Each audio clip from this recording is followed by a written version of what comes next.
It was a pretty normal thing to ask of a cat. Catch the rat and get your reward. I moved recently, and somehow I got a rat in my stuff. The apartment I had moved from was kind of a dump, but I'd never had a problem with rats. So when I opened the box and out came a big black wharf rat, I nearly had a heart attack. It came barreling out of the box and ran right behind my stove, all three of my cats watching it curiously from the top of the couch where they were perched. I remember glowering at them, little cowards, but being madder at Calvin more than the others. The other two were little more than kittens, half-grown and barely out of eating dry food soaked in gravy. Calvin, however, was a full-grown cat. I hadn't set out to have 3 cats in a one-bedroom apartment, of course. It just kinda happened by mistake. Calvin had been a birthday present from my mom. He'd been a scrawny little orange kitten, and she had meant for him to keep me company in my new studio apartment. She had pulled him out of her pocket with a little flourish, and I had sighed as I tried to refuse him. He was very cute, his inquisitive amber eyes looking around with curiosity, but I really didn't want something to take care of right now. Keep him for the weekend. If you still don't want him, I'll come back and get him, she said. By Monday, you couldn't have taken him from me by any means less than high explosive. He was a playful little thing, always zooming around and getting into trouble, and I spent many nights with him curled up in my lap or sitting on my feet as I went to sleep. After a few months, though, he became kind of sluggish and mopey. I talked to a friend of mine, and she said he was probably lonely. She told me that cats are social creatures, and that it might perk him up if he had a little playmate. I talked to Mom, and she told me that the lady she'd gotten Calvin from had just had another litter of kittens. Calvin's brother cousin would probably be ready to leave his mom soon, and I could have a little friend for Calvin to play with. That's how Hobbs came to be my new addition. Before he could even arrive, though, I found Grayson. I was just walking through the Dollar General parking lot, just wanting to get a few things for dinner, when this pathetic little mew from under a giant truck caught my attention. He was a half-starved little gray kitten, scared and lost and looking for help. He was too small to even fight me when I picked him up and put him in my shirt pocket. I picked up a few things while I was inside, a water bowl and some wet food, and Grayson joined my growing little brood of cats. Calvin hated him at first, hissing and spitting at this interloper. But after a few weeks, I saw them playing and running together like old friends. Grayson seemed to idolize Calvin, and when I brought Hobbs home, the two of them hissed and spit at him until they finally accepted him as part of their world. The Littles, as I started calling them, followed Calvin around ceaselessly, and he was a good big brother and showed them how to be productively mischievous, as house cats often are. Then, when I got a raise at work, finally making the sort of money that could change my life, I moved out of my dingy studio apartment and into a nice 2-bedroom in a better part of town. And now, I had a rat. I spent the first 2 weeks in my new apartment ignoring him. I could hear him scuttling around, but I hoped he would leave on his own. I had 3 cats after all. Rats are supposed to leave if they smell a cat, right? This fellow didn't care about the existence of my timid little felines, though. He ate my snack cakes from the cupboard, tore into my breakfast cereal, and chewed holes in my bread and dry goods. After the 3rd morning of grabbing a cereal box and finding the contents spilling out onto the linoleum, I got angry. That's when I started trying to get rid of the damn rat. I put out traps, I put down glue boards, I bought poison and put it out in places that I knew would be hard for the cats to get to. I filled any hole I could find with steel wool and spray foam and hot pepper granules. When that failed to get the results, I hired an exterminator to come and have a look. To my surprise, he put down traps and bait and said he'd be back in a week. I rolled my eyes after he left, thinking that I had already done all of that. When that failed to get any result too, I started getting desperate. I bought those little noise generator things that are supposed to drive rats crazy. I bought candles that are supposed to make them go nuts. I used essential oils and left out different smelly foods that are supposed to drive them away. Nothing made any progress, though. That's when I really started to get angry at my cats. I shouldn't have taken out my frustration on them, but I was becoming ridiculous. There's 3 of you. How is it that you can't catch one freaking rat? He's been eating your cat food too, you know, chewing holes straight into the bag. Are you really gonna let him get away with that? The 3 of them just stared at me blankly, not understanding a damn thing I said. Okay, how about this? The first one of you who gets that rat gets a can of wet food. The good stuff, too. The $3 a can stuff. That seemed to perk them up. Once the cats were out of kittenhood, I had weaned all of them off of wet food. I hadn't given them wet food in nearly 6 months, and they had spent the last 3 months mewing and looking at me expectantly anytime I opened a can of soup or ravioli. Cats aren't stupid. I had always suspected as much, and the way the two smaller ones looked at each other left little doubt that they were plotting something. Grayson and Hobbs were younger than Calvin, and they often worked together to manage mischief pretty well. Calvin, on the other hand, looked thoughtfully and stared off at the kitchen. Later that night, as I curled up in bed, I noticed that Calvin was missing from my usual cuddle pile. Grayson was sprawled across my chest, Hobbs laying on my pillow as his fluffy body lay across the top of my head, but Calvin's comfortable weight was absent from my legs. Calvin had slept across my legs every night since he'd come to stay with me, and it was strange now to be thinking about sleep without him there. I called him, patting the bed and pss-pss-pssing at him, but he refused to come to bed. Finally, I just rolled over and went to sleep. He'd turn up. When he finally turned up, it was to show me the dead wharf rat dangling from his teeth. I woke up slowly as the big yellow cat put his paws on my chest. I opened my eyes and saw the dead rat hanging inches from my face. I struggled awake, startled back to consciousness, as the cat proudly held the rat by the tail and dangled it in front of me. The other two came sniffing around, looking reverently at Calvin and his prize, but he hissed and spit as he scared them back. This was his prize alone.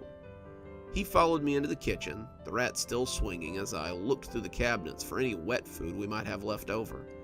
I found a can of Old Fancy Feast, something I had picked up for a special occasion, and when it went plop into the bowl, he dropped the rat and began to eat.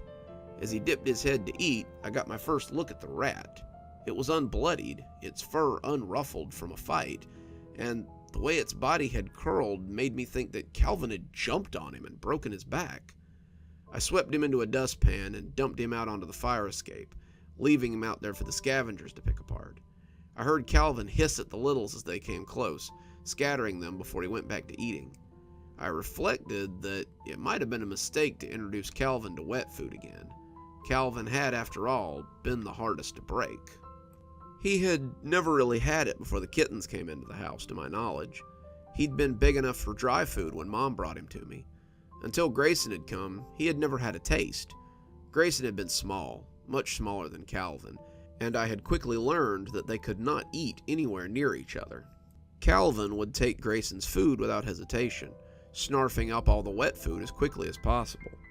It didn't seem to matter if it made him sick or not. He would fill his belly with as much wet food as he could get, and then flop down in a contented ball. It got to the point where I had to feed Grayson in my bedroom, the poor little kitten wasting away as his food was stolen again and again. I did the same with Hobbs, but Calvin still seemed to find a way to take their food sometimes. Calvin was sneaky, and when his amber eyes found something they wanted, he tended to get it. I should have known when he flopped over, his belly full, that this wouldn't be the last. The next night, as I was getting ready for bed, I walked into my room and yelped in horror as I nearly tripped over a second dead rat. This one was a little smaller, a little more normal rat-sized than the wharf rat Calvin had brought me the night before. As I inspected it, he crept silently up and butted my leg. He looked pleased with himself, looking at me expectantly as he waited for his prize. I tried to be supportive of his latest kill, admonishing him as I put out what little wet food I still had. I made a mental note to get more tomorrow. He watched me smugly as I came home with 2 more cans, hoping I wouldn't need them.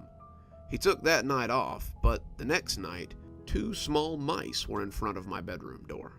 This was becoming ridiculous. How was my apartment this infested? I hadn't seen so much as a roach or a mouse turd anywhere other than from the big rat that Calvin had killed. Not in the cabinets, not behind the fridge, not anywhere. Suddenly, Calvin was turning up with 4 to 5 times the number of rodents I had thought I had, and that was a problem. I made a note to call an exterminator the next day and disposed of the carcasses. I gave him the wet food and went to bed, figuring I would have a long day tomorrow. I called the exterminator on my lunch break, and he agreed to come out that afternoon. He met me at the door to my apartment, wearing an orange jumpsuit and carrying a heavy can of poison. He introduced himself as Mark. He asked me what I had going on, and I told him that my cats had been catching a lot of vermin since I moved in. He said that was pretty common, especially this close to the canal, and he said he'd have a look. The littles immediately came over to rub up against him, but I noticed that Calvin was keeping his distance.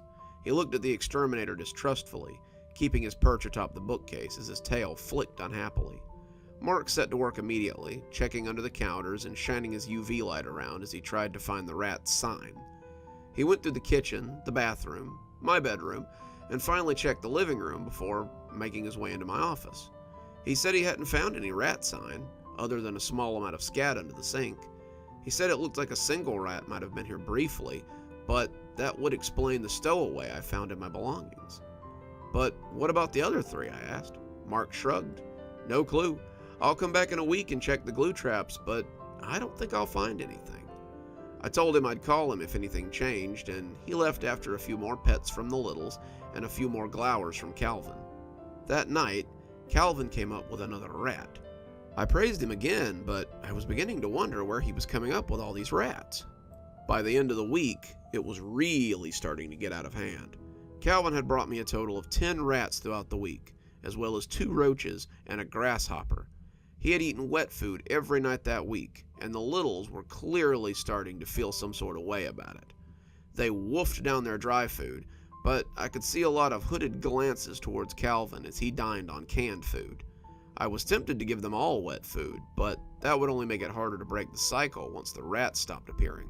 No, eventually Calvin would stop finding rats and bringing them to me, and the whole thing would just go away.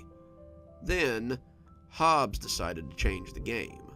After feeding everyone and making sure their water bowls were full one night, I was heading to bed when I stopped in front of the door and looked for Calvin's latest offering.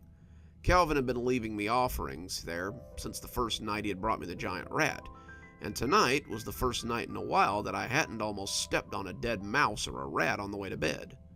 I looked around, thinking he had left it near the door, but there was nothing. Calvin came up then, looking proud of himself, but seemed confused when he couldn't find anything. That's when Hobbs strolled up with a dead mouse swinging from his teeth. Hobbs laid the mouse at my feet, and I bent to congratulate him on his kill.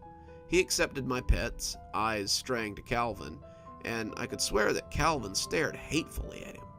It's hard to tell with cats sometimes. Their faces can be a little inexpressive if you're not used to them. Still, I saw Calvin crinkle his eyes and glower at Hobbs, the same way he had glowered at the exterminator. He sat on his bookcase and stared daggers at the little kitten as he ate his wet food. I looked at the two of them, wondering if I should leave them alone out here. I shrugged it off, though. They had never tried to hurt each other before, aside from some playful wrestling, and when Grayson followed me to bed, I tipped the door a little so they could come to bed when they were finished. The next morning, though, there was no sign of Hobbs. There was no sign of a struggle either. Everything was as I had left it the night before. The door was locked, the floors were clean, nothing was amiss at all. It was as if Hobbs had simply vanished. I asked around the apartment complex, hoping maybe he had gotten out, but no one had seen hide nor tail of the little guy. I came home feeling very upset, and Grayson and Calvin tried their best to comfort me.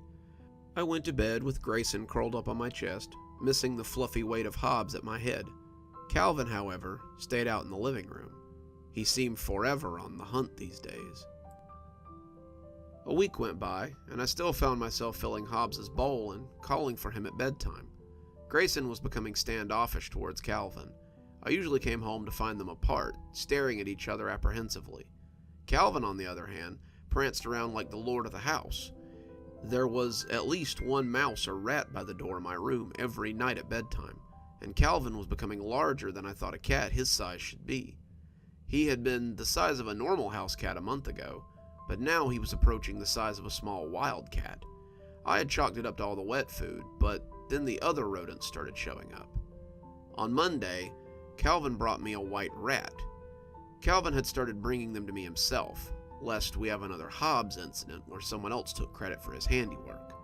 When he set it down, I remembered thinking that it seemed oddly filled out for a wild rat. The rat had been taken care of and looked as though it had been fed regularly. I gave Calvin a hard look, but He only looked at me mildly with those amber eyes as if to say, "It's a rat, wet food now." I sighed and opened him a can, Grayson following closely at my heels as we went to bed. On Tuesday, Calvin brought me a squirrel. It was clearly a squirrel, though the tail had been chewed off. It wasn't a baby squirrel either, or some half-starved yearling. This was a full-grown squirrel that my cat was trying to pass off as a rat. I gave him the food, but I told him not to lure squirrels into the house anymore. He pretended to listen, relishing his wet food as he ate. On Wednesday, Calvin brought me a hamster. There was no disguising this one. He was red and white, his little cheeks stuffed with seeds, and by this point, I was making excuses. Maybe it had crawled in from the vents. Maybe someone's pet had gotten loose and wandered into the apartment. There was no way Calvin could get out of the apartment, right? On Thursday, Calvin brought me a guinea pig. He didn't even try to hide his smugness this time. Calvin flopped the fat little sausage of a rodent down and looked up at me expectantly. His eyes, had they always been that color? I remember them being more amber than crimson. Maybe it was a trick of the light. Perhaps I was just seeing things. My hands shook as I opened the can, and I closed the door this time as I went to bed. Calvin had grown another 3 inches seemingly overnight, and I was having a harder and harder time discerning his growth patterns without apprehension. Then, on Friday, I came home from work to find my landlord out in the hallway. I just thought I'd ask if maybe you'd seen my chinchilla. I told him I didn't know what a chinchilla looked like, to be honest, and he sighed. "It's my daughter's. It's missing. I paid over $1,000 for that little monster, and now he's just suddenly disappeared. If you see him, please let me know." I was waiting for Calvin that night when he came trotting in, the chinchilla holed snugly between his teeth. That's when I lost my temper with him. I told him this was unacceptable. He couldn't just go around killing people's pets. He had probably been catching other pets and killing them as well, and I was tired of it. I grabbed him by the scruff of the neck, and Calvin yowled miserably as I dragged him to the pet carrier. I put him in and locked the door, the spring locks keeping it shut. He could spend the night in the carrier to think about what he had done. He yowled and morowled as Grayson and I went to bed. I heard him kicking around in there as I tried to sleep. After a little while, though, he quieted, and I finally went to bed. I woke up to an empty bed, though. I looked around for Grayson, expecting to have him curled up next to me, and finding nothing. Again, there was no sign of a struggle, no blood or evidence of foul play, just a lack of cat and a sense of absence.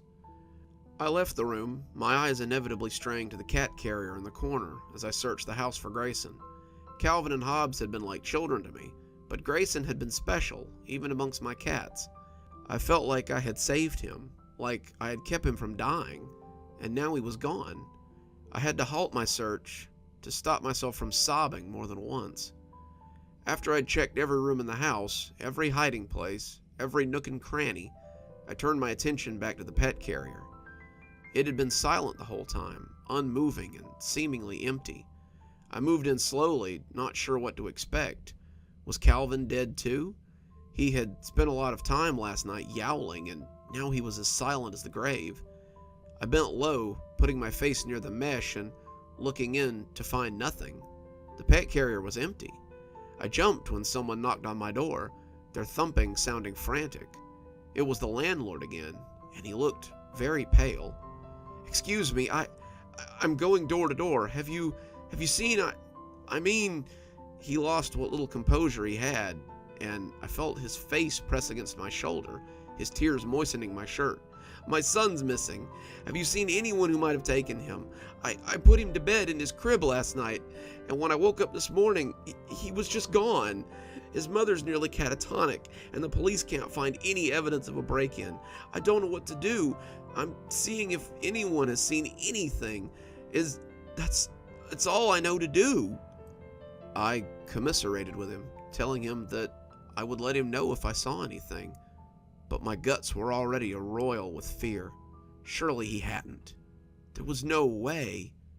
He was there on the coffee table as I closed the door, tail flicking in agitation. There was something in his mouth, something thick and pink, and as he rose up and sauntered over to me, I backed away, not wanting to see what it was.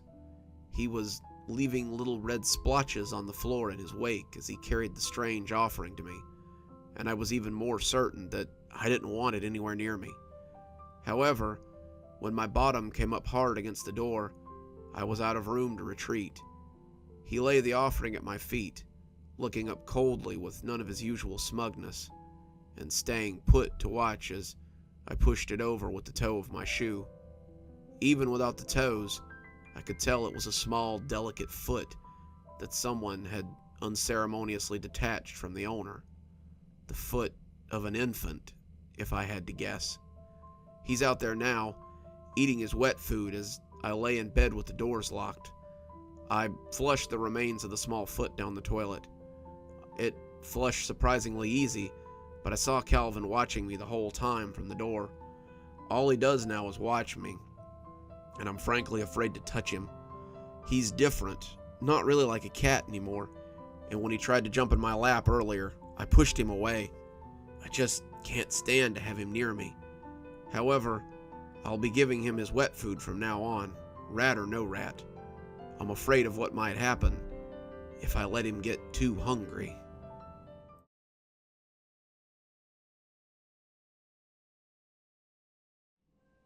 I've been working on the Stragview work squad for about a year.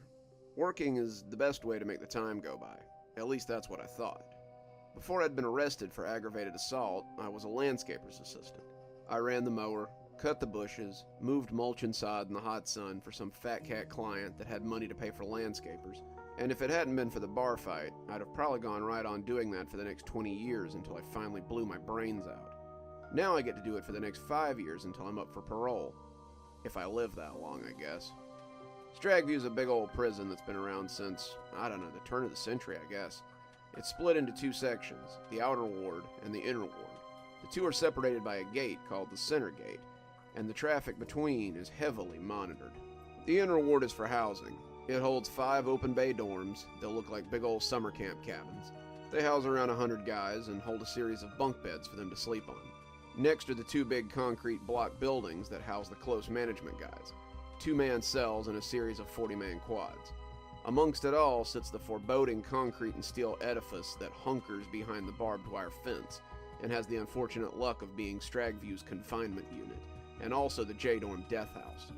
Aside from some officers and the canteen buildings that serve as our source of junk food, the rest is just grass and sand and concrete paths.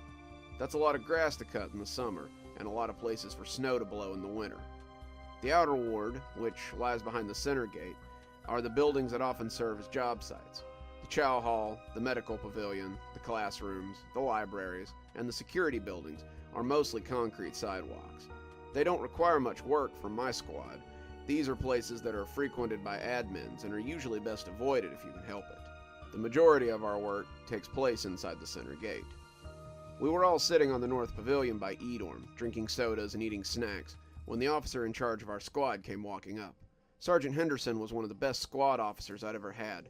He's not too strict, but he's not too lazy either, something which tends to get us yelled at by the major sometimes. He was fair to us, and that made all the difference for men trapped behind the fence. He looked kind of worried as he came towards us, and Darius, one of the other guys on the squad, elbowed me and shook his head. "Sarge don't look happy about something. This does not bode well for us." How right he was. "Listen up, guys. Word from the warden just came down. He wants you guys to clean out the tower before quitting time today." We all groaned. The tower was a crumbling concrete behemoth that stood in the dead center of the inner ward. It had existed since the early days of the prison, but was now a derelict monstrosity that officers used to house broken furniture and old records. The place was also crawling with rats, and they were supposed to be territorial as all hell. Inmates did not stray too close to the tower if they could help it.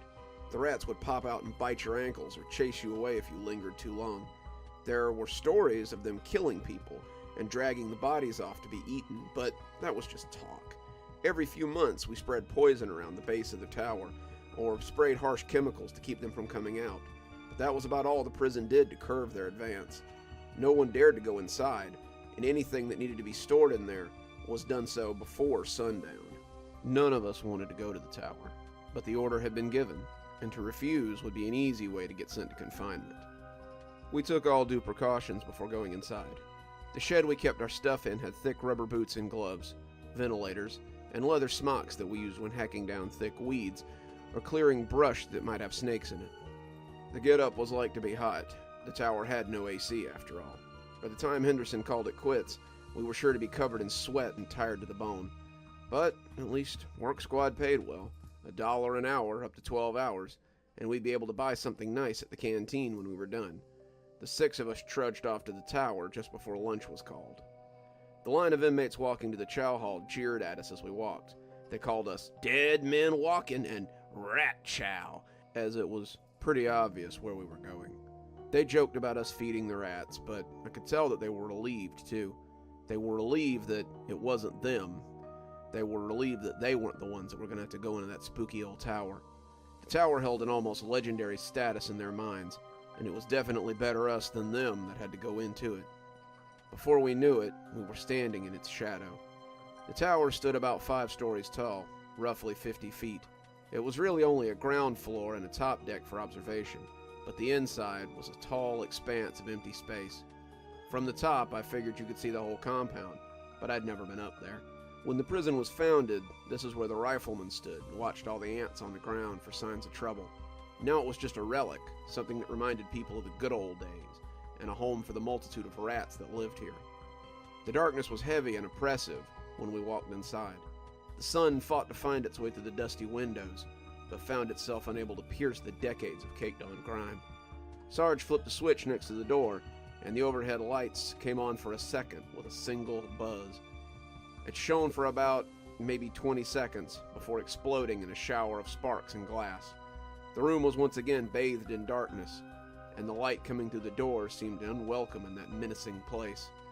We could already hear things moving around in the miasma of broken junk. The skittering and chittering of many mouths that swirled around us was a little unnerving, but we started dragging the closest stuff to the door out as Sarge called for someone to bring some standing lights. It was mostly desks and heavy furniture that had just been left to fall apart. As we moved in, I could already feel the sweltering heat sinking in. The furniture began to pile up outside, and as the lunch crowd filtered back to the dorm, we were all plastered with sweat and huffing on the lawn. Sergeant Henderson looked none too comfortable either. His uniform shirt clung to him, and he tried not to let the sweat stains show under his arms as he pressed his hands into his pockets. When the lights finally arrived, so did a tractor with a trailer. The desks began to be hauled away so they could be burned in the incinerator. Some of the desks seemed to be okay, but most of them were ruined. They were broken, some split along the legs, and others bowed and sagging under years of use. It was clear that some had been in much better shape when they had gone into the tower, but the legs had been chewed and the tops were covered in rat piss and droppings, both old and new. As they came into the sun, you could see the slimy leavings all across the desk simulated wood top, and I felt gross even through my gloves. The number of save desks were minimal. Most seemed destined for the incinerator. With the lights set up and bathing the inside in a hazy glow, we began to work deeper into the tower. The deeper we went, the more rats we found. Under every shadowy crevice and in every yawning drawer, there was a little cluster of them waiting to be discovered. They weren't horror movie rats, but it's pretty startling when something comes jumping out at you in the dark when you least expect it. As we moved the desks, we broke up their nests. Their nests were little collections of paper and wood that housed families of rats just waiting to be discovered.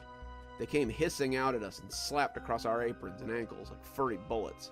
The thick gloves we had kept them from biting us, but they still fastened onto our hands and had to be shaken loose. Just the act of being bitten was horrific, and several of the guys started to refuse to go back in after the first hour. The mixture of hazy dark and loud angry animals was putting them on edge.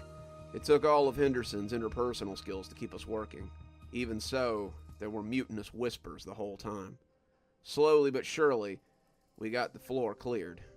As the furniture began to disappear, the rats started to flee.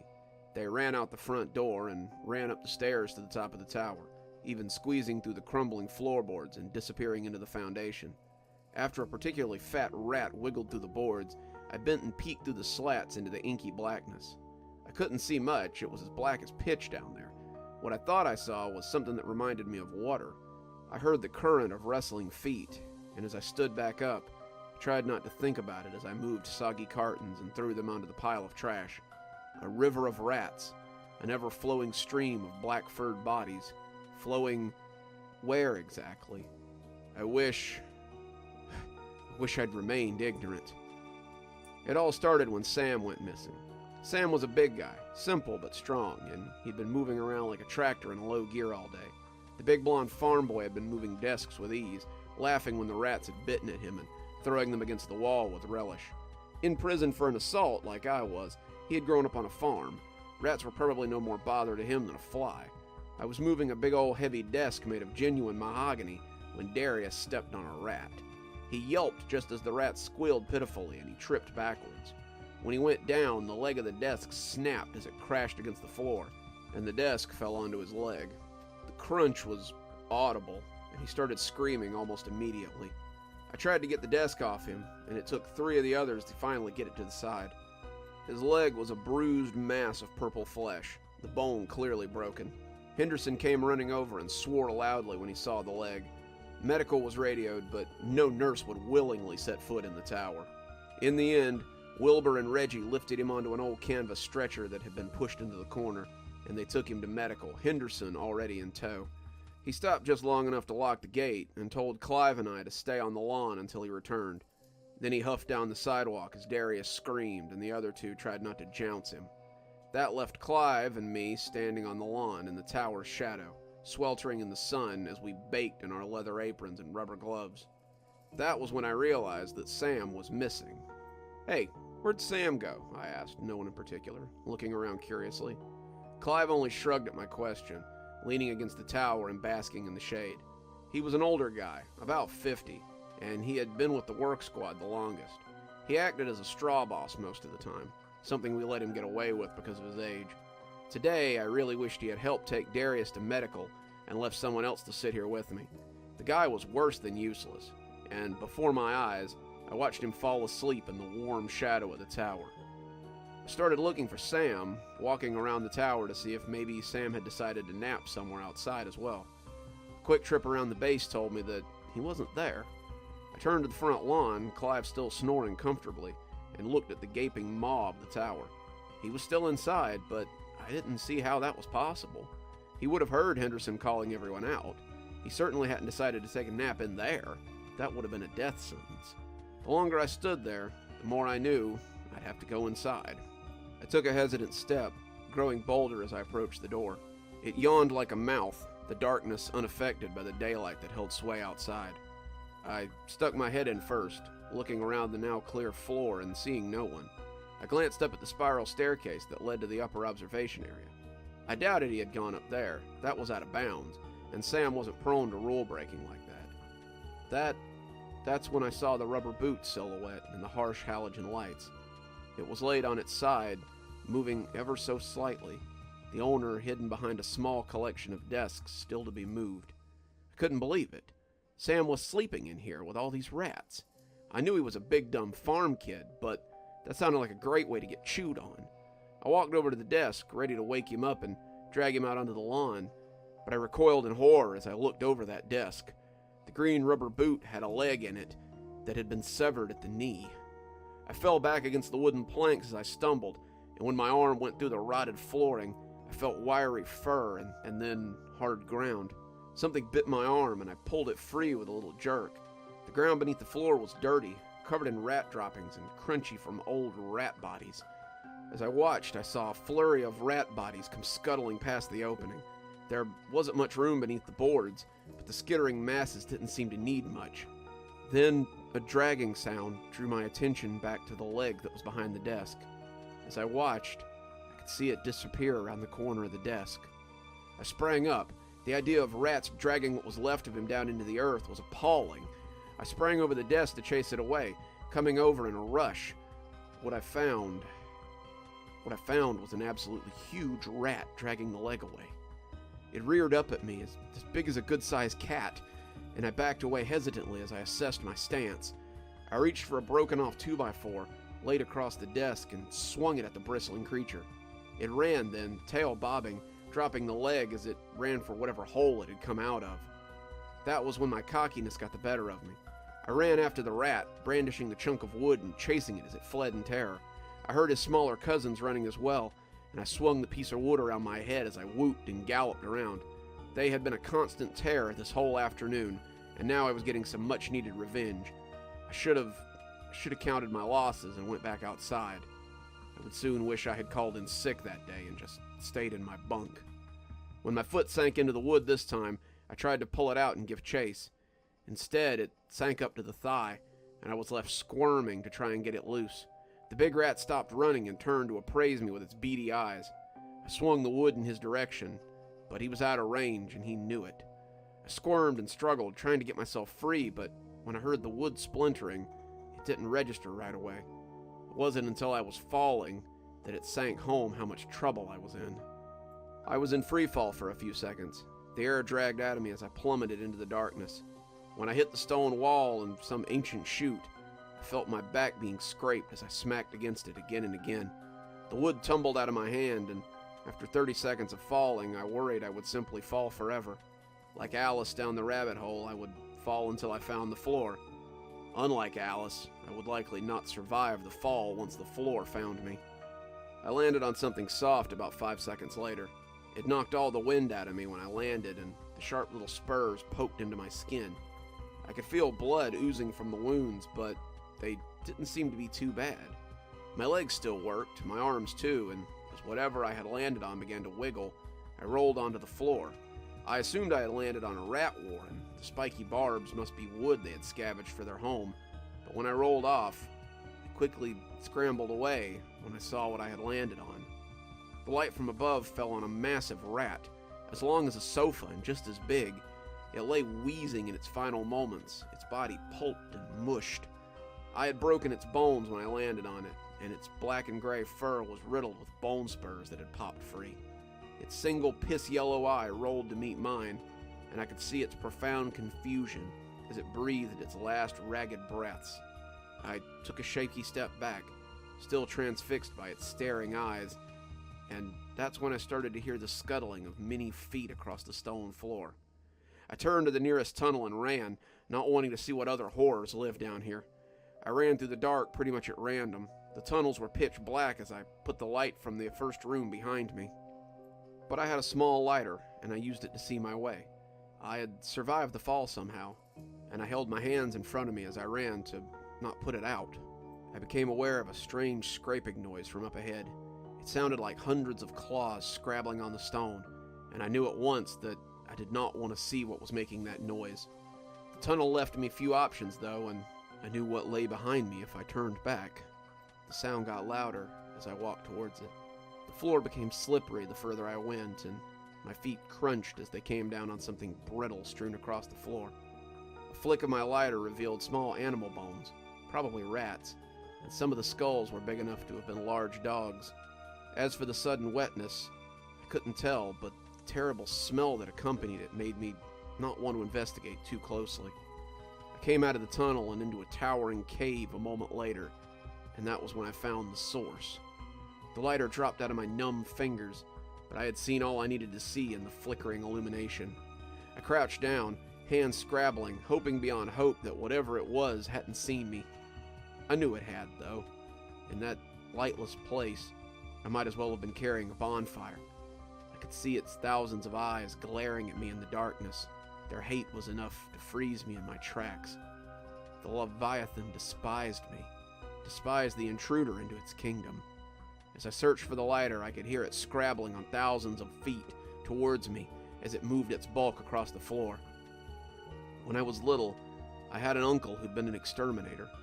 One night while he was babysitting my brother and I, he had told us a story about something called a rat king. Not some prissy mouse with a crown like we'd seen in the Christmas play either. This was a group of rats whose tails had become hopelessly entangled to the point where they couldn't escape each other unless they chew their own tails off. He had spoken of dozens, maybe even 30 rats strung together in a writhing mass. He had told us about a collection of creatures that had become one creature, living as a symbiotic mass. I remember my brother and I sitting in awe of such a beast as we tried to imagine what it would look like. As I found and sparked the lighter again, I saw the mass of rats. There were hundreds of thousands of them, many the size of mastiffs, with their tails coiled like ropes. The one at the center, though, was an absolute beast. He stood at their core, eyes like semi-truck headlights, big as a small elephant, and his hissing cry sent shivers down my spine. He was at their center, their tails wound to him, and despite his size, I realized he was too massive to move without their collective legs. As the flame came to life again, I realized how close they were and took a step away. They shied away from me, their sensitive eyes dazzled by the sudden intrusion of light, and their shrieks were enough to drive me mad. As they fled, backpedaling on their thousands of legs, I caught a glimpse of another tunnel that snaked out from behind them.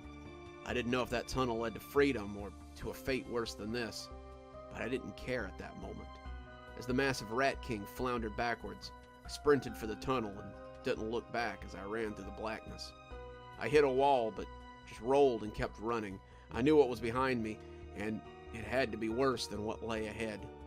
I was still running when I saw the daylight ahead of me.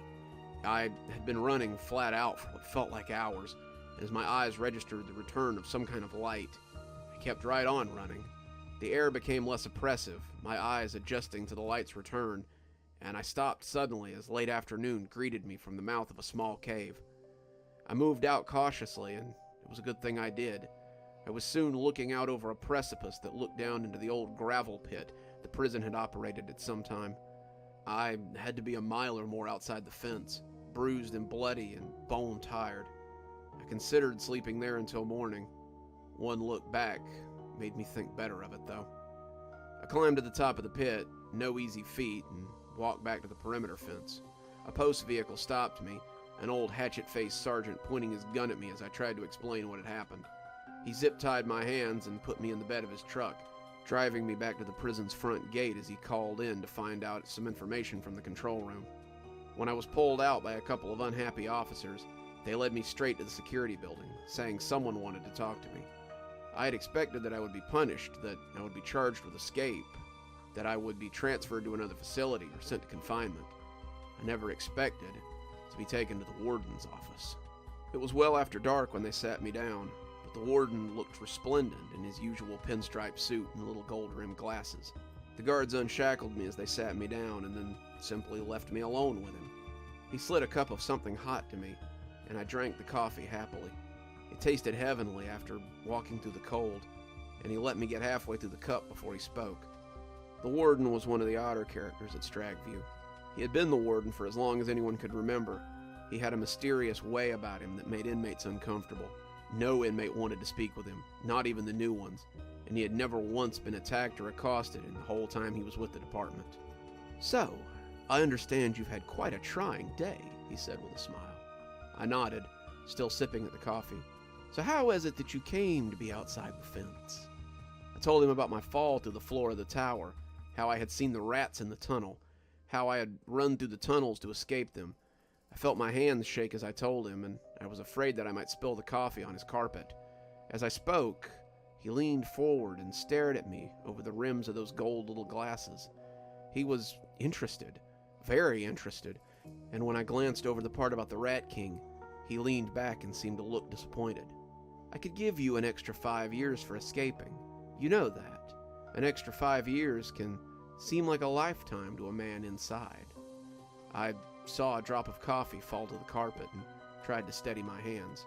Surely he couldn't give me more time for falling into a hole.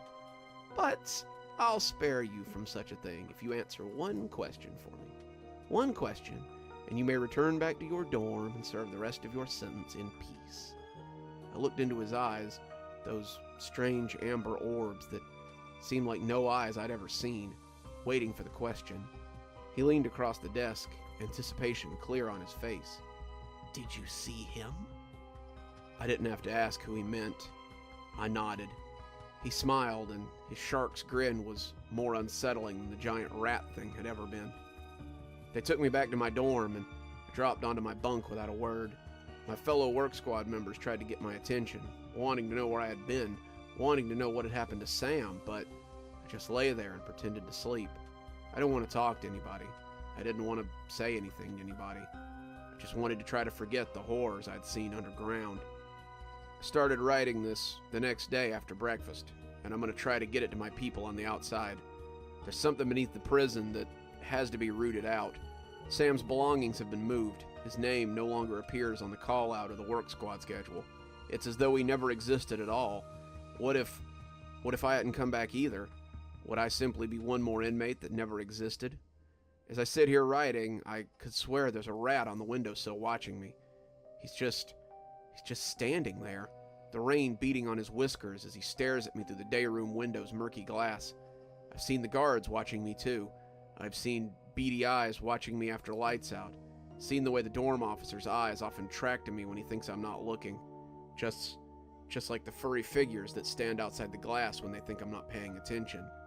At this point, I'm not sure where I'm more likely to find my death. Will I die by the hands of the sadistic warden, or by the teeth of the Rats of Stragview and their merciless king who resides below?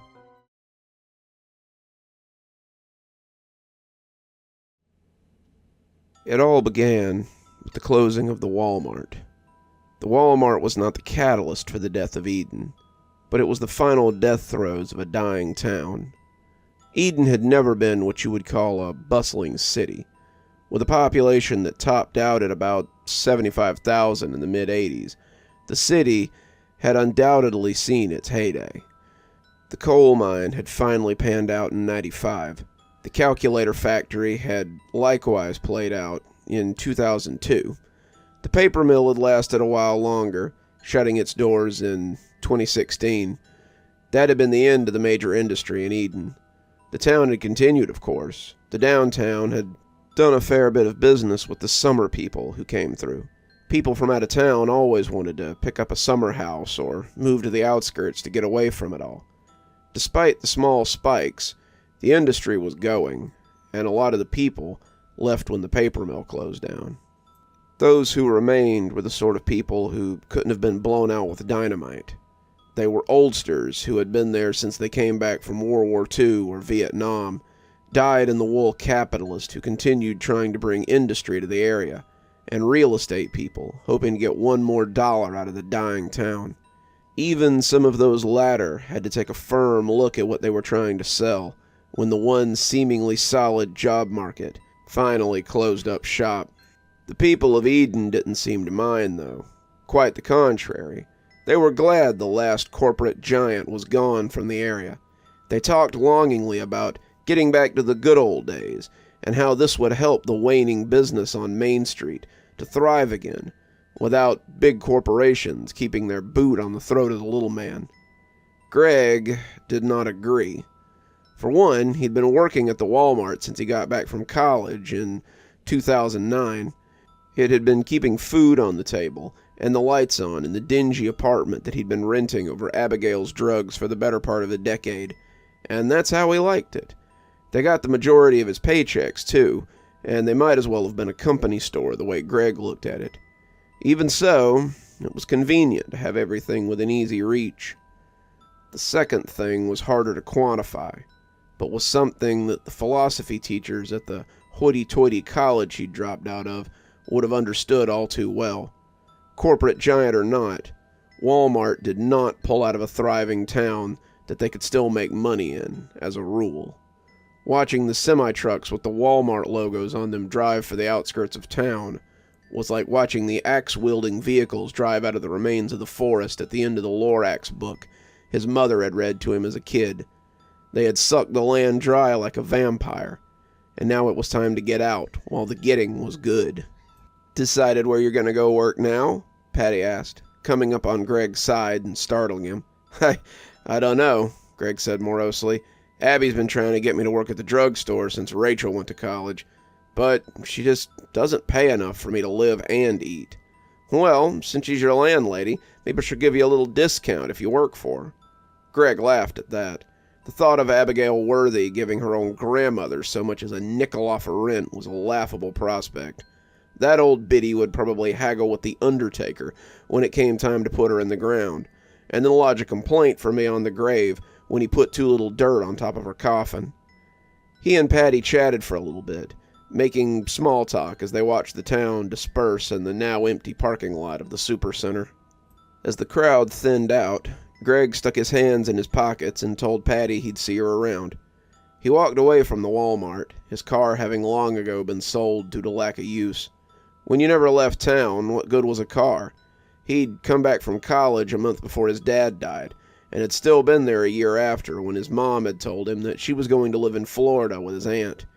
He'd moved into the studio apartment over Abigail's, and sold his car the same year. The little hatchback had been great when he'd been putzing around Burbank, but now that everything was in walking distance, it seemed as useless as tits on a boar. He'd gotten about $5,000 for it, and coasted a little until he got the job at Walmart. He'd been working there for the past 10 years, it seemed, stocking shelves and answering questions for customers. You would think that after a decade, management would have cut him a check for his retirement, but Greg had never really paid in. He always said he was gonna every year when the papers came around, but he just never got around to it.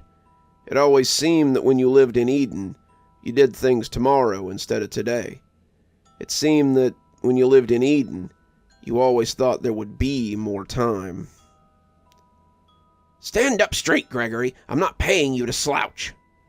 Greg sat up and stopped leaning on the glass cabinet that was full of blood testers and diabetes equipment. He'd been working at the drugstore for about 2 months, and he hated every minute of it. To his surprise, Abigail had indeed offered him a discount on rent, but only if he would work for the 14 hours a day that the shop was open.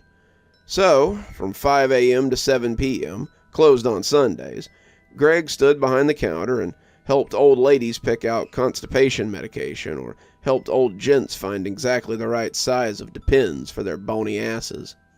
It wasn't glamorous work, but it paid his rent and kept a bit of food on the table. Aside from selling drugstore things, the widow Abigail also sold a little bit of gas station food that was just affordable enough for Greg to avoid malnutrition. He had asked her once about an employee discount, and it was the hardest he had ever seen the old biddy laugh in her life. When the bell rang over the door, Greg looked up and smiled when he saw Patty coming in. Patty had been coming by the drugstore more and more often now that she knew Greg worked there, and she was a nice distraction from the monotony of his job. She had gotten a job down at the Quick Lube on Main Street, and it seemed that her hands were always caked in grease no matter how many times she washed them, her nail beds oily with the sweat of her labor. Abby glowered at the young woman as she came in, but she wasn't about to turn away a customer, even if most of her fare was to come and flirt with their only employee. Greg was not unaware of Patty's flirtation, but she really wasn't his type. Not that Greg had any right to be picky. He liked her all right, she was a good friend, but the thought of laying in bed with her in the way he had lain with some of the girls that he'd gone to college with made his skin crawl. His mother had always said, "Don't take anyone to bed in Eden, 'cause you're likely related to them," and he supposed it was something that had always resonated with him. "Did you get any of that lava soap I ordered?" Patty asked, and Greg reached under the counter and pulled out a brown bag with 3 bars of the funky orange soap inside. "I gave you the buy 2, get 1 free discount," Greg stage whispered, as he cast a suspicious eye over to the widow. "So generous," Patty said, pretending to blush. "Let me make it up to you after work and take you out for a slice of pizza." "Can't," Greg said somberly. "I'm doing inventory tonight. I'll probably be here till after midnight." Patty looked disappointed, but rebounded quickly. "Some other time, then?" "For sure," Greg said, and Patty paid for her soap and left with a little wave over her shoulder. "I don't know why you keep stringing that girl along, Gregory," Abby said as the door closed behind her. "She's the best thing you're likely to find in a dying town like Eden anyway," setting the barb like she always did. "My mom always said never take anyone to bed from Eden," Gregory said as the widow swept her way around the aisles, "because there was a pretty good chance you were related." "I'm not sure anyone in town would reproduce if they took your mother's maxim to heart," the widow said solemnly, going into the back to do some other sort of busy work. Greg let slip some of the words that his mother or the widow would have swatted him for if they'd been within earshot. He'd been going to Gino's to get his usual BLT and tomato soup, and the chicken noodle soup that the widow loved so much, for the last 2 months, and it had become a part of his daily routine. Miss Abigail had become fond of the soup since taking to her bed, and she didn't seem to complain as much when she had a bowl of it to hand. She'd been sick for about 2 months, and the doctor seemed to think that she might be for the rest of her life. It wasn't cancer or any of those trendy diseases that usually killed people. Nothing so grand as all that. The widow was suffering from regular old pneumonia, and it seemed like it was there to stay. He had come down to Gino's to get their lunch, only to find a closed sign on the door, and the windows dark and uninviting. "They left town last night," said a familiar voice, and Greg jumped as Patty startled him again. "He was just open yesterday," Greg complained. "The least he could have done was told somebody." Patty laughed at that. "Craig, I think you were the only one in town that didn't know that Gino's was closing. He was serving you, me, and your boss, and that was it. Everyone else is either too broke to eat there or already gone." Greg looked around and seemed to notice that Main Street was looking a little emptier than it usually did. There were more empty businesses than open ones these days, something that had started happening about the time the Walmart closed a year and a half ago. People had expected it to breathe new life into the town, but really it just stopped a lot of summer people from coming at all, and led to a lot of the businessmen that had been planning things in Eden to pull up stakes and leave town too. Greg could see people milling about as they went between shops, but they were like heat illusions as they moved listlessly between the few open places and the restaurants. "How many people do you think are left in town?" he asked Patty on a whim. "I'd say less than 5,000. Daryl's talking about closing up the grease pit and moving it to Perkins with his mother." Greg was shocked. He's operated that garage ever since he came back from the Gulf War. Yeah, and most of the guys who came to him to get their cars worked on or their oils changed were in the Gulf War with him, too. Most of them are dead, left town, or the government took their driver's license, and they can't drive anymore. "What will you do?" Greg asked suddenly, a little bit nervously. He was aware that Patty still had romantic intentions for him, and even though he didn't want to date her, he certainly didn't want to lose what was likely his only friend. "You think Abigail would hire me? I hear she's got a real slouch working for her right now." "Ha ha," Greg said sarcastically. "She might, but certainly not for anything you could pay your rent with. She hasn't been doing too well lately. I think..." He looked uneasily back at Gino's before finding the words to properly express what he was thinking. "I think she might be dying, Patty." "You could be so lucky. They say she came over in the wagons when they first settled this place. The widow Abby is tougher than a boiled owl, and she'll probably outlive all of us." As Greg looked at the empty diner, he certainly hoped so. But in Eden, it often felt like you could shit in one hand and hope in the other, and see which one filled up quicker. "Gregory," the widow said as Greg blundered by on his way to the drugstore, "come in for a minute. We need to talk." Greg sighed as he turned to walk into her bedroom. This sounded like a "hey, I'm firing you" speech waiting to happen. Greg didn't understand how she could. He was her only employee. He basically operated the store by himself. If she fired him, there was no way she could get out of bed and man the shop by herself. She'd been living with the pneumonia for the last 5 months, and every day that dawned with Gregory hearing her watery cough was another day he knew he wouldn't have to call the coroner to come get her. As he pushed the door to her room open, he grabbed one of the masks from beside the door. He wasn't worried about catching anything from her, but what he might pass on to the frail old woman. The whole room smelled of sick, the sweaty aroma of a body too tired to take regular baths, the smell of old food that hadn't been removed, the stench from her bedpan that he would have to take with him when he left, and the wet smell of phlegm that she constantly hacked into a napkin. She breathed heavily, like someone whose lungs are full of lake water, and she smiled sardonically when she saw Greg. "You aren't quite as handsome as the young man I always pictured coming to take care of me after I outlived my husband, but I'm still glad to have you, Gregory." He smiled as he took her hand, holding it gently. "If you're well enough to be sarcastic, then I could really use your help downstairs," he said, enjoying their daily fencing matches. "I'm afraid there won't be anything to open for much longer, son. I just don't have the strength to go down those stairs anymore, and I fear it won't be long before I go to meet my first husband again. She coughed wetly into a napkin as she spoke, and Greg had the good manners not to snatch away his hand. "It sounds an awful lot like you're firing me," Greg said gently. "I suppose I am," she said, "but gently, I hope." "If you're firing me, it might be hard for me to pay you rent, and then I'm not sure how you'd pay the taxes on this place." "That could be difficult," she amended, "but so is coming after a corpse for debt."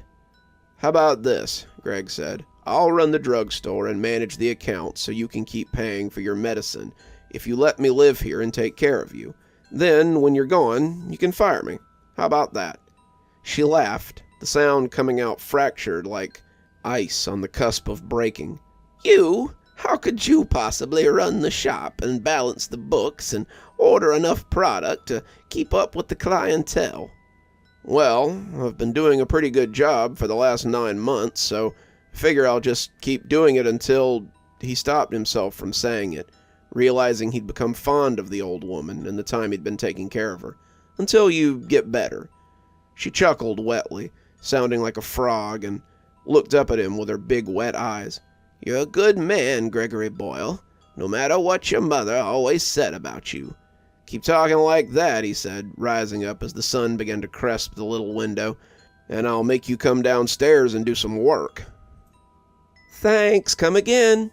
The old man smiled toothlessly at Patty as she showed him out. She'd agreed to work at the drugstore after her parents had left their house to her. It's only until they sell it, but they said it was nice to have someone looking after it. Greg had agreed that it sounded pretty cool, but he doubted her parents would ever manage to sell the place. The last realtor had left town 6 months ago, and no one new had bought so much as a cup of dirt from Edan since then. There had been some excitement when a company had purchased the old paper mill, but they had all come in with their trucks and stripped what they could from the factory before leaving. As far as Gregory knew, they had never been back. "You're pretty good at being a checkout girl," Gregory said, grinning as Patty snorted at him. "It's not like it's hard. Most of this stuff sells itself." There was a loud cough from the stairs, and Gregory turned to see Abby making her way slowly down them. She'd been feeling stronger lately, and Gregory had often found her stuck halfway down the stairs. He came to help her, chiding her as she sucked in air soupily. "You're gonna kill yourself like that. You're a little stronger, but don't push it."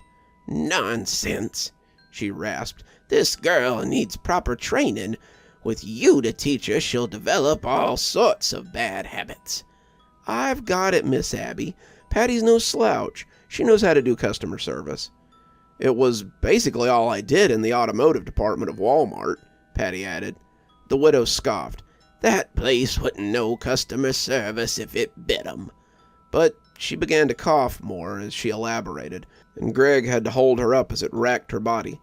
"Come on, let's get you to the rocker out front. You can greet the customers as they come in and maybe get a little sun.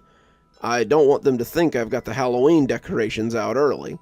She started to protest, but the sun really had done wonders. The doctors had expected her to succumb to her illness months ago, but it was coming up on 2 years and she was still puttering along. He wrapped her in a blanket and sat her in one of the rocking chairs that dotted the front area. She shivered amidst her layers, the slight breeze reminding Gregory that fall was almost here. He had just gotten her settled when an older woman in a thick shawl approached the shop. "Good morning, Miss Laurie. What brings you here today?" The old woman gave him a wave. "Just came to get the last of my prescriptions to take to Heavenly View. I'm moving at the end of the week, and they want a list for their physician." "I'll get it for you," Abby rasped, but Greg told her to sit as he went back inside to get the envelope. Losing Miss Laurie to the nursing home would be quite a blow to their business, but Greg had been expecting it. After her husband died, Miss Laurie became a shut-in. She only left the house to see her doctor or fill her prescription, and this was the first time they'd seen her in weeks. As Greg came back with the envelope, he caught the tail end of their conversation. "I'm sure they have room for you, Miss Abby. You could relax with the time you have left and not have to struggle so much. There are people there to help you, and I'm sure Gregory could watch your shop for you." "It sounds awfully nice," Abby said softly, "but I just don't think I can leave Gregory on his own. He depends so much on my wisdom." Miss Laurie took the envelope, wishing Abby and Gregory the best as she made her way home. The streets were a little less empty today, but the people taking in the sights were nothing but bored locals trying to kill some time. The cars leaving town became fewer and fewer, but that was due in part to the number of residents becoming less and less as well. Greg saw less than a dozen people on a daily basis now, and as the oldsters he'd taken for granted went to either Heavenly View or their heavenly home, their business suffered. Greg watched her go, seeing the potential end of her business as the beginning of the end. Greg flopped onto the rocker in front of the drugstore, his breath coming in deep, grateful lungfuls. All around him, chaos reigned, but its conquest was coming to an end. The fire trucks had taken longer than expected to arrive, Edan's own fire department being little more than 2 volunteers these days. They had both been at home when the fire started, and they had arrived only a little before the trucks from Perkins. It could have been a lot worse. Would have been, in fact, if Greg hadn't smelled the smoke and called for help. As it stood, only 6 buildings had been burned out, their gutted husks looking forlorn in the blinking lights of the fire trucks. Another 4 were damaged, but all 10 had been empty, except for the hardware store. Greg could see Gabriel sobbing quietly on the porch of his father's legacy, the rustic old shop now a burnt cinder that would never rise again. Greg wanted to go to him, especially after all the work he'd done to keep the rest of Main Street from burning, but he was too bone-weary to do much else but sit and be glad that he wasn't crying over a burnt husk too. It had all started at the old ice cream parlor. The building had been abandoned for years, closing up shop right around the same time the Walmart had. That had given the rats that now occupied the space plenty of time to chew on the wires and ruin the electrical box. Greg couldn't prove that that's what had started the fire, but when the smoke woke him up, the peeling white exterior was in full blaze. He'd called the fire department and been redirected to the station in Perkins. As he came out onto the porch, Gabriel was already using one of the big wrenches to pry open the fire hydrant. "Help me!" he gasped through gritted teeth, and as Greg took hold of the wrench, the 2 had water shooting out in no time. They had just managed to smother the worst of the fire at the parlor, when the empty store beside it blazed to life. The next hour became a series of tossing water onto smoldering buildings, only to see the one next to it go up in flames. The old buildings were just so dry, and the summer had been a hot one. The wooden storefronts were little more than kindling to the hungry flames, and even some of the brick fronts began to smoke as their windows shattered from the heat. The trucks showed up, after the 2 men had been joined by a pair from the gas station down the road, Greg having played firefighter for half an hour by that point. The firefighters looked miffed that the 2 had opened a hydrant, but they hooked up anyway, and seemed better equipped at dousing the remains of their once beautiful Main Street. As the trucks rolled away, Greg squinted at the first light of dawn as it crested the broken pavement. He staggered inside, reaching to turn the sign around before realizing the futility. There would be no business today, not with all the smoldering buildings on the street. "Abby, I don't think we're opening up shop today. I'm bone weary, and debris is going to make it impossible to get up the street." He expected her to rasp at him. She was always up early, but he heard nothing. He moved closer to the door, knocking on it, but he still received no answer. He knocked again before pushing inside, seeing her buried beneath her blankets like a small bear. She looked so peaceful, her usual ragged breathing sounding much better today. She usually coughed every 4th breath, but he hadn't heard her cough at all since he'd come in. "Come on, don't be mad. It's been a really long night, and I'm dog-tired. There's no way anyone's going to—" As he got close, he noticed that her breathing wasn't clearer like he'd thought. He'd been so tired that he'd overlooked her lack of coughing and wheezing, thinking she might have finally gotten better. It seemed he was right, as was her doctor. He had said that she would keep the pneumonia for the rest of her life. It appeared that now she was cured of it. She neither wheezed nor rasped, coughed or railed. She lay as peaceful as she had when she was a girl. Her breathing wasn't clearer because she was better. Her breathing was clearer because she wasn't breathing. Greg didn't sleep at all that day. and the trucks from Perry had barely passed the county line. When he called for an ambulance, he knew would arrive much too late. There were only 10 attendees at Abby Worth's funeral. Greg, Patty, and Mayor Daniel were the only 3 from town, the rest being friends from outside Eden. Abby had a simple service. Her plot in Mount Pleasant was arranged the same year her husband had died. She was laid to rest beside him, and when the mayor agreed to follow Greg and Patty back to the apartment, they were flattered to have him join them for dinner. "You know, she left it all to you," the mayor said, making appreciative noises as he ate the meatloaf Patty had made. Greg almost choked as he looked at the man. "How do you know that?" "I'm the only notary and lawyer in town. She came to me after she got sick and told me she was leaving it all to you. She didn't have any other family. Did you know that? Nomad, I guess. You and Patty here are 2 of about 90 residents left in Eden." That took Greg by surprise. How are there so few? Fire last week made the remaining businesses on Main Street rethink staying. They see the unoccupied buildings as a liability. Most of them sold their shops and moved to Perry or DeCroix. The outliers will be gone at the end of the year. None of them have signed leases for the next year, and by January this place may be the only business in town. The 3 sat eating in silence for a few minutes, letting it all sink in. It seemed that Eden, too, was gasping out its last. "I figure the Jim brothers at Jim Petrol will sign up for another year, but I doubt I'll be here to see them close up shop next year. My term ends in May, and whether nepotism elects me mayor again or not, I'm leaving for Montana. My mother's properties sat empty for too many years, and I think I might be ready to retire to the mountains." He excused himself after that, thanking Patty for the meatloaf as he left the 2 of them in the little apartment. The 2 ate in silence, their grief palpable, as they quietly mourned a woman they had both grown close to. "Did I tell you?" Patty finally said, looking up from her laborious task of herding her green beans into a corner. "Someone finally bought Mom and Dad's old house." "Oh?" Greg asked, his mind trying to punch through the film of grief to realize what this meant. Who's the lucky owner?" "State Road Department," she said, managing a small, painful smile.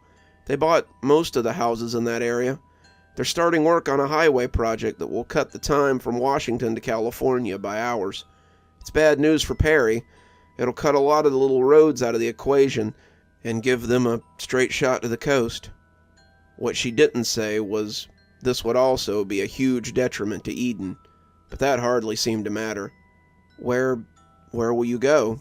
Greg asked, his food forgotten at the prospect of being one less in a town of ghosts. "I don't know," she said. She was standing at the sink, and Greg could see her in profile. She looked lovely in mourning, a woman that any man would have been lucky to have the love of. She was dependable, she was hard-working, she was kind, and, worst of all, she seemed to put her own happiness aside for Greg. He knew she would give him that love, that she would stay with him in this tiny apartment if he asked her to, but he also knew that it would be selfish to ask. In the movies, Greg would ask her to stay, and they would embrace and kiss, and soon their children would be running through the streets as they watched happily from rockers on the front porch. She seemed to be waiting for just that, but Greg couldn't give it to her. She deserved more than Greg's empty companionship. Patty deserved something more than Greg's fumbling platonic feelings. She told him good night a few minutes later, taking her Pyrex dish and leaving through the familiar stairs. Even in his grief, now elevated by the loss of his friend, Greg wasn't blind to the sobs she tried to muffle.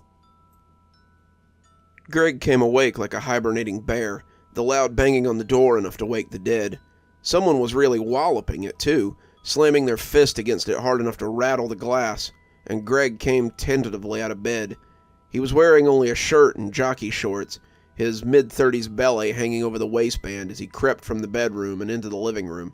He reached for the fire poker as he came, afraid that the empty town might have attracted teenagers bent on helling.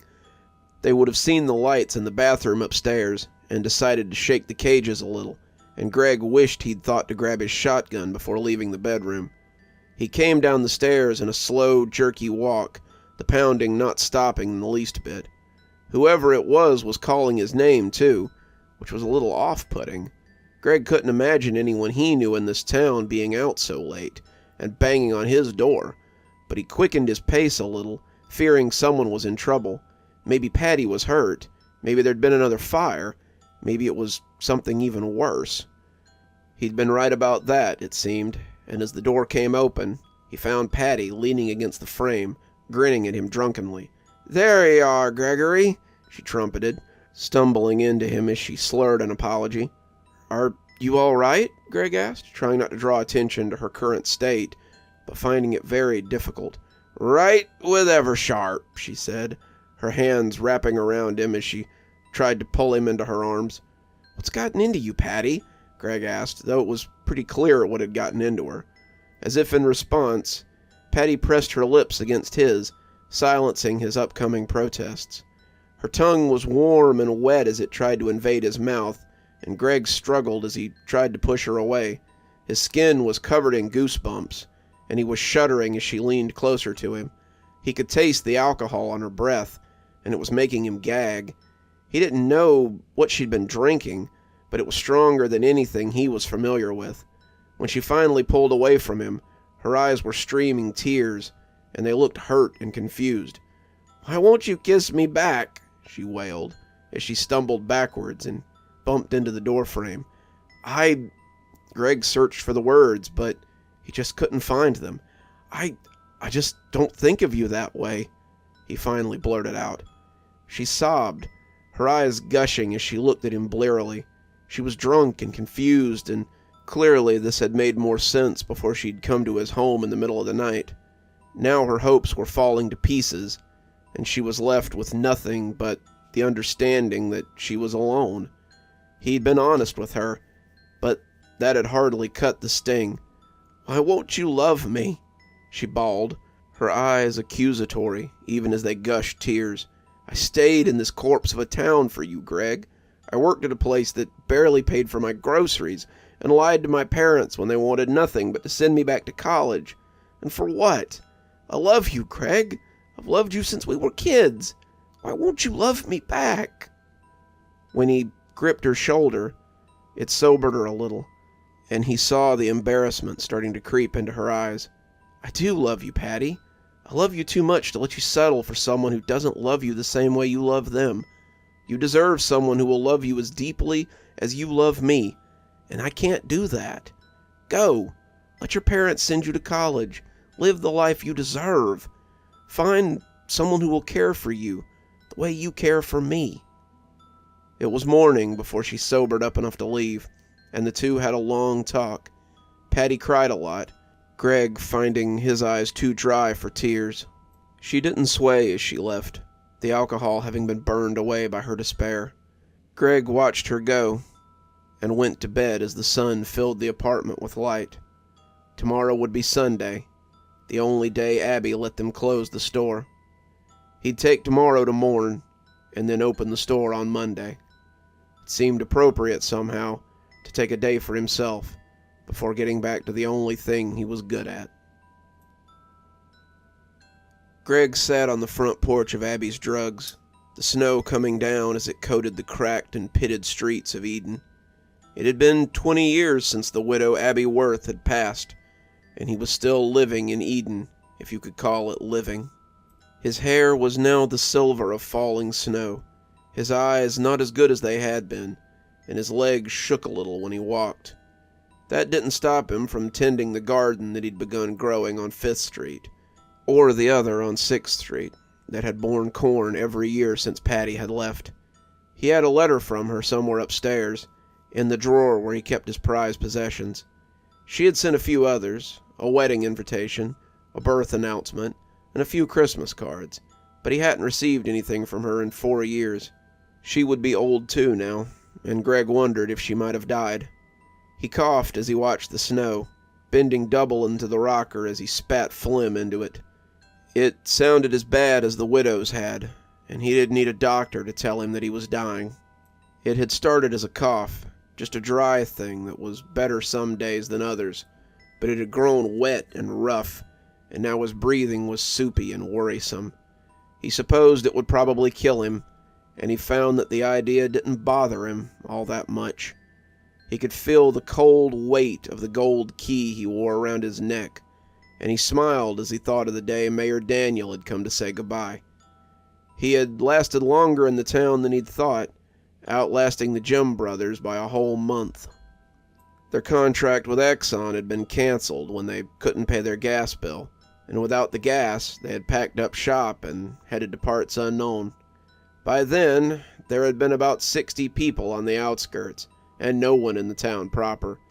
Days would go by between people sightings, but there were still a few who came to the drugstore.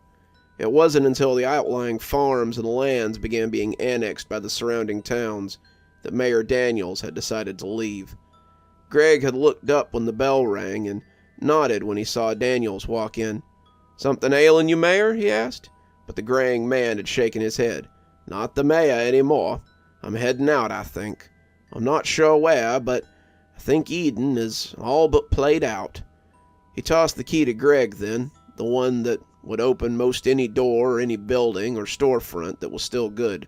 The mayor's office, the sheriff's office, anything else the town deemed the mayor worthy of guarding. "Guess now you're the mayor, the last mayor of Eden. Wear the title with pride. If you leave, be sure to pass the key to whoever's still here." Greg had never gotten a letter from him, but the key had come in handy when it came to planting and keeping the power on.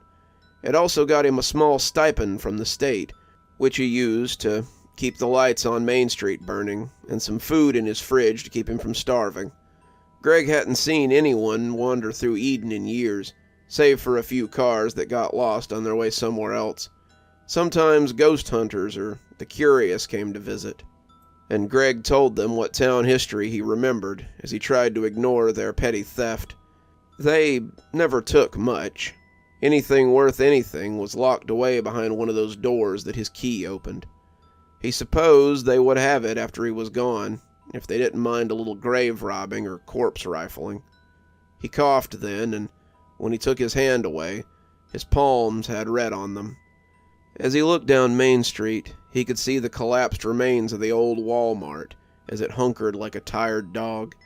He remembered standing outside it as he watched the trucks roll away, and it seemed like a million years had passed since then. People called Eden a ghost town, and they weren't wrong. As Greg looked up and down the street, he imagined all the ghosts who must reside here. He watched a gaggle of old ladies wandering up the road towards the Baptist church that had burned to the ground 3 years ago during a lightning storm. He saw some school kids laughing up the road as they headed for the ice cream parlor that had started the fire all those years ago. He saw 4th of July parades, Christmas tree lightings in the square, summer days that ended with the sound of cicadas, scarecrow contests that the mayor had resided over dutifully. Greg thought he saw Patty and Abby waiting for him, and as the rise and fall of his chest slowed, he wondered if he might love her in the hereafter, as he never could in life. As he watched the snow come down around him, and the swish of his chair became slower and slower, he supposed he would find out.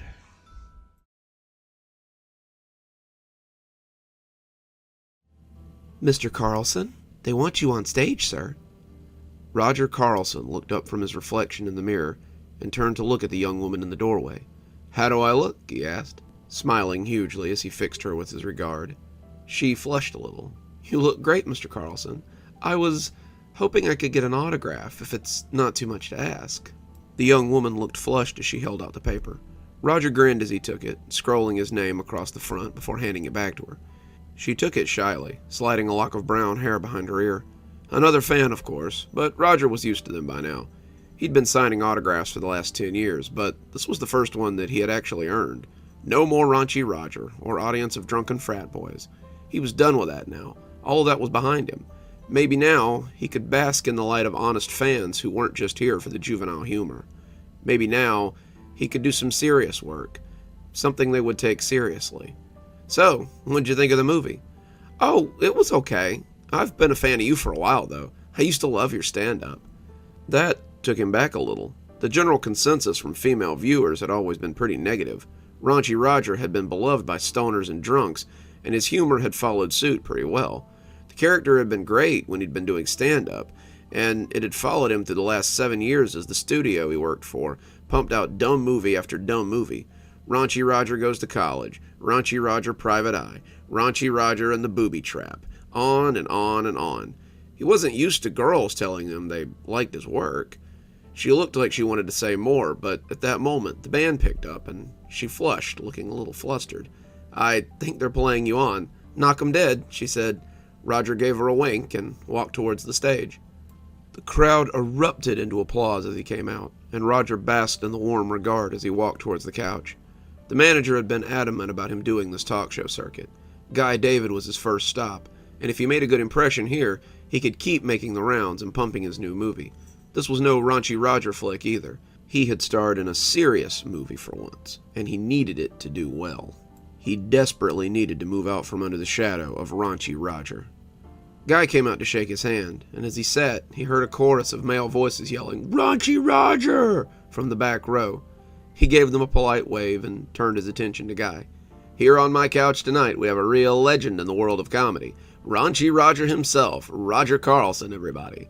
The applause were twinged with some boos this time, but Roger felt it was the same level of appreciation as before. "Thanks, Guy. It's a pleasure to be here."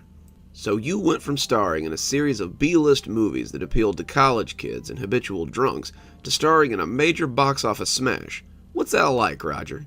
Guy's teeth gleamed whitely in the overheads, and Roger felt almost blinded. Guy wore the same dark blue suit he always did. His graying hair swooped back in one of those Johnny Carson imitation doos that he had worn since the first show. Guy was a relic. He had been on his shows since the late 70s, and he showed no signs of going anywhere. Roger imagined that there was probably a girl or two in the wings getting ready to snipe his career, but maybe she would wait until he was done with his interview if he was lucky. "It's been an amazing ride, Guy, to go from doing something like Raunchy Roger to starring in a big Hollywood picture like Carter's Promise. The crew I worked with was amazing, and it was an honor to work with the beautiful Margot Thames." A wolf whistle came from the back, and the crowd laughed. "Speaking of Miss Thames, you two appear to have some real chemistry on screen. Anything there with you two?" The crowd made some oohing noises, but Roger ignored them. "That's called acting, Guy. I can assure you that while Miss Thames is a lovely woman, there is absolutely nothing romantic between us." That had been by design. Roger had been lying in a bathtub in New Mexico last year, mostly filled with his own vomit, and had looked up stuporously to see his agent, Claude, sitting on the toilet, with a long, suffering look and puke drying on his shirt. Roger had been time-traveling again, which was what he called it when he got blackout drunk, and he had been hitting it hard last night. He had come out of his stupor quick enough when Claude had told him that he'd been giving him CPR for the last 10 minutes. That was a wake-up call. "You need to sort yourself out, Roger. I'm tired of hauling your ass out of the fire. I'm your agent, not your mother. The next time you decide to self-destruct, don't drag me down with you." Roger had cried, tears cutting through the grime and puke, and Claude had put a hand on his shoulder. "Let me help you, Raj. Let me help you get out of this loop." Claude had dropped him off at rehab the same day. After 6 months of puking and shaking and going to countless meetings, he felt like he might be getting better. After 6 months, he had been ready to leave and see if he could maintain this new sober life of his. He had made a promise to himself in rehab, a promise that he would do better. Raunchy Roger was not the cause of his problems, but he was a symptom. Raunchy Roger liked to party. Raunchy Roger liked to sleep with anything with a pulse. Raunchy Roger liked to abuse prescription medication. And if he was going to get his life back together, he had to cleave from Raunchy Roger. When Claude had come to him with a script for Carter's Promise, he had made it clear that he couldn't Roger up the set. Rogering up something was a word Claude had used for ruining it, and Roger had agreed. He had drank nothing stronger than orange juice and water, kept up his workout routine, and put nothing stronger than aspirin in his body since coming out of rehab. A set would have access to the things from his past. Working on a set again would be the real test of his mettle. In the 8 months of shooting, he'd been tempted, but he had not succumbed. He was sitting here now, a better man. This is quite a transition for you, isn't it? From doing something like Raunchy Roger to a serious film like Carter's Promise. Roger realized he'd been wool-gathering and snapped out of it. "It's been quite a change, but a change for the better," he said, smiling out at the crowd. They didn't clap this time, and that seemed a little off-putting. So, Glenmere Studios hasn't issued any statements on when their next Raunchy Roger movie will come out. Can you give us any insights? Roger furrowed his brow. Of course, this is why they wanted him here. As far as I know, the series is canceled. The last film will be the end of them. Several people in the audience made displeased noises, but somewhere in the back, someone laughed. It was an odd sound amongst the discomfort, and Roger found himself looking for whoever had made it. He was used to people laughing at him, but it sounded so alien at that moment. It sounded not altogether real. Guy seemed shocked. After all this time?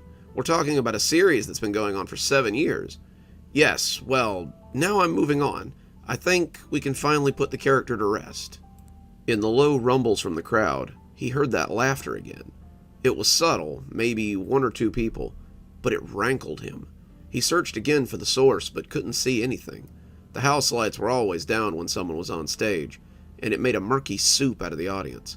The lights in his eyes didn't help matters either, and he found himself squinting against them. Well, out of respect for the recently deceased, maybe you can give us some classic Raunchy Roger lines? Guy asked, looking at the audience who began to clap like a bunch of sheep. Roger felt like screaming. Claude had told him this interview was all about the new movie, not his past. He didn't even want to think back on those drunken days when Roger had ruled his life, but it seemed to be all anyone wanted. The crowd was actually laughing now, cheering and egging him on, but the grating laughter still lingered amongst them. It was like an ice pick against his temple, that mechanical laughter that skittered through the crowd too fast to be discovered. They quieted down when he didn't laugh along with them, or stand up to oblige. I don't think so, Guy. I'm here to talk about Carter's Promise, not to rehash old material. He tried to ignore that grating chuckle, but it was becoming harder and harder to keep his cool. Oh, come on, just a few bits. What about the priest and the communion wine? I know that always makes me chuckle. How about it, folks? They applauded, but Roger barely heard them. All he could hear were the snickers, the chuckles, those mean little titters from the lips of fools. Look, I appreciate how many of you are fans of Raunchy Roger, but that's not me anymore. That's a part of my life I'm trying to put behind myself. I just want to forget about it and move on to more important things. A chuckle rumbled up from the audience, not altogether the artificial laughter he'd been hearing, and Roger felt his temper flare. I told the studio I wasn't going to do it anymore, okay? I'm a real actor now, he shouted. The back of the house bubbled with canned laughter, and Roger thought he saw people standing up in the back row. Were they smiling? They moved up to the next row, blackness swirling in that tepid sea of shadows that threatened to take in the next row of people. The scowling faces in front of them seemed to melt into smiles, their sudden laughter joining the rising din from the back of the house. They were laughing. They were laughing at him. Roger had been laughed at all of his life, but this was the first time it truly made him furious. I'm glad I did it too. I killed Raunchy Roger. He was made of the worst, darkest parts of me, and I'm glad he's dead, Roger shouted at the crowd, rising up from the couch and stalking towards them. He balled up his fists. They couldn't come and hear about his new project. They all had to pick the meat off the carcass of his old work.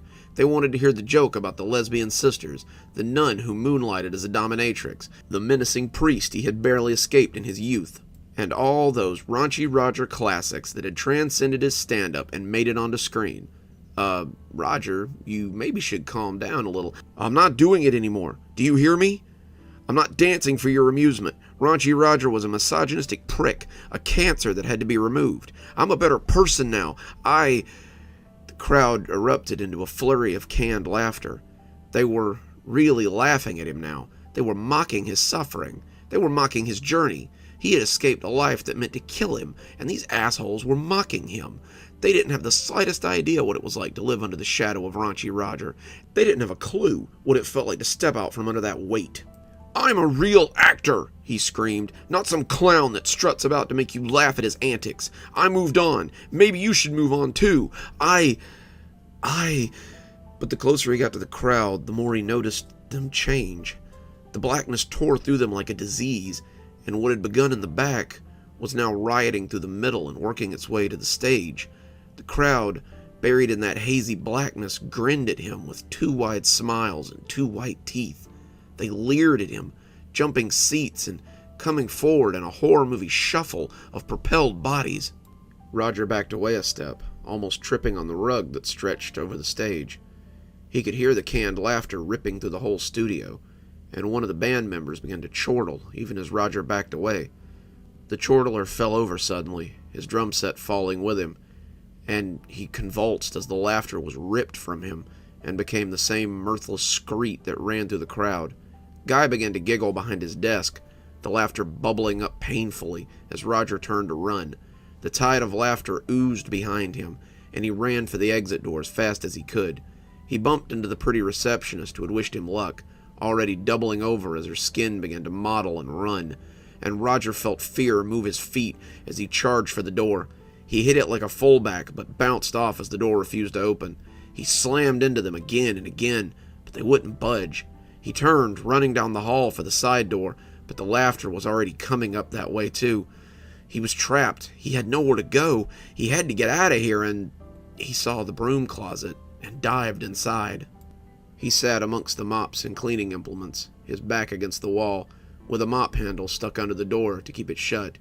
Outside, he could hear things moving, hear their laughter as they got closer and closer. He dug his phone out and tried 911. He had to get some help. Someone would surely come to help him.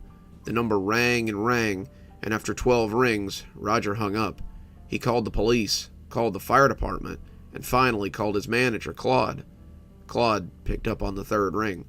"Roger, what's wrong? You're supposed to be on stage." "Claude, something's going on in the studio. People are trying to attack me. I need help. He trailed off. What did he need? "You? Who would be trying to attack you? You're Raunchy Roger," he said, laughing a little as he said it. "Everyone loves you. Why would anyone care enough to hurt someone like you?" He broke into laughs between every word, his laughter cutting and jagged as it seemed to tear his throat apart with its intensity. He howled like a beast on the other end of the phone, and Roger could imagine him gasping his sides as he laughed his life away, on and on. His laughter sounded like the lunatic chorus you hear out the asylum window. It sounded like the laughter Roger imagined you'd hear in hell. The voice that came back on the phone was very different. It was liquid, oily, but still recognizable. It was a voice he knew as well as his own. How many times had he cultivated it on stage? How many nights had he talked to himself in just that voice? Roger found himself talking to Raunchy Roger, and the realization made him shudder. "Why would anyone care if you lived or died, you stupid hack? They all want me, Raunchy Roger.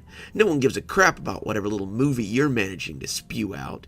You might as well come out and embrace it, bucko. I'm not going anywhere." His voice was backlit, overpowered, drowned out by the laughter that suddenly bubbled up from the phone, and Roger sat against the wall as the laughter on the phone matched the laughter approaching the door. He suddenly snorted and covered his face with his hands. He couldn't help it. Something about this situation was suddenly just so damn funny.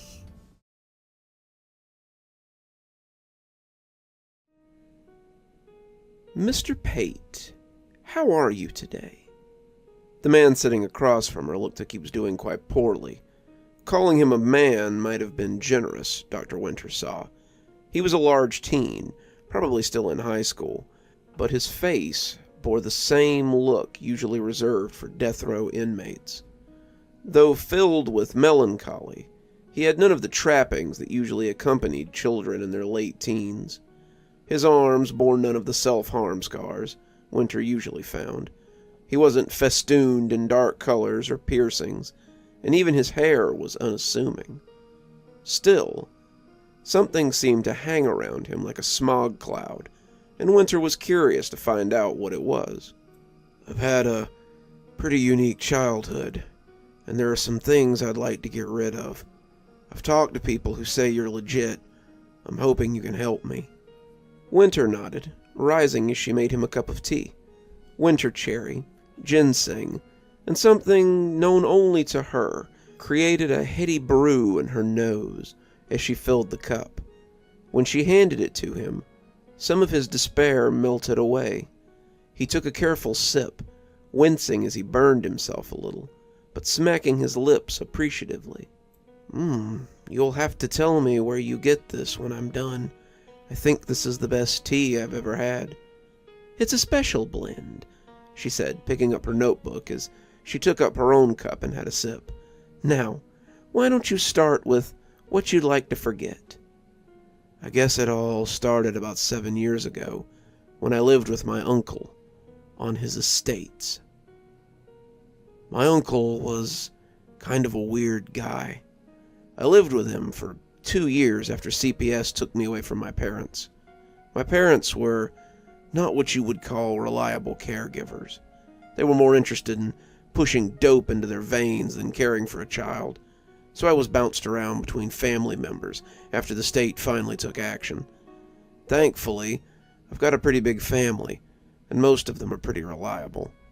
My aunt is a photographer for a magazine, and took me for 2 years.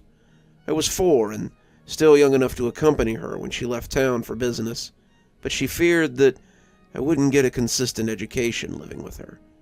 So, I went to stay with my grandparents for a while. My grandma was a loving woman with plenty of time for a growing boy and a curious child.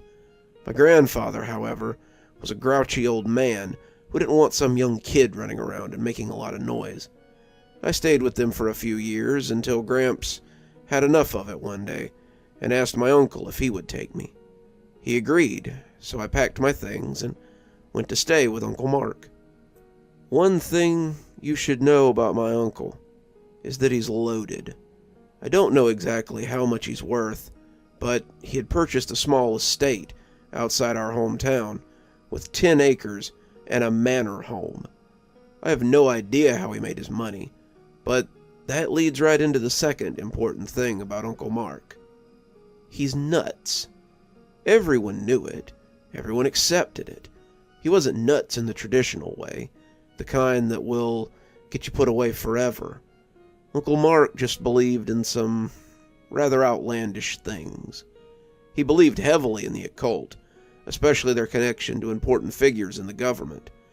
He'd talk for hours about the Illuminati or the Skull and Bones controversy, and he'd tell anyone who would listen about how demons and hell are as real as you and I.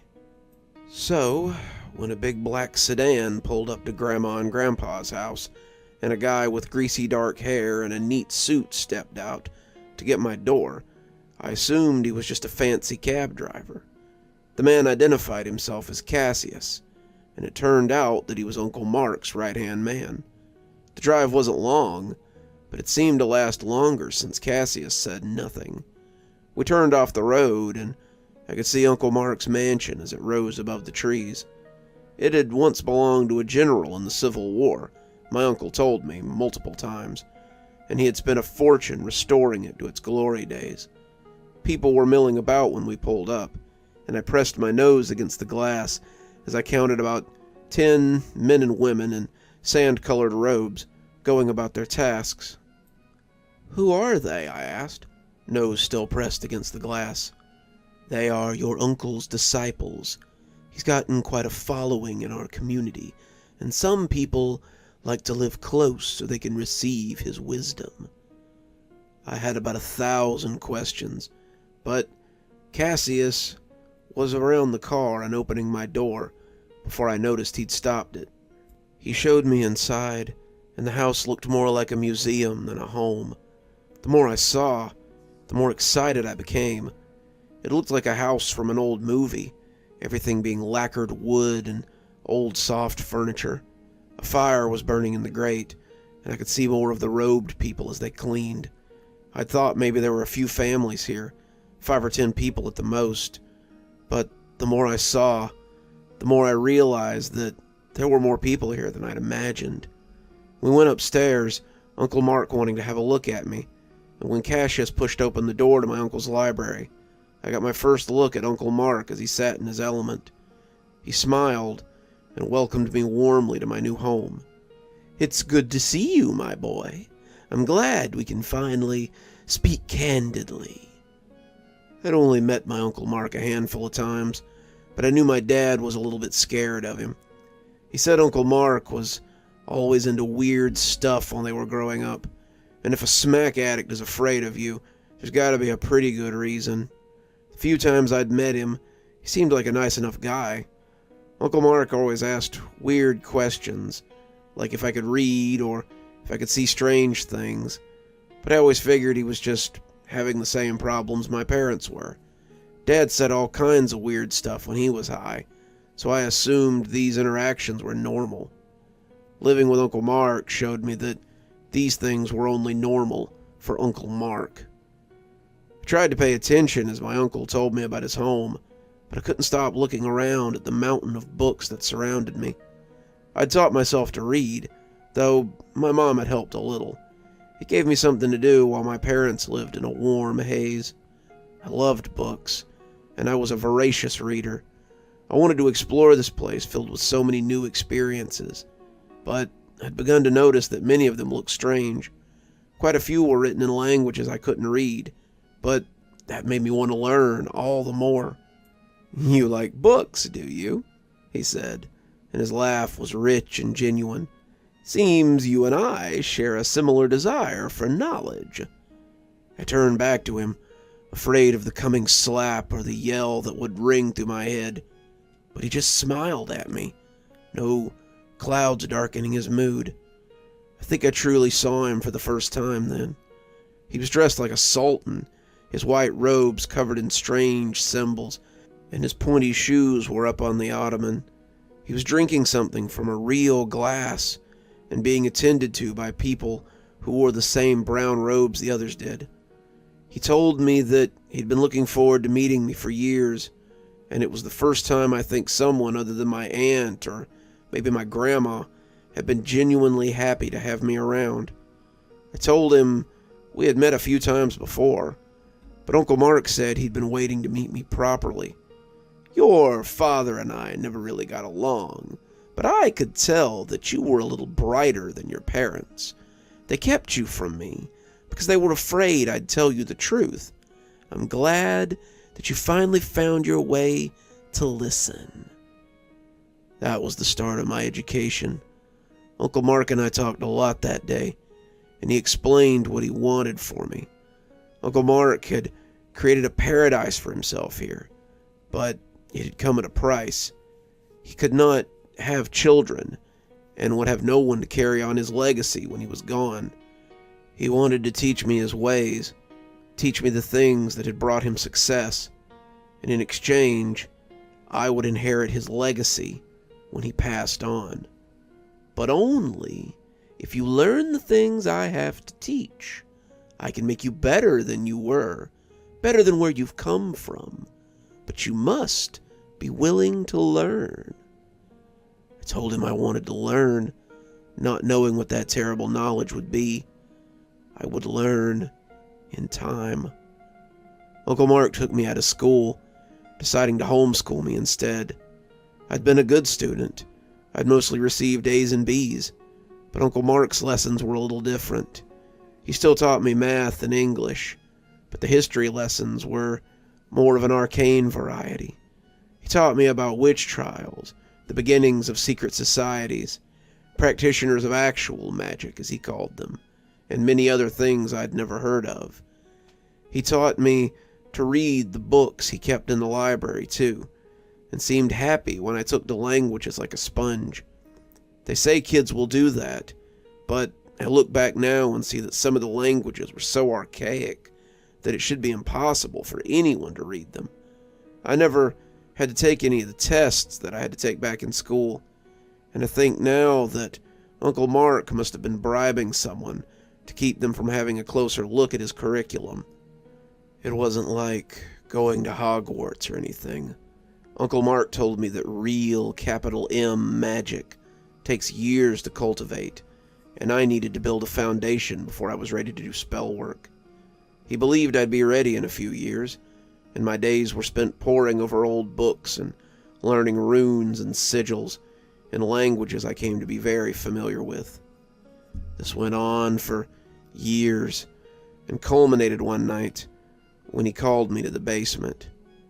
I came down at moonrise, not an uncommon time for Uncle Mark to teach me lessons. I found a bunch of his disciples making symbols on the ground with chalk, as others used crowbars to chisel open canals in the stone. Some of them I understood, but many were things I had never seen before. Uncle Mark held court over all, nodding here and telling them to fix little things there. When he saw me, he put a hand on my shoulder and cast his other hand out like a game show host showing off prizes. He seemed to be waiting for me to say something, but I wasn't sure what he wanted. I was 12 after all, and all this was a little new to me. "Well?" he finally said, looking a little perturbed. "It's, pretty cool, Uncle Mark." "Pretty cool?" he asked skeptically. "It's a little more than pretty cool, my boy. As my apprentice, I would expect you to recognize a greater circle of binding." That got my attention. Uncle Mark had taught me about circles. Some of them were used for protection, some of them were used to channel things, and some of them were used to hold things, if you could get them inside. This one, it appeared, was one of the latter variety. I didn't know what Uncle Mark was trying to catch in his circle, but everything I had read made me think it might be a bad idea. "What are you gonna try to catch?" I asked, unable to help myself. "A demon," he said almost casually. He must have heard me suck in breath, because I pretended to cough when I felt him look at me. I'd been learning about all these things, but I wasn't really sure I believed any of them. I'd watched my uncle do some pretty cool tricks, but I'd never actually seen him do magic. Parlor tricks, things you could see on any Las Vegas show stage, sure, but nothing like Lord of the Rings or anything. He was a good enough manipulator to convince people he could do magic, but I always figured that was about as far as it went. Is it safe?" I asked, and for good reason. All the books Uncle Mark had in his library about demons made them sound dangerous and temperamental. Priests would sometimes banish demons back to their plane of existence, and warlocks sometimes pressed them into service, but demons were strong and usually best left alone. The idea that my uncle wanted to trap one made me very uneasy. "You're with me, boy. There's nowhere that could be safer." But when he said it, his hand tightened a little on my shoulder, almost painfully. Uncle Mark had never been cruel to me, but I knew he could turn mean if the mood took him.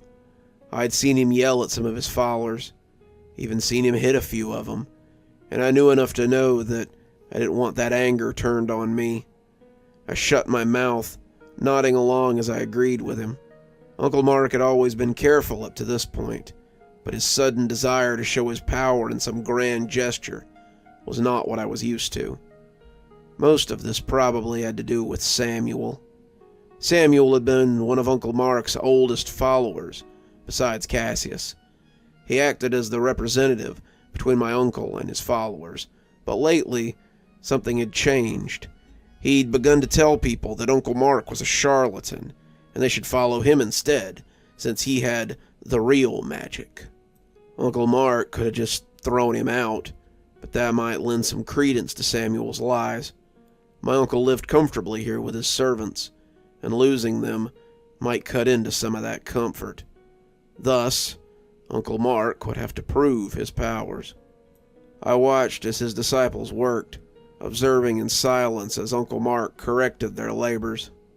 The circle was made of different items, each ring a collection of something unique. The inside ring was silver, his followers heating the metal as they set it into the floor. The middle layer was gold, and they poured the molten liquid right into the stone ring. It was crisscrossed with veins of silver once it cooled, and gems were set into the hardening ooze at key points. The outer ring was the oddest of all, a circle of frozen water that seemed ever on the verge of sweating back into a liquid state. The combination of elements was impressive, but I couldn't begin to understand how they all came together. "When do you think you'll trap it?" I asked, watching the rings come together. "Tonight, I should think," he said, smirking at me like he'd just told the most outrageous joke. So soon?"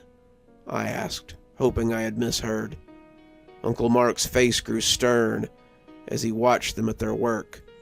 "It's time to put Samuel in his place." As the hours ticked closer to midnight, Uncle Mark assembled his disciples. Samuel was amongst them, looking smug as he watched my uncle open his battered old grimoire and begin chanting. Uncle Mark never said where he found that old book, but I'd seen it many times. As he spoke, the rings began to hum, and the stones in them seemed to twinkle with eldritch light. He turned to look at his followers, seeing the circle flare to life, and his smile was confident as his eyes fell on Samuel. "My students, I'd like to thank you for joining me tonight. I know there have been some amongst you who recently have come to doubt my power, but doubt no longer. Tonight I will demonstrate my ability for you by catching and caging one of the strongest entities of the 9 hells, a demon." A thrum came through the crowd, but Samuel pretended to yawn as he grinned at my uncle. Samuel clearly thought Uncle Mark would do no more than put on a light show for us. But he was wrong. Uncle Mark had clearly brought his A-game and meant to show us all who the real wizard was that night. He drew 5 others to the points of the star, Cassius opposite him in the order, and they began to chant and call out to something whose name could not be known to mortals. Demon names are strange. They sound furry on the tongue. They have too many consonants. Their vowels are not in ordinary places. The members of the circle began to chant the name, and the circle danced with fairy fire. As they chanted, the inside began to pulsate with strange light. I trusted my uncle, even revered him, but I secretly agreed with Samuel. My uncle was a man of means, and clearly this was some show meant to cow the spectators. He would call something from a secret compartment in the floor, I had no doubt, but I doubted it would be some demon from the pits.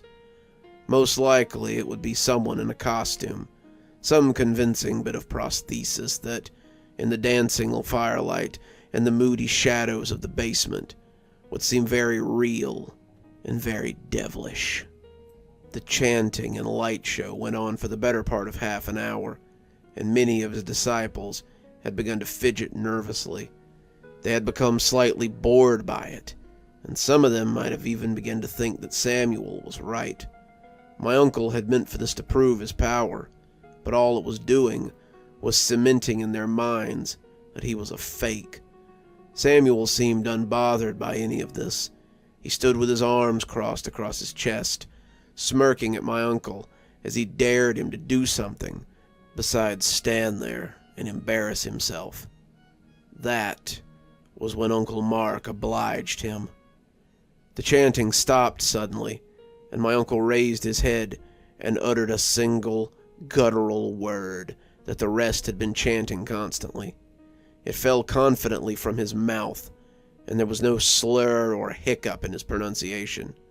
He spoke it with a practiced tongue, and it seemed to vibrate the room as he uttered it. "Melisfrul Rhine."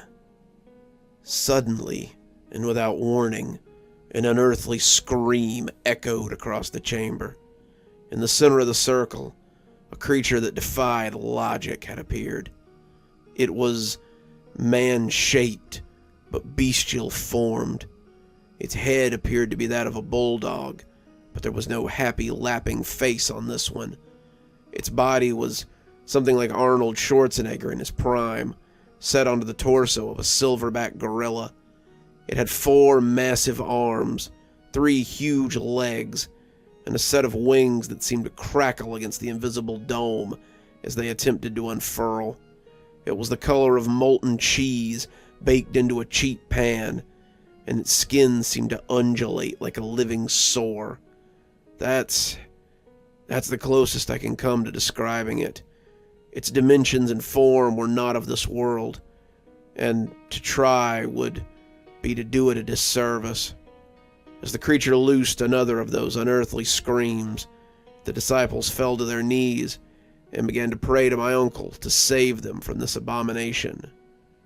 "Worry not," he said smugly. "He cannot hurt you.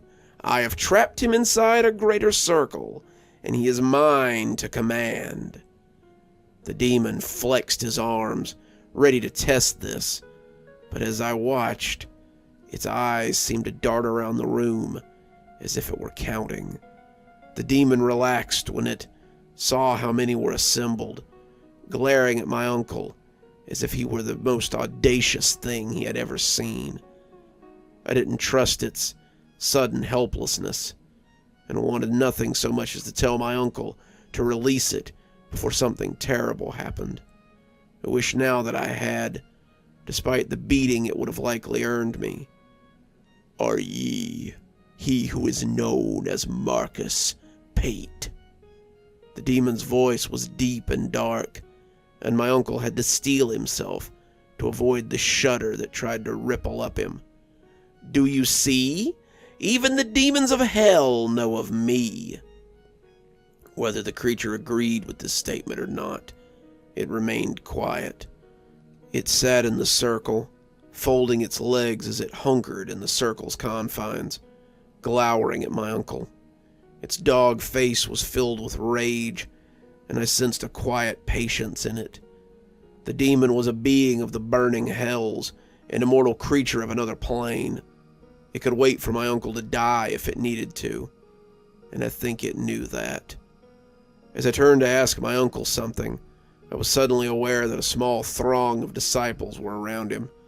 Samuel was amongst them, confessing his sins to Uncle Mark and telling him how sorry he was to have doubted him. My uncle played the magnanimous guru, but I could tell how much he ate this up. Uncle Mark was wise, but also had a deep reservoir of ego that enjoyed being placated. He generously forgave them, telling them how they knew better now, and sent them off to their assigned tasks. "Cassius, you may take the next watch of this one," he said, indicating the demon. "My young ward and I will take the first. Come by sunrise and bring your wits. He may try to trick you and gain his freedom." Cassius said he would be there at dawn, and they left, my uncle and I finding ourselves alone with this creature. Uncle Mark said nothing the whole night. He walked around the circle, observing the demon from every angle. He seemed in awe of his own daring, not quite believing it had worked. The demon studied him as well, its piggy eyes glaring at him with hatred. The creature's intentions were clear, and I feared what it would do to Uncle Mark if it ever got loose. I was still young enough that the thought of my own death was laughable, but Uncle Mark had been so kind to me and given me so much that the thought of something happening to him was truly upsetting. As the 3 of us kept our vigils, the creature turned his attention from my uncle to me. I was watching the demon as it followed Uncle Mark, when its head suddenly shifted on its thick neck to regard me. Its eyes bore into me, the doggish face holding a pair of suddenly captivating orbs. Those eyes seemed to promise me things. They told me of great prizes that could be mine, and when my uncle stepped in front of me, I glowered and tried to lunge around him. When he slapped me across the face, I shook myself, unsure of what had happened. "Don't let him hook you, son. He's a terrible beast, and lies are like manna to him." "I wish you'd turn him loose," I whispered, unable to stop myself from peeking under his arm at it. I don't think I'll sleep a wink as long as it's in the house." Don't be foolish, he spat, suddenly angry. This creature is my legacy, and I'll let all the naysayers and doubters have a look. The idea of letting people down here to see it filled me with a sort of dread. I didn't know what my uncle was planning, but I suddenly felt sure that it would go poorly. Uncle Mark began sending out invitations. Not emails, not phone calls, but actual invitations. They were these strange little cream-colored things with black traces on the edges, proclaiming that the holder was invited to a miraculous evening. It honestly made him sound more like a Vegas showman than a master of the universe, but he assured me that it was how things were done in his circles. They will expect a little showmanship for what I have in store for them. He sent them to everyone, it seems, rivals and friends alike, especially to those who had doubted him. Uncle Mark had been running in the circles since his late teens, and seemed to have accumulated more doubters and rivals than actual friends. Like Samuel, many looked at him as a charlatan, but he assured me that he would end all that a week from now. When they see what I have in store, no one will doubt my power again. His disciples set about making the house ready for guests. Rooms were cleaned, new furniture was brought in, and many little display cases were set up around the house so Uncle Mark could show off his collection. There were wands, daggers, books, even items my uncle claimed were enchanted. These were all things he had found on his journeys, and he hoped they would lend credence to his claims. The demon stayed inside the circle, but I'd come to mistrust that placid beast whenever I had reason to be in the cellar. He never moved, never ate, never drank, and seemed only to watch those who were with him. That wasn't to say that he wasn't busy as well. In that week, 3 of my uncle's disciples killed themselves while on watch, one of them tearing out his own eyes and tongue. By Wednesday, Uncle Mark had taken to guarding him himself. The 2 of us sat down there for hours with the creature, and if Uncle Mark wasn't guarding him, then Cassius and Samuel had the task. Samuel was like a changed man after witnessing Uncle Mark's summoning. He apologized daily for doubting him, and there was no more talk of leaving amongst the disciples. He and Cassius seemed to be the only 2 Uncle Mark felt could be trusted to watch the creature, other than himself and I, of course. That's how I came to be in the cellar with him that night, before the gathering, and had a moment to speak with the demon. Uncle Mark had been awake for 2 days, and I was unsurprised to find him sleeping in his chair around 2 in the morning. The demon had noticed him too, and our gazes found each other yet again. I approached the circle, careful not to cross it. That would have been a big mistake, and one I would likely not have survived. Instead, I stood at the edge as the 2 of us observed each other. "Why do you let my uncle think he's trapped you?" The demon's laugh was like a stone falling to the bottom of a deep well. "What makes you believe he hasn't?" "I've been studying the circle for 5 days. I'm not as scholarly as my uncle, but I know it has some imperfections. I think you could leave if you wanted to. So why don't you?" The otherworldly creature blinked at me, and I got the feeling that it was really seeing me for the first time. "You might be smarter than the old man gives you credit for. Smart enough to know it's not a good idea to trap things you can't control." The demon sat back, grinning toothily at me. "Make sure that's a lesson you remember when you grow as old and as fat as that one." It indicated my sleeping uncle as it spoke. I let my uncle sleep, and the demon and I continued our silent vigil over the other. He would need his strength for tomorrow's show, and for what I suspected might be the biggest and brightest show of his life. They began arriving before sunset the next day. They all came, whether they wanted to or not, enticed by the curiosity of his invitation. Some wore suits, some wore cloaks, but they all possessed the sort of fantastical assurance that my uncle did. It was in the way their faces pinched or their eyebrows raised when you said something they disagreed with. It was the kind of assurance that says, yes, yes, I know more than you, I've seen more than you, and the things that amaze you are things I see as I butter my toast every morning. They arrived in old cars and limousines. One even came in a horse-drawn carriage. But as night set upon the house, they all arrived.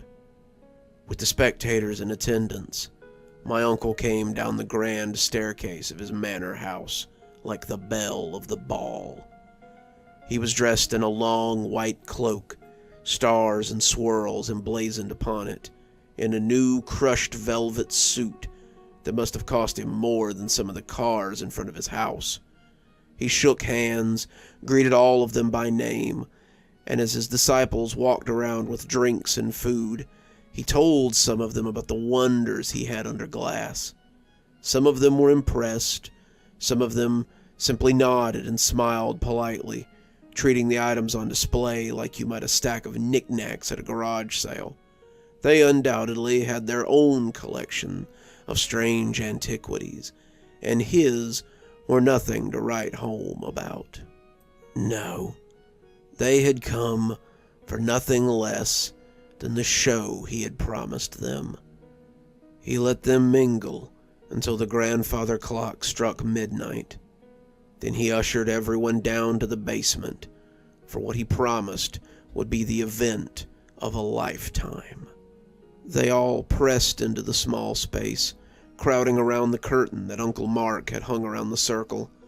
Some of the disciples stood around, politely advising the crowd that they not touch.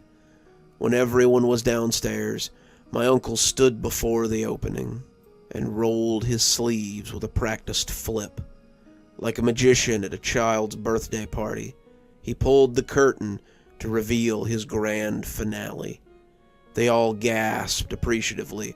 A few of them screamed in fear, but they all looked at my uncle a little differently when they saw the demon he had trapped in the circle.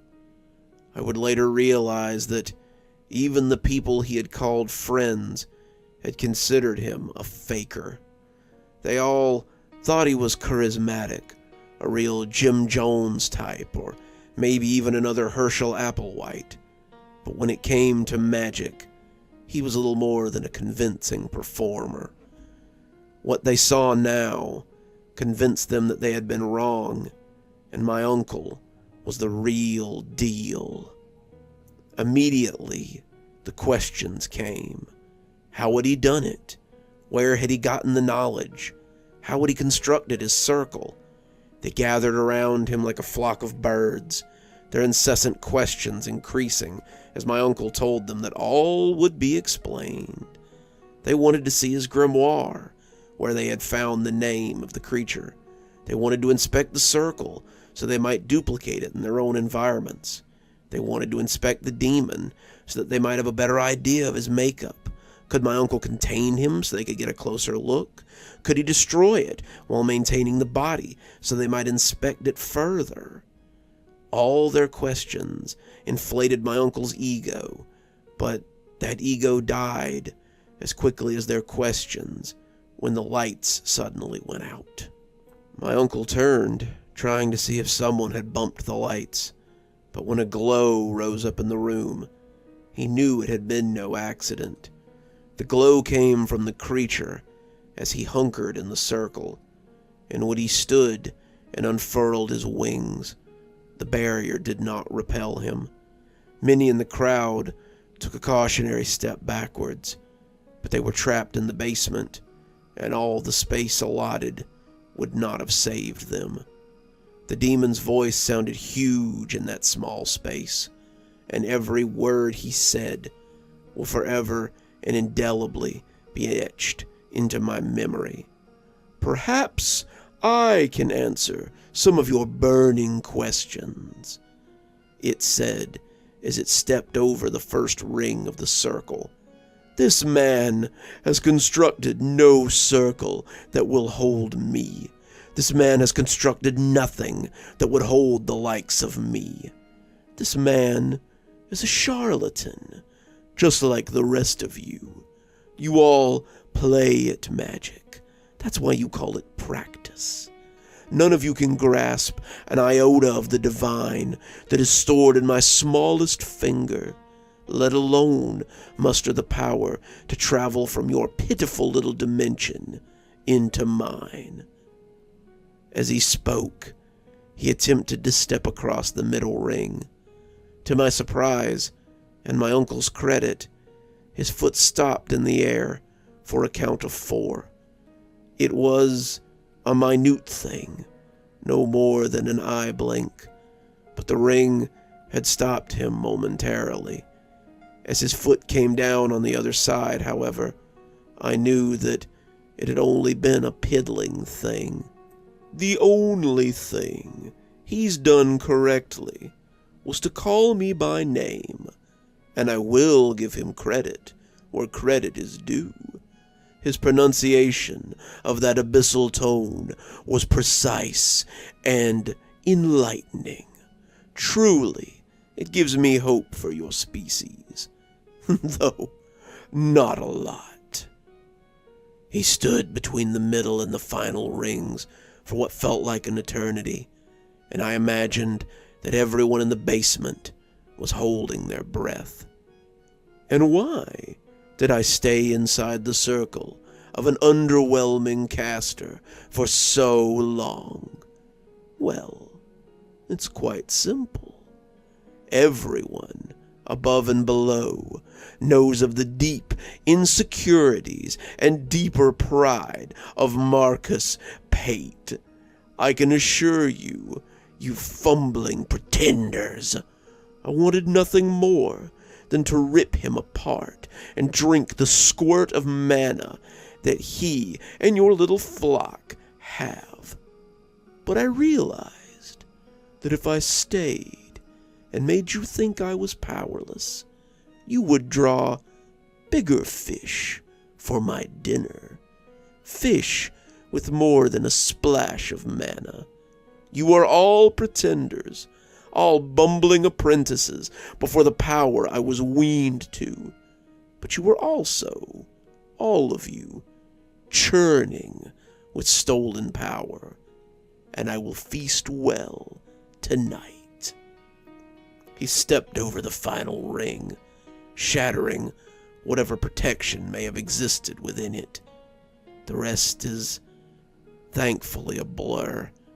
I was nearly trampled by the crowd as it surged around me, and as they shoved me down, I felt one of the columns in the basement bang hard against my back. I ducked down, curling into a ball as the sea of people parted around me. I was pulled and pushed, but I did not get taken by that tide. I was content to sit on my rock as the river was cut by a pike, much too large to hold it. I remember the first warm spatter as it hit me.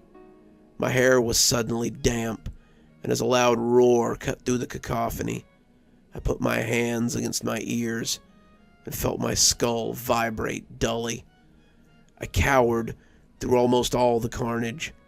People fell around me, their blood making my hair and skin wet, and there always seemed to be more. The demon moved amongst them like a shadow, cutting and slicing as he came, turning them into a slurry. I felt his claws slice inches above my head more times than I could count, and when my hair wafted down around my ears, I realized how close he had actually come. The 50 or so people in the basement took forever to be shredded, though I remember it seeming to end just as quickly as it began. When the screaming and moaning had finally come to a low death, I opened my eyes and looked up to find the impossibly large demon standing before me. As I looked up into the urine-colored eyes, I saw my short life pass before my own eyes and was not impressed with the journey. I could feel his acrid exhalation on my face as he knelt to my level. It smelled like hell itself. I have decided not to kill you, little one. I want you to remember 2 things as you go about your long and eventful life. The first is that your spark of mana is greater than your uncle could have ever dreamed. Though, you will need to tend it to grow it to its full potential. The second, and as his wet, squashed nose bumped mine, I almost shrieked in fear. The second is that demons are not the playthings of the magically stunted. Tell them that my kind are not to be trifled with, and the next time one of you apes feels like you can stand on even footing with a demon, I will do much worse than this. He touched the column I was cowering against, and as the flames licked down it, I glanced up and saw them sprouting to the ceiling as well. This house will be ashes in less than an hour. If you want to live, I suggest you not be in it. I felt myself rising, little as I wanted to, and climbing the stairs as I walked from my uncle's house. They told me later that I had burns on my feet, similar to walking through a bed of cooling ashes, but I didn't feel them while they were happening. I walked out of the house like someone in a dream, standing in the courtyard of Uncle Mark's palatial house as the flames consumed it. I stood there until the twinkling lights of the fire trucks came into view, and the men in the fire coats led me to the ambulance. My uncle's closest neighbor was 2 miles away, but they had apparently smelled the smoke and seen the blaze from their bedroom windows. I went to live with my aunt again after that. She worked mostly from home now, her job more relaxed than it had been. My aunt moved us here to Kashmir for a job with the local paper, and that's how I came to be sitting on your couch, Miss Winters. Some parts of my childhood are foggy. I've forgotten a lot of the things my uncle taught me, but many of the more practical things have wormed their way into my daily life. My teachers are trying to push me into a career in anthropology and antiquities, like my uncle. They think my knowledge of languages and certain old world customs would be beneficial to me in those fields, but I don't know if I want to invite those kinds of feelings in again. What if I become as bad as my uncle was? What if I fall into the same trap that snared him? What if next time I'm the one looking at the rabbit cage and thinking, will it hold a tiger? The young man looked on the verge of pushing the lump from his throat, and Winter hoped he wouldn't choke when she suddenly brought his teeth back together with a gentle hand. He gagged a little, his throat bulging as he swallowed his memory again. The cup spilled from his hand, and he looked at her in bewilderment as she stared back at him evenly. What did you do that for?" he asked, tears leaking from his eyes. She could tell that he wanted to be rid of this memory, had been rid of it for a wonderful moment, only to find that it would be with him forever. "I won't take this memory. I'll tell Juliet to tear up your paperwork. Don't come here again, Mr. Pate. I won't take this memory from you." Winter turned, and when he grabbed her arm, she turned back to give him the full brunt of her stare. "Why not? I need this gone. I don't want this terrible knowledge to—" But he stopped when he looked into her eyes. She wondered what he saw there. She wondered if it seemed familiar. touch me again, and I will teach you a lesson that cannot be forgotten. Go, take your knowledge, and serve your purpose. Study old bones and other people's leavings, who were much wiser than you, and spread your truth to those who decide they are wise." He tried to let her go, and when she grabbed his arm and pulled him close, she saw the cowering boy he had once been. Demons are not your playthings, and you would do well to remember it. He nodded, his head flopping a little as he wobbled his acceptance, and when she let him go, he knocked his chair over as he scuttled from the room. Pamela reflected that she could have used the money from that session, but the lesson was one that needed to be taught. She knew creatures that would thank her for not scrubbing one such as him, even if he wouldn't.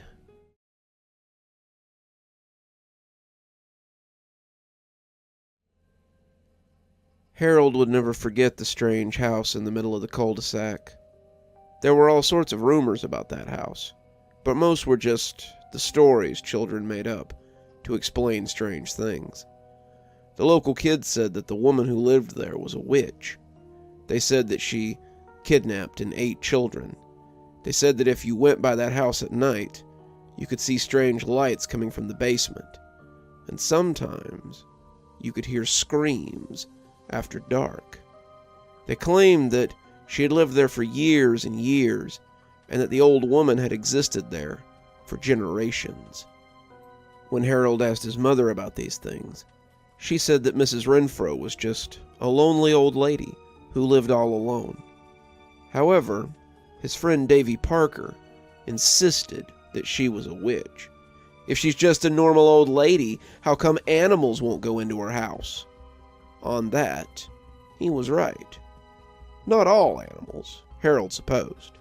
Mostly just cats. Cats would not come anywhere near Miss Renfro's house. There were many strays on the road, cats squatting in people's yards to hunt mice or snakes, but none of them would go anywhere near Miss Renfro's house. The cats wouldn't even use the sidewalk in front of her fence. You could watch them sometimes, as they stopped at the fence line and crossed the street instead, risking being hit by traffic instead of walking near her home.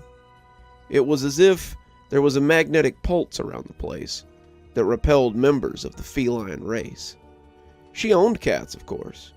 The boys had seen her take many of them into the house, all of them hissing and yowling as they battered against their carrier. Once they went in, though, they never saw any of them again.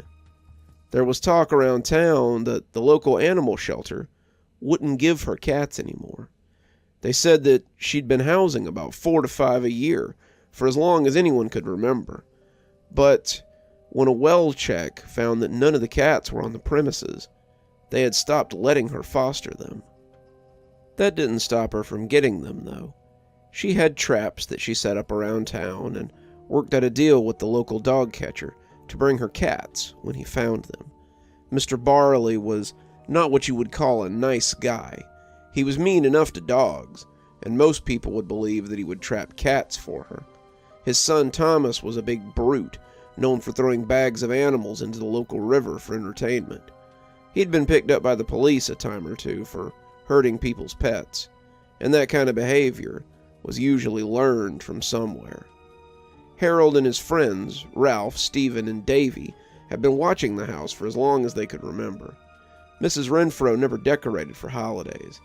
She never handed out candy for Halloween. She never returned any of the balls or toys that might land in her yard, and chased away anyone who tried to retrieve them. No one ever went there to sell magazines or chocolate bars for school fundraisers, and if they tried, they were always chased away. Mrs. Renfro was a sour old woman, somewhere in her late 50s or early 60s, but there was talk that she might have been older than that. Harold's mother told him about how Mrs. Renfro had acted the same way when she was a kid. It couldn't have been the same Mrs. Renfro, though it does look just like her. She constantly ran kids off her property, or yelled at those who rode their bikes too close to the fence. She was a sour old crone, but this must be her daughter or a cousin or something. The Mrs. Renfro that I knew would be older than dirt by now. She told the boys this story as they sat eating watermelon on the back porch one summer, and it sparked a real fire in them. They wanted to know more about Mrs. Renfro, and in their minds, it could absolutely be the same one. Her reputation for being a wicked old witch had been cemented in the minds of most of the town's children. The idea that she had existed there for multiple generations wasn't as far-fetched as Harold's mom had thought it was. So, as they started their school break, the boys began spying on their reclusive neighbor. Like the nerd he was, Ralph wanted to start with the boring bits. "We should go to the library. We can see if they have the same Mrs. Renfro that lived there when Harold's mom was a kid." "And how are we going to do that?" Davy asked. "You know they're not going to let a bunch of kids go and look at records like that. Those kinds of things are only for lawyers and policemen." The two had argued about it, but in the end, they had decided that some good old-fashioned surveillance might be their best option. So, they had staked out the old lady's house for the next week.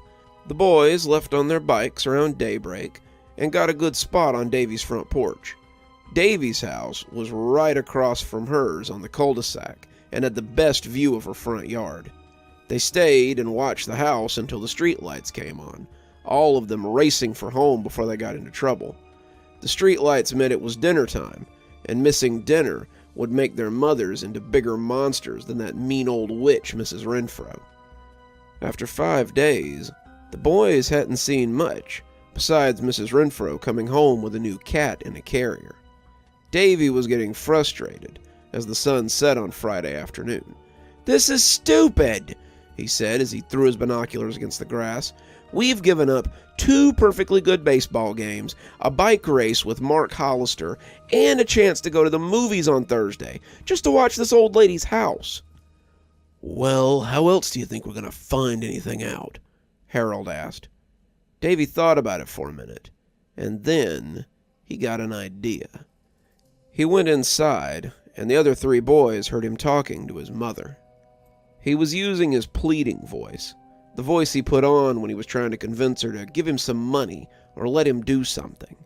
They all knew he would manage whatever he was after. Davy's mom was a soft touch, and always had been. After a little back and forth, they heard him exclaim how much he loved her and come back outside. He had his chest puffed out as he came to join them, and a smile that made him look like the cat that had caught the canary. "Ask your parents when you get home tonight if you can stay on Saturday. I think most of the good stuff happens after dark, so we can watch from the front windows and catch it." They all agreed, saying that sounded like a great idea. Davy's dad, a trucker who was on the road more than not, was still off on a delivery. Davy's mom was the doting sort, who loved to give her son whatever he wanted. That meant that even if they didn't catch Mrs. Renfro in anything, they could still play Super Nintendo or watch scary movies in his room. Even if they didn't solve the mystery of the neighborhood witch, it would still be a fun night. To no one's surprise, their parents agreed to let them stay the night, and as the sun began to set Saturday night, all 4 were in the living room with their binoculars out. Davy's mother had told them to not make too much racket and gone up to read in her bed. They were trying to be sneaky, but anyone could have seen the binoculars hiding underneath Mrs. Parker's gauzy curtains in the living room. It had been a slow day on watch, and the boys hadn't seen Mrs. Renfro leave her house all day. They supposed she might have snuck out while they were eating lunch or munching on the pizza that Davy's mom had bought them, but they doubted it. Her old van was still in the same position, and the package the postman had left that morning was still sitting on the doorstep. It had been an all-day event, and the boys almost vibrated with excitement as they watched the sun set behind her creepy old house. As darkness began to fall, Stephen said he thought he saw something from one of the basement windows. They all looked in that direction, and sure enough, there was something going on down there. A weird funhouse glow was coming from the windows, a soupy green color, like you saw in scary movies. Davy said he thought he saw smoke, too, and the longer they looked, the more the boys imagined that they could see smoke curling up from underneath the windowsill. Not the kind of smoke you got from a fire, of course. This was soft and translucent, like the smoke you saw when your mom made soup. I knew it. I knew if we stayed past dark, we'd see something. Harold thought the glow was cool, but it wasn't really proof of anything. For all they knew, that's where she kept her TV, and she was just watching something weird. Maybe she was down there smoking the stuff that he caught his sister puffing on behind the house, and they were watching no more than her relaxing after a long day of being terrible. Either way, the glow wasn't much proof of anything. We need to get closer, someone said. It wasn't until Harold found the other three looking at him that he realized he had been the one to say it. That's a great idea, Davy said, putting down his binoculars. He looked pretty excited about the prospect of sneaking up on the old woman's house, but Harold suddenly wished he hadn't said anything. Mrs. Renfro's house was creepy enough in the daytime, and the idea of going over her fence at night was a little too spooky for him. It was just a thought, guys. If she caught us sneaking over there after dark, she'd have we can go out the back and creep around the side of the house, Davy said, clearly not listening. My mom will never hear the door and think we've just gone up to my room if she comes downstairs. Stephen and Ralph were all for it, though Harold thought Ralph looked a little queasy. Just to be safe, they all went running up the stairs like a herd of gazelles to get their flashlights from their backpack. They had all brought them with the idea of telling scary stories later that night, but they might be put to better use now.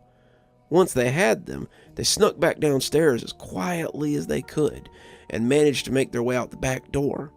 There was still a little stab of daylight left as they came through Davy's backyard and around the front of the house.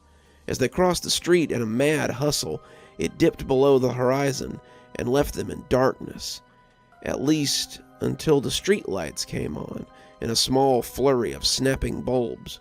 They stood beneath one of the lamplights, crouching low as they observed the front of Mrs. Renfro's house.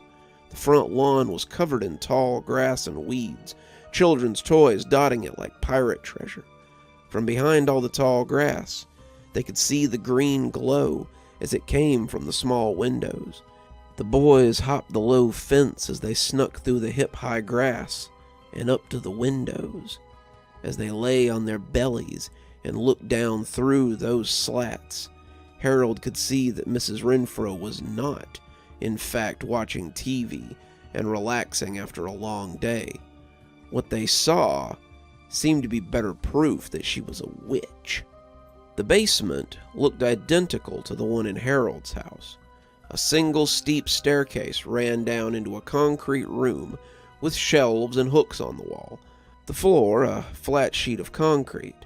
Instead of a washer, a dryer, and a mound of holiday decorations, however, a large metal pot sat in the middle of the floor. The pot, more like a bathtub than a soup pot, was the source of the green glow, and the liquid inside swirled with eldritch light.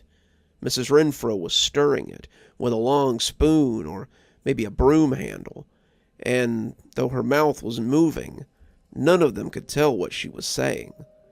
On a shelf near the pot was the cat they had seen her bring in a few days before. "Holy crap," whispered Ralph, pushing away from the window. "She really is a witch." Harold nodded, all of them moving back from the window so she couldn't see them. But Davy stayed put. He was focused on that cat, the one on the shelf that she was clearly planning to do something with. Harold didn't really like how intent he was. Davy was prone to doing things that weren't strictly smart sometimes, things that might be considered noble if they weren't so suicidal. Last summer, Davy had saved a kid from drowning at Gopher Pond, an act that had almost sent him under as well. The year before, he had shoved a kid out of the way of a truck, earning himself a broken arm and a commendation from the mayor. Davy didn't lack for courage. Sometimes he lacked for sense, though. When he picked up the rock, Harold was afraid that he might throw it through the little window and give them away. Instead, he rolled like a log and tossed it at Miss Renfro's front door. The old woman stiffened, climbing down off her stool as she hobbled towards the stairs on her gouty legs. "What are you doing?" Harold whispered, looking at Davy incredulously. "Getting that cat," Davy said. As she got to the top of the stairs, he pushed the window and grinned as it popped inward. He slid inside as Ralph began to hyperventilate, and Stephen asked what the heck he thought he was doing. Harold whispered he didn't know, but quieted as the front door came open and a quavery voice cascaded across the lawn. "Who is it?" she croaked, sounding more like a bullfrog than a woman. "What nasty beasties are taking me from my work?" The three boys got as low as they could in that tall grass, hoping it would cover them as the specter descended the steps. "Are you hiding?" she rasped, the stairs squeaking under her feet as her bunched old legs brought her closer to the yard. Harold put a hand over Ralph's mouth as his wheezing became louder. He undoubtedly needed his inhaler, but the sound of its trigger would alert the old biddy. Stephen had begun to shimmy a little, trying to get around the edge of the house, but as her patent leather shoe came down with a clump on the cobblestone path in front of her, he froze like a statue. If she had a flashlight, they'd be seen, but Harold didn't think she had one. She hadn't turned on the porch light either, and with any luck, her old eyes wouldn't see them if they stayed absolutely still. She took a step into the grass, and Harold almost pulled his hand away as he felt Ralph's tears touch his skin.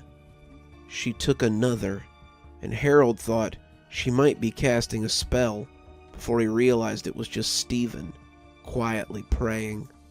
She took a third step, and Harold shut his eyes tight as he hoped beyond hope that she wouldn't see them.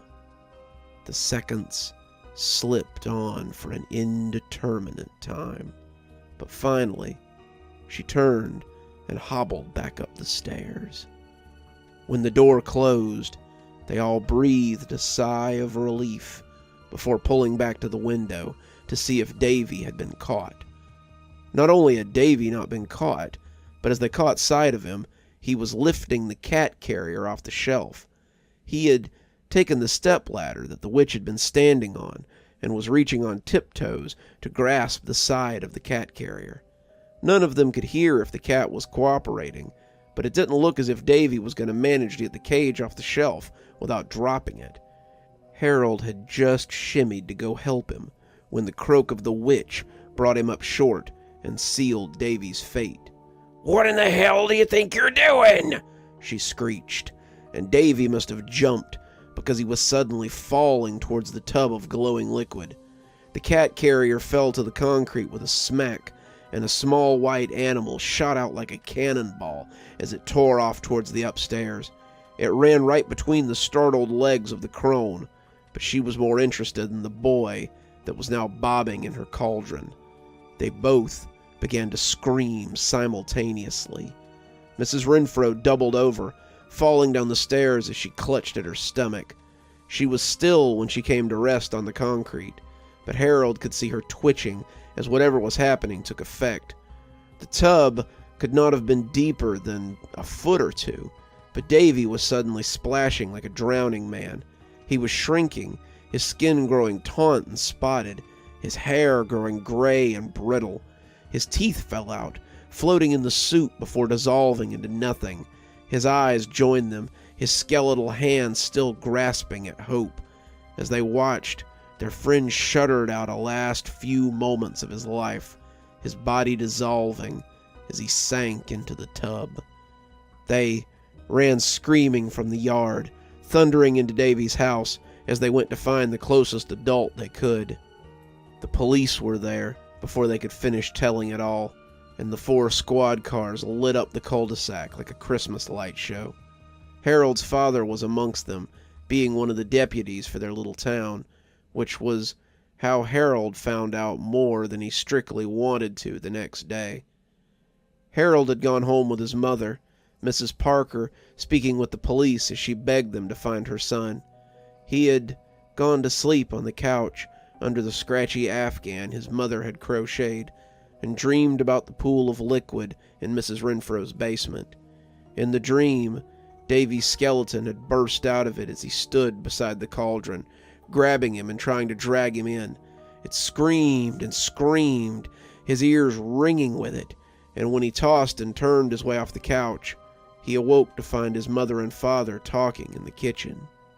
Old Biddy was kinda nuts. She had all these books and diagrams, satanic stuff. She had this big tub of liquid down there.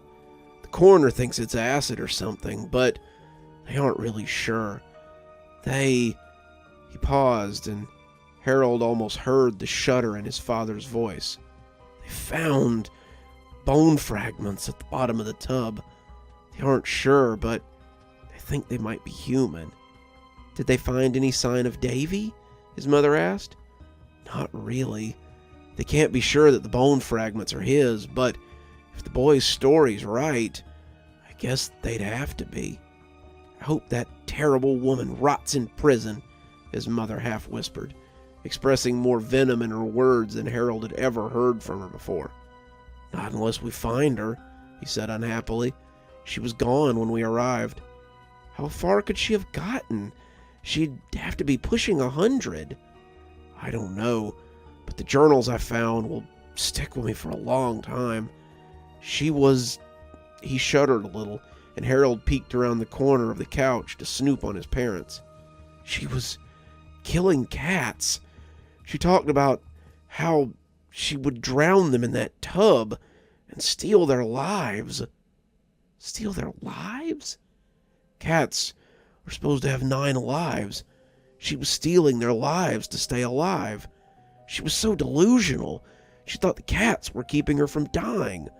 The journal entries went way, way back, long before you and I were born. She was a sick woman who believed she'd lived for centuries. Mrs. Renfro's house sat empty for a long time. The families that moved in never stayed for long. They always said the same thing. They told the realtor that the house was lovely, but they felt watched while they were there.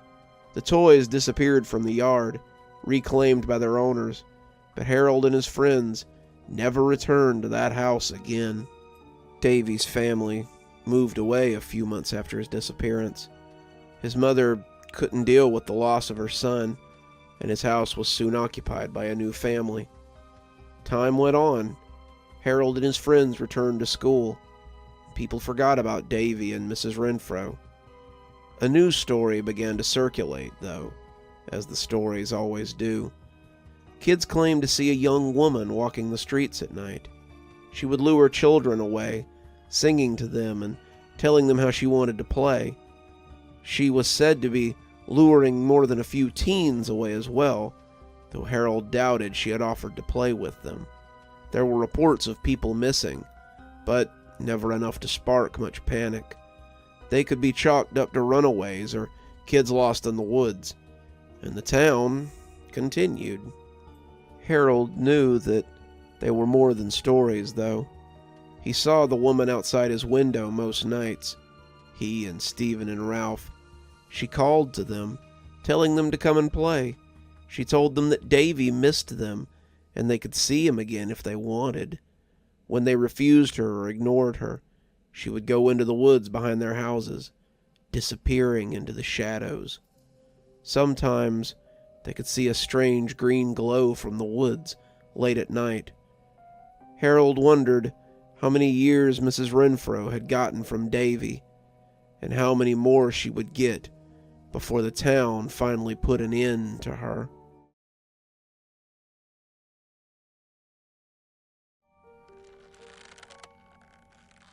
Oh, good. You're awake. Don't struggle too much. I know what this looks like, but I promise I'm not going to kill you.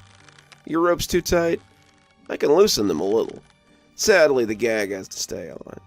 You see, I can't have you interrupting me while I create my masterpiece, or while I tell you how we came to be here. Do you recognize me? No? Maybe you're not an art lover. My name is Roland DePriest, and I'm a world-renowned artist. My work has been seen in galleries, museums, and was once the showcase of any place it was housed.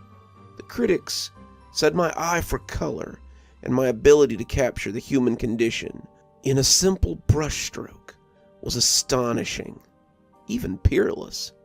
I had the ear of the world, and whatever I painted turned to gold. It was to be expected, of course.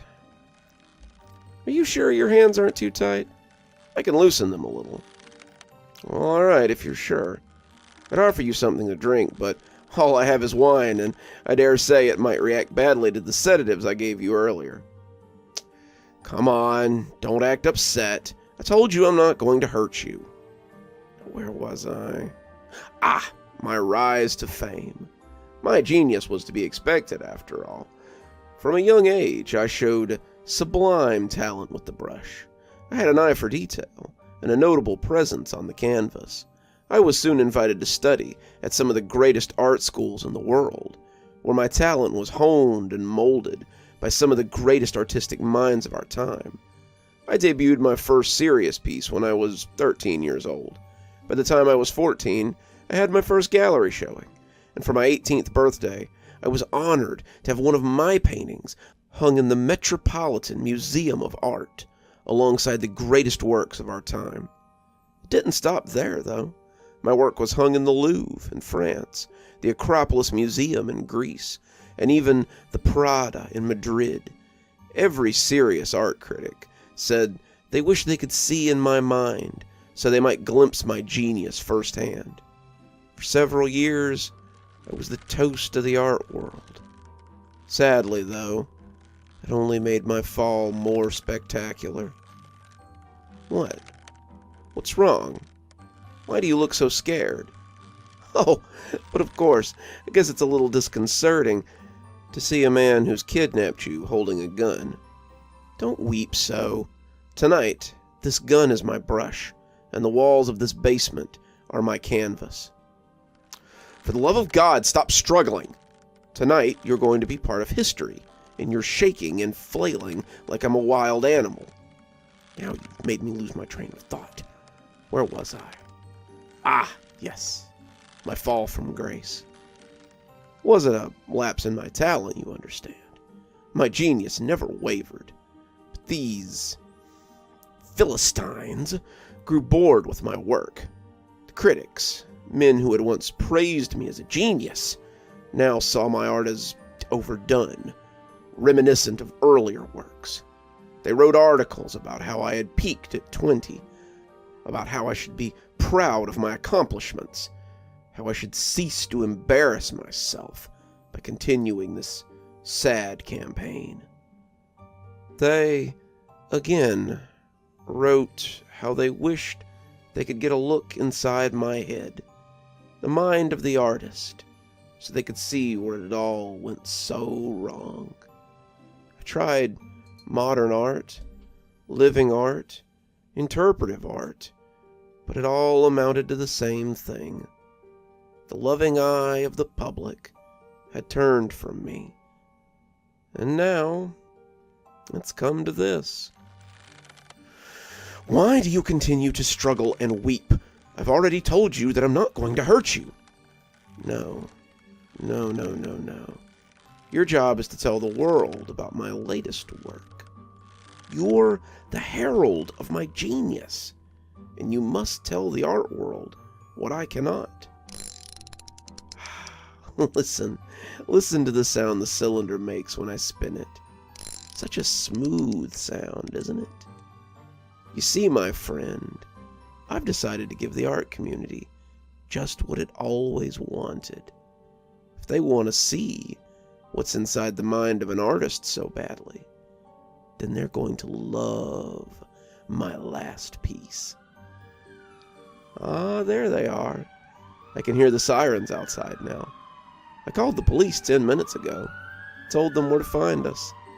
It will take them another few minutes to break down the door and make their way to the basement. But it'll be too late by then. I'm going to remove your gag now, so you can help them discover my latest art piece. And remember, a claw is a word of an artist.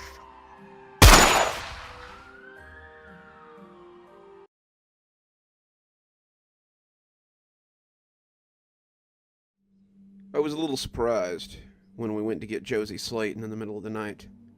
The call came down right after midnight. Dupree and I had just finished showers in confinement, a 4-hour affair most nights that had seemed to take all night. We had kicked our feet up on the desk, preparing to relax a little, when the phone rang over the sound of Nickelback that Sergeant Lang was listening to. Lang put down the folder he was going over and paused the music just before picking up on the third ring. Confinement, Lang speaking. Dupree cocked an eye at Lang when he sat up a little straighter. I had already decided that this was likely going to be the death of our rest tonight. Warden? Yes, sir. Yes, sir. He's in 2203. Yes? Yes, sir. You want him so late? Of course. No, sir. No. I'd never question your orders. We'll bring him right away. As he slid the phone back into the cradle, he glanced over at us with a look of regret. Sorry, guys. Looks like the warden wants to see someone. Who? Dupree asked, one eye still closed, the other glaring maliciously. Inmate Slayton, Lang said, as though that wasn't the worst inmate we had at the moment. I made a disgusted noise. At midnight? Can we even do that? It's hard enough to pull inmates out of confinement during daylight hours, and he wants us to move this guy in the dead of night? Lang just shrugged. Warden's orders. Dupree got up, his boots slapping the floor. I, however, was not convinced. Are they sending anyone to help us? Lang just shook his head. He seems to think that you and Dupree can handle it. You're joking, right? Slayton's pending transfer to another facility for assault on staff. He has an order on his door that says the captain has to be present before you can even take him out for a shower. It was a little more than that, though. Slayton was our newest celebrity here at Stragview. He had crisscrossed the South, Louisiana to West Virginia, robbing banks and raising hell. After killing 3 cops in a bar near Albany, Slayton had finally stepped his game up to murder, and he had also escalated on his next robbery. He had shot 3 hostages after the job had gone south, one of them a pregnant woman, and they had thrown the book at him. 7 life sentences, served consecutively, with no chance of parole. Inmates hated him because he had murdered a pregnant woman. The officers hated him because he was a cop killer. And most everyone hated him because he was a young, dumb asshole. I knew a lot of men who would have stepped through those gates a humbled man and quickly learned to keep their head down. Slayton was not one of them. He had been here 3 weeks, and in that time, he had assaulted 5 inmates, tried to sexually assault a nurse, and then assaulted 2 staff members when they had tried to stop him. One of them had needed to be sent to the hospital. His nose had been very broken, and Slayton was charged accordingly and sent to confinement. While there, he had assaulted his roommate, flooded his cell, thrown feces at 2 officers, of which I was one of, and threatened to hurt himself unless he could talk to the captain. No one had mentioned he was claustrophobic, a fact that did not matter, and he'd been keeping the quad awake for a solid week now. It appeared that he was going higher than the captain, though. Lang shrugged again, saying, "Warden's orders." We had a little choice but to get the little sociopath ready then. He was asleep when we arrived, having just finished screaming himself out, but he perked up as we approached the door. He was undressed, naked except for a wide grin that showed a mouthful of broken teeth, and he sat himself for the fight as I shined the light through the little hole. He had set his back to the wall. If it weren't for the smile, I would have thought he was scared. "Settle down, Slayton. Warden wants a word." He perked up then. It appeared he understood that he was going straight over the captain's head and all the way to the top of the totem pole. He dug his blues out from under the bed, slid on the soft shoes we gave him to wear in here, and stepped up like he was expecting us to just open the door and turn him loose. I shook the cuffs at him, nodding my head towards the leg restraints that Dupree had. There would be no walking to the warden's office. There would be a slow, contemplative shuffle instead. He rolled his eyes. "And what if I choose not to put on them cuffs?" Dupree beat me to the punch. Then we get the captain down here, and me and 6 other guys go in there and drag you out to the warden's office in a hand dolly. Your choice." He turned around and got his hands out of the flap easy enough. 5 minutes later, we were making our slow way towards the security building to see the warden. It's funny how night changes the compound. I could see the hollows around the streetlights, clouds of bugs hovering in slow circles as they followed its mesmerizing light. During the day, the yard is a noisy mess of moving bodies, but at night, it's occupied just by the yard staff, 2 to 3 officers who patrol around doing odd jobs, and of course, the things that feed at night. Slayton was clumping down the walkway, probably looking for frogs to step on, with his ankle chains swinging and clacking on the pavement as he walked. The captain and his yard officers looked up as we went by, looking like zoo animals as they stared at the smudgy windows of their office, but none of them came out to question what we were doing or help us with the process. Whether they had been informed what we were doing or not, it appeared they were intent on staying out of it. It appeared that Dupree and I were on our own. We came to the admin building, looking forlorn and a little spooky at 12:30 at night, and this is where the plan deviated. "Head on in. I want to have a smoke before we go see the warden," Dupree said, taking a crumpled pack of cigarettes out of his pocket. I looked unsure. "Sure about that? What if he wants to?" "He ain't gonna do shit. He's ambled along, fine as milquetoast, 'cause he's getting what he wants." He turned to Slayton anyway and fixed him with an even look. Dupree was 6'5" of solid muscle. He was pretty good at even looks. "I trust I don't have to tell you that making trouble this close to the finish line would be a great way to get thrown back in your cell with nothing but cold steel to sleep on and nothing to eat for breakfast besides whatever crawls out from under your bed, right?" Slayton settled his eyes into what must have been a sorrowful look, at least as far as he knew, but I could see the mischief dancing behind those half-crazed eyes, and I didn't like it. "You got my word, Sarge. I'll be good." Dupree snorted like he didn't believe him. "I ain't no Sarge, and if I hear so much as a shoe scuff on the hallway, I'll be on you before my ash has a chance to cool on the sidewalk." He sparked the end of his cigarette, and we stepped into the long hallway. It was dark, all the offices closed and locked for the night, but one office cast a lone light across the linoleum. The words "Warden" hung in the black letters across the door, and though Slayton seemed eager to make his way down the hall, I was suddenly unsure. All my alarms were going off now, and I was suddenly wondering why we had agreed to this. Slayton was getting away, though, and it was too late to think about it now. The warden invited us in as I raised a hand to knock. I had never seen his office before. It was a simple, neat little room with a desk, a chair for guests, and a chair for the warden. He sat behind the desk, fingers steepled in front of him like someone contemplating the arcane. He invited Slayton to have a seat before turning to me. "You may leave if you want. I have some matters to discuss with inmate Slayton." "I think I should stay, sir. Inmate Slayton has multiple accounts of violence against other inmates and staff. Cap would flip out if he knew that I just left him in here with you alone." The warden shrugged. "Your choice. All I ask is that you stand quietly and don't interfere." I nodded, taking my spot by the desk so I could intercept Slayton if he decided to get froggy. The warden turned his full attention to the inmate then, and Slayton did not seem to like being the recipient of that scrutiny. "I have brought you here to offer you a deal," the warden said, setting a black book between them which must have been on his lap. I found my eyes rooted to that book. As I watched it, it seemed to breathe and shift on the calendar that sat atop the warden's desk. I wasn't sure what to make of it. It looked like 1,000 ledgers or family Bibles I'd seen in my lifetime, but I knew instinctually that it was like nothing my eyes had ever seen before.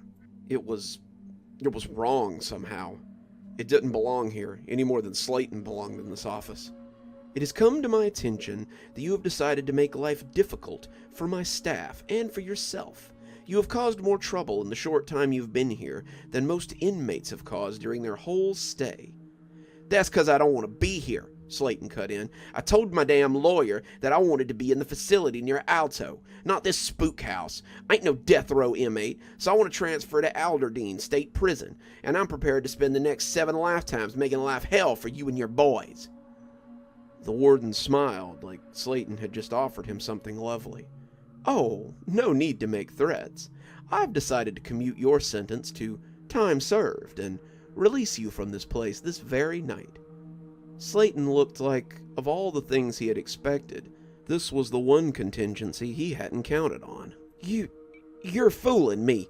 You think I'm a simpleton. I ain't no dummy. You ain't no judge, and you sure ain't God, so I know you can't just turn me loose." "Quite the contrary. I'm prepared to release you from your bondage this very night." I opened my mouth, wanting to protest, but the warden gave me a look, and I suddenly found myself unable to continue. The warden opened the black book and spun it around to face Slayton. "All you have to do is sign in this book." He offered Slayton a pen, a fancy silver thing that looked like it cost a fortune, and Slayton reached for it with a trembling hand. He stopped, though, as sanity tried to reassert itself. "No fooling? I sign this and I'm free?" The warden spread his hands. "Free to go wherever the wind takes you." Slayton couldn't have put his name down fast enough, and his chains jingled merrily as he signed the book. He slid it back to the warden when he'd finished, pin sitting in the spine. He was all smiles, holding his cuffs out to have them removed, before a strange look crossed his face. It looked like a goose had suddenly walked across his grave. It happened suddenly. He sucked in a breath, his throat rattling like someone with a bad case of pneumonia. His arms shook as he stared at the man with the strange smile, and I saw him pitch forward as he lost balance. I reached out, meaning to catch him, and had just enough time to see his face gain spider webs of wrinkles. When my hands caught his chest, I had half a second to register the frail bones and slack skin of an old man beneath those prison blues. He looked up into my face, and I imagined I could see his skin turning to powder as his hair tumbled from his head in clumps. Then my hand broke through his chest, and he just sort of turned to powder before he crumbled to the floor in a heap of ash.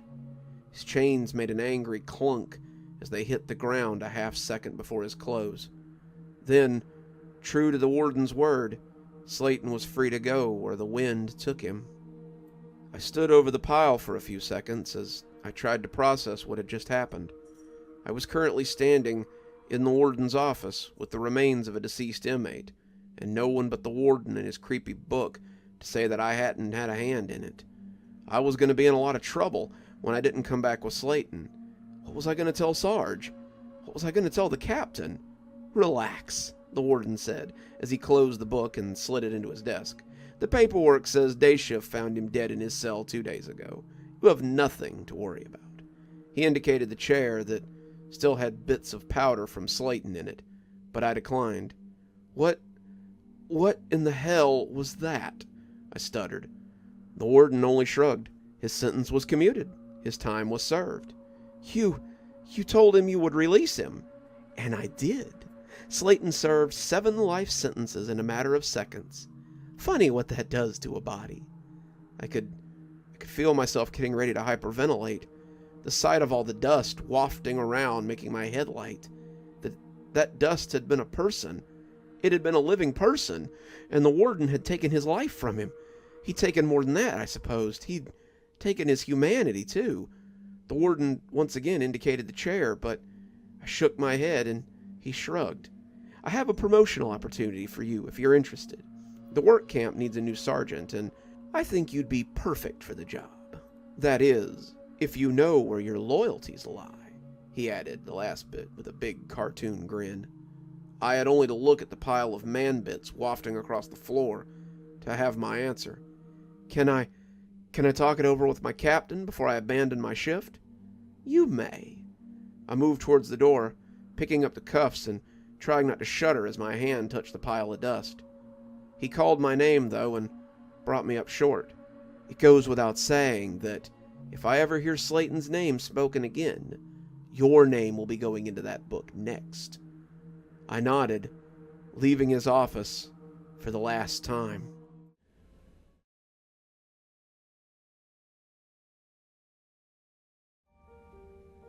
When Jameson March, owner of March Mortuaries, put a sign out front of his business saying that he'd be selling honey, people thought he must be joking. What kind of mortician would sell honey? Would he sell it next to the caskets in his showroom? Would he offer it graveside at cemeteries? No one knew, but there was much speculation about that little sign. Those who asked Jameson were in for quite a treat. Jameson told them that he would be selling his honey right here at the mortuary, and even gave them a sample so they might tell their friends. What they sampled was supposedly the best honey any of them had ever eaten. They went on and on about the texture and the taste and the strange exotic flavor within the honey. They said how they couldn't wait for Jameson to sell honey, and they'd be buying as much as they could on opening day. Others began to question where he was keeping his bees. They saw no beehives on his property, a 2-bedroom apartment above the mortuary. They saw no hives on the mortuary property at all, in fact. They saw no hives in the cemetery or near the crematorium. But still, the honey came. On the 3rd of March, the first jar of that miraculous concoction appeared in the front room of Jameson Mortuary. The mortuary was crowded for the next several days, and by Friday, not a jar was left to be purchased. Again, people praised the texture and the taste of his honey, as well as the myriad flavors that one would find within the jar. One of the buyers, Bert Lancaster, owned a large honey operation of his own.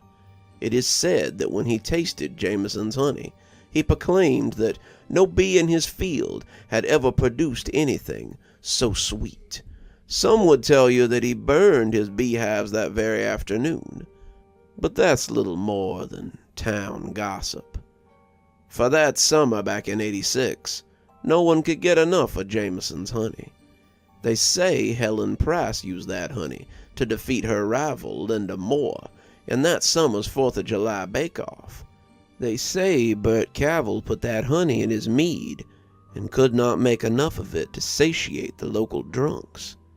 They say Mary Sanders was taken to the hospital over in Oakley when she ate 10 jars in a day and was reaching for an 11th when her stomach ruptured. But again, that's all town gossip. What is fact was the discovery made by Randall Smith, a local tabloid writer, in the fall of '86. Randall had a reputation for being less of a journalist and more of a mudslinger. If there was a nasty rumor started, Randall could usually be traced back to it. He'd grown pretty tired of hearing about Jameson and his amazing honey. Randall was of the opinion that if something was too good to be true, then it likely was. He thought Jameson's honey must have some sort of secret ingredient that got people addicted to it. Maybe it was even a cover for some kind of dope operation that Jameson was running out of the mortuary or the cemetery. Whatever the case, Randall could smell a story, and it would be sweeter than any nectar the old mortician could produce. So one night, as the moon hung full over Pleasant Rock Cemetery, Randall and his friends, Rooster Malloy and Charles Drainer, took a trip out to the cemetery to have a look around. Someone had reported earlier that week that they had seen some larger-than-normal bees around the cemetery grounds, and speculated that these may be the source of Jameson's honey. As it was the only lead that Randall had, it seemed as good as any.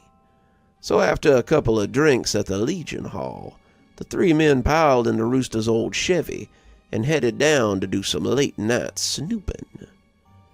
Randall still tells anyone who will listen how the graveyard was as silent as its namesake.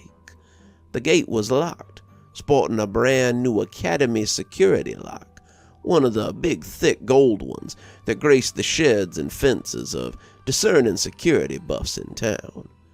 So the 3 men had to find a different way in. This was strange, since the cemetery had never been locked before. Jameson had always let people come and go as they please. But just recently, the old man had gotten a little cagey about many things. For one, the cemetery was now locked at nightfall. For another, no one was allowed in the basement of the mortuary. not even the man who came to deliver the bodies for the families. For a third, no one but his 2 sons were allowed to work in the mortuary anymore, and both of them were under pain of death should they reveal the secrets of Jameson's honey. The 3 men had walked around the fence before they found a spot where the last windstorm had knocked down a thick old pine. It lay on the points around the top, creating a rude bridge over the wall. Now, none of them being particularly spry, they had all of them carefully shimmied up the fallen tree and then dropped down into the cemetery, careful not to get stuck on them spikes. They all felt a chill as they stood in the quiet boneyard, and Randall claimed that Rooster looked ready to brave the spikes if it meant being out of there. The wind rattled the skeletal trees on the grounds, and the little flags that had been stuck on some of the graves for Labor Day snapped mischievously and startled them more than once. They had brought flashlights, but the big old trader's moon that looked down on them was more than enough to keep them from tripping into a open grave or smashing their shins on an ill-placed tombstone. The quiet cemetery was enough to sober even the bravest of them, and it was probably why they heard the shovels before they saw the men. Crouching behind a particularly large family headstone, Randall saw 2 men digging into a fresh grave. They were exhuming a body by the light of that pregnant moon, and Randall knew whose it was to boot. We had been to the widow Hadley's funeral that day, and it appeared that whoever these men were, they were taking her from her freshly dug resting place. As they watched, the corpse flopped to the surface most unceremoniously, followed by March's sons, Hannibal and Gavin. Hannibal hefted the body, leaving his younger brother to fill in the hole as he took it deeper into the cemetery. Gavin went to his work, and bent as he was, he didn't notice the 3 men as they snuck around him and followed his older brother. Hannibal had been a football player, a linebacker for the local school team in his day, and he toted the frail old woman as easily as someone might a sack of corn. As they followed him, the 3 men weren't sure what they expected to find, but Randall was certain it would be something to add a macabre twinge to the story that he meant to write. They followed Hannibal as he came to a newly built mausoleum, the name across the door reading March. He unlocked the door and unceremoniously tossed the old woman into the crypt. The men hunkered low behind a pair of gravestones, but they needn't have bothered. Hannibal was a big boy, but his night eyes left something to be desired. He no more saw them than he did the place marker that he nearly tripped over on the way back to his brother, and as he stomped off into the cemetery, the 3 men approached the crypt. The mortuary was a nice new one, sunk into the ground a little to protect any caskets placed down there, and it would have looked more at home in New Orleans than this Georgia backwater town. To the knowledge of anyone in town, the Marches did not have a family crypt until very recently. The only March buried there would be Jameson's wife, since his mother and father were buried up in Macon at their own family plot. Hannibal may not have been the smartest March in town, but it appeared he was smart enough to lock up behind himself. Another one of those big, thick academy locks, the kind that had been on the front gate, greeted the 3 men as they got to the door, and they were forced to prowl around the mausoleum to see what could be found. It was Charles who found the little vent in the mausoleum, but it was Randall who saw the horrors that lay inside. Randall and Rooster had been looking for a window, or perhaps another entrance, when Charles came hoofing it back to show them that he had found a little vent that opened into the crypt. Randall asked him to show 'em where it was, and the three men found the little opening, just big enough for a large child to fit inside. Charles and Rooster now were pulp wooders, and much too big to squeeze into holes. Randall, however, had made a career of squeezing into places he was not precisely wanted. Opting to stick his head in to get a better look, Randall had his friends hold his legs while he shimmied into the vent. Charles and Rooster slid him in as far as they dared, and they said his flashlight could be seen through the slats at the top of the mausoleum. When Randall started screaming and yelling for them to pull him out, it sounded like the devil himself had gotten hold of him. When they pulled him out, they said he was white as a sheet and said to tell the sheriff immediately. Whether the brothers had gone when they made their escape or not, they missed them entirely as they beat a retreat back to town. Now the sheriff took some convincing to get out of bed, but when Randall told him what they had seen down the crypt, he came with 3 other men and the biggest set of bolt cutters they could find at the station. Jameson's sons were leaving when the sheriff and his boys pulled up, so they didn't end up needing the bolt cutters after all. When he laid it out to the 2 young men that they could either cooperate or sit in the same prison cell with their father, the one he was surely to occupy, they decided it might be in their best interest to show him what they was doing. When the sheriff asked the boys if they would need suits, the 2 shook their heads. Bees are mostly docile, Hannibal told them, and sure enough, when they cracked the door open, not a one came charging out. They descended into the ground, and by the light of the sheriff's flashlight, they saw the horrors below. The bees swarmed the small pile of corpses, taking whatever they used to make the honey back to their hives. The hives covered the walls of the crypt, making a sticky webwork of catacombs. The corpses down below were fresh, most of them having died very recently, and the bees were taken to them with gusto. The brothers said they came down here once or twice a week to harvest the honey, and that the vulture bees were taken to the warm Georgia summer quite nicely. When the sheriff interrogated them, both said that it had been their father's idea. He had read about vulture bees and thought they sounded like an interesting idea. Then, when their mother died, he'd done a little experiment. He'd put her down in the mortuary and procured some vulture bees of his own. The boys had been horrified when he'd showed them what he'd been up to, but even they had to admit the honey had been the sweetest they had ever eaten. Something about the readily available nature of the local pollen, mixed with the bees' instincts to collect whatever they got from the corpses, had made for a potent and delicious treat. She was the catalyst for all this, Hannibal had said. Those first few jars he handed out to the people for tasting were honey made from our mother's body.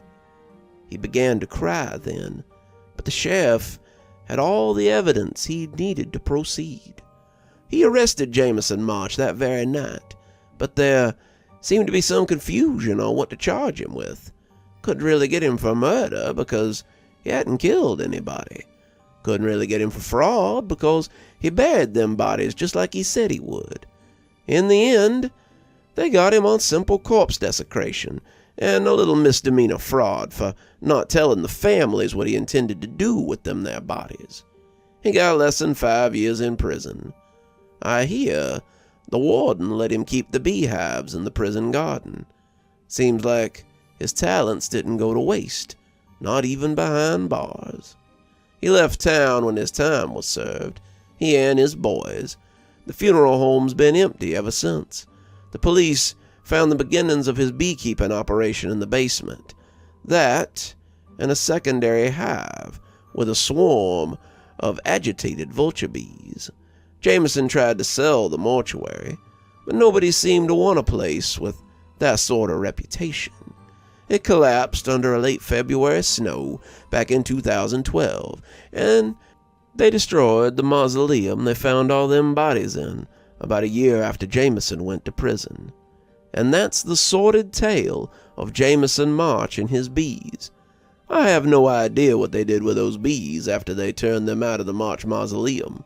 They likely just turned them loose into an environment that was alien to them. So, if you should be traveling through the Georgia back roads and see some larger-than-average bees, or taste sweeter-than-average honey, be very suspicious about its origins.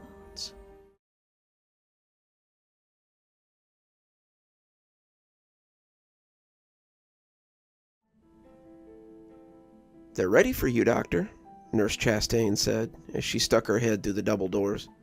Dr. Clyde didn't look up from his wash sink, where he stood mentally preparing himself for the coming surgery. Dr. Clive, just docked to the nurses in his OR, started every surgery by reminding himself that he was the hand of God, sent to cure the sick and heal the living. He was God's instrument, and he must help those in need so that he might fulfill his purpose. He finished his cleansing ritual and stepped through the same double doors the nurse had just exited. The gleaming surgical suite was awash with men and women garbed for surgery. The nurse stepped forward, gowning and gloving Clive as he stepped closer to the table. The trays were laid out just so, the breather nearby, his patient prepped and ready. Clive took a moment to glance up at the theater seating around the top of the sunken operating room and saw Steiner and Merkel, along with a few curious onlookers, sitting and observing as he began. Then he cast his gaze still higher as he basked in the radiance that flowed down from God like manna from heaven, coming through the glass ceiling above the gallery. St. Mercus Hospital was one of the few hospitals in the country with an operating theater. The administration thought it was good for business, letting guests who desired witness surgeries beyond anything they could ever imagine. The tagline for the operating theater was, "Come see God's miracles daily," on the promotional materials, and Dr. Marcus Clive was the chief performer of those miracles. He made eye contact with Dr. Steiner and had to remind himself not to wink at him. He was above such baser gloating, even if it would really get Steiner's goat. He knew as well as Steiner did that it was a prestigious honor to operate here, an honor granted only to Clive these days. He had never had a surgical mishap, never lost a patient, and had no black marks to his name. They had called him a prodigy at Johns Hopkins, just like his father. Unlike his father, he had not been snared by the bottle or by the lust of the flesh. He kept a clear head and was a dutiful spouse, unlike his father. "Unlike Gwendolyn," the voice of the serpent whispered. He shook that voice off. That was the voice of darkness. What do we have today?" he asked Nurse Breacher. "Male, Mr. David Gross, here for an aortic valve replacement, Doctor." Clive smiled behind his mask as he held out his hands for the scalpel. He could have done this procedure in his sleep. "That was inspired, Doc. I don't think I've ever seen a replacement go that smoothly." Clive washed his hands, closing his eyes as he spoke the ending of his mantra. "I think Dr. Steiner stayed for the whole procedure." He could almost see Nurse Beecher's smile as she spoke. She was leaning against the scrub sink, Clive just finishing washing his hands. The washing was how it always began, and how it always ended. It cleansed him, made him clean before the eyes of God. He looked down as he washed, but had to look away and keep scrubbing. The blood was so thick there. He had wallowed in it, been stained by it. God's instruments are often hard to clean after they've served his purpose. Some of us are going out for drinks. I wanted to know, if you'd like to come with us. She twirled her fingers through her hair when she said it, looking like some high school girl trying to figure out if a boy liked her or not. Clive had seen her look at him like that for the last few years, and it always made him uncomfortable. If she desired him, then it would be best that she never say. He was a married man. She wanted too much of him. Who was she to try and test his bonds with Gwendolyn? Who was she to test the will of God's? Her hand felt warm on his when she covered it as she sat on the wash sink. "I know things have been hard for you, Doc. But they could be better. We could... He shook his hand away. I need to go. She turned away, hurt but not surprised. Next time, she said hopefully. He knew that time would never come.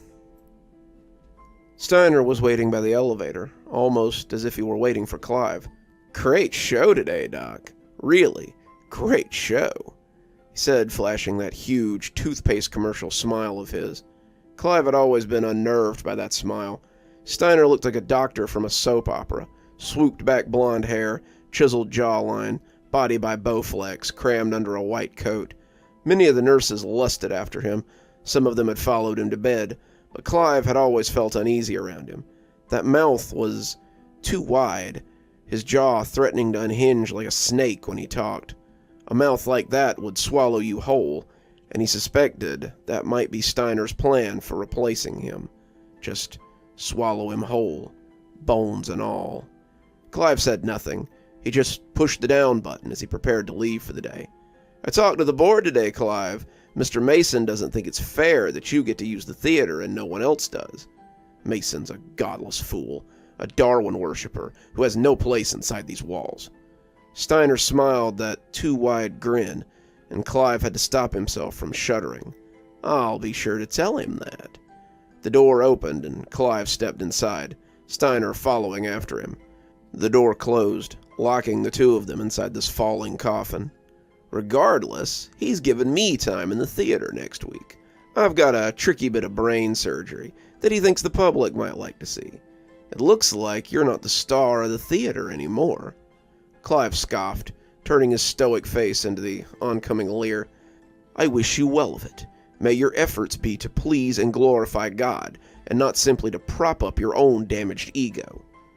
His smile then became a real sneer.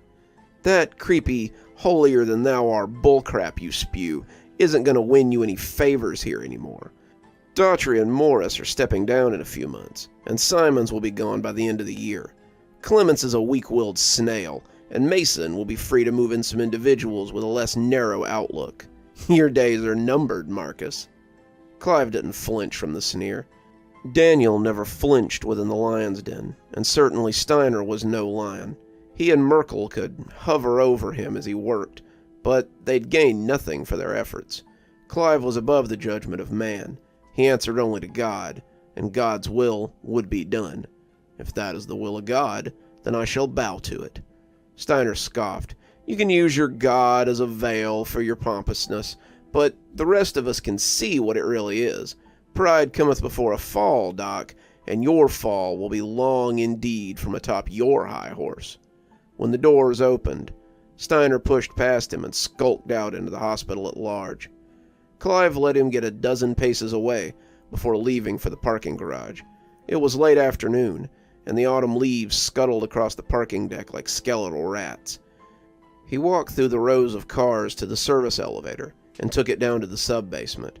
The maintenance men had looked at him like he was crazy when he'd asked them to put his spot down there, but Clive didn't want to park his BMW somewhere with high traffic. The car was his pride and joy, the first vehicle he had bought after becoming a doctor, and some days he felt like he loved it more than his wife. It was almost a decade old, but the chrome still shined, the paint was still immaculate, and the engine purred as if it had been the first day he'd driven it off the lot. The doors opened on the sub-basement, and Clive was pleased to see that his was the only vehicle here. He walked across the concrete tomb, one of the lights flickering overhead, and stood halfway to his car when he thought he heard the same skeletal scraping of leaves.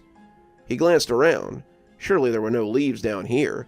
No wind either, even if there were. He was 5 floors underground. The sound of his sensible shoes clocking on the pavement must have been what he heard. But as he started again, he stopped after hearing the same noise. It sounded strange in this place, but the noise sounded like laughter. Not real laughter. It was that false laughter that polite or rude people make sometimes. He had known people in his career who would laugh at any joke in just that way, if it came from the lips of a superior.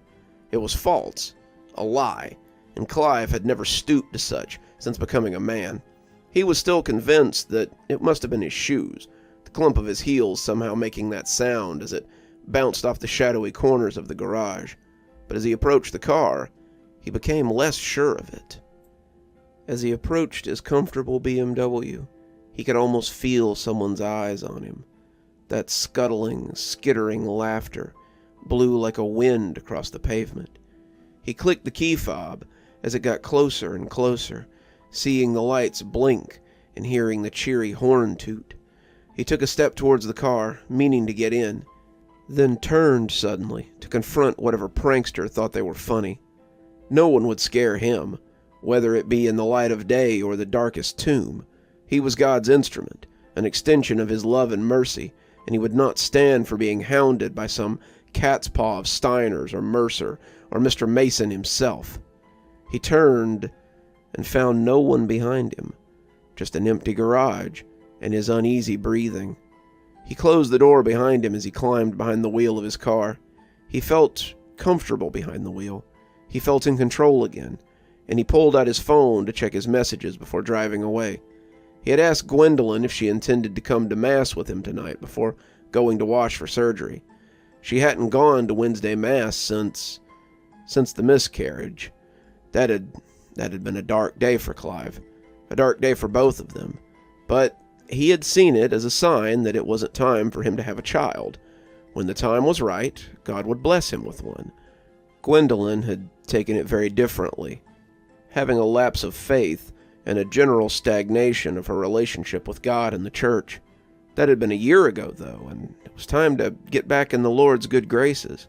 It was time to stop all this dalliance and get back on the righteous path. Her response had been short. "Go without me. I have plans." Clive thought of asking who these plans were with. The gardener, her tennis coach, her fitness instructor, some stranger that she would drag into their marital bed to satisfy her lust. His fingers hovered over the buttons to do just that, but instead, he put the phone away and started the car. Gwendolyn would come back to the fold eventually. She would see the error of her ways, and he recoiled in his seat, his knees hitting the horn as his brain tried to make sense of what he had seen. There had been a face outside the window, an eyeless, inky black thing with grinning teeth and a too-wide mouth. That mouth reminded him a little of Steiner, and he felt his breath hitch in his throat as he looked back to confirm what was imprinted on his memory. It was gone, though, when he turned back. The only thing reflecting was his own haggard face. He shook his head. Maybe he'd been working too hard lately. Maybe all this was starting to catch up with him. Maybe it was time for a break, a chance to relax and reflect. He shook the thoughts away. God's instrument never rested. He pulled out of the parking garage and turned for St. Dominic's. He needed to bask in the glory of God before returning to the Sodom that his home had become. He arrived home just as the front door opened, and Gwendolyn walked out with her personal trainer. They were mooning at each other, hand in hand, and as they came onto the wide front porch, their hands slipped from each other's when they saw his car in the driveway. Clive had never bothered to learn the man's name. He was one in a long line of lovers that his wife had brought home over the past year. He didn't linger on the front porch. He said his goodbyes and was pulling out 30 seconds later. Clive prayed daily that that wasn't the only pulling out that he was doing. He also prayed that she was being safe, if not smart. She was waiting for him on the porch as he sat in his car. Clearly she wanted to talk, to put his mind at ease, that they were just friends, or he was just here for his session, or some other excuse. He looked in the rearview mirror to be sure the man had left, and cringed away before turning to look in the back seat. He was panting as he scanned the back, eyes darting like a scared animal. The thing from the garage had been there, had turned and grinned at him, but now there was... He jumped, hitting his head on the ceiling as someone knocked on the glass. It was Gwendolyn.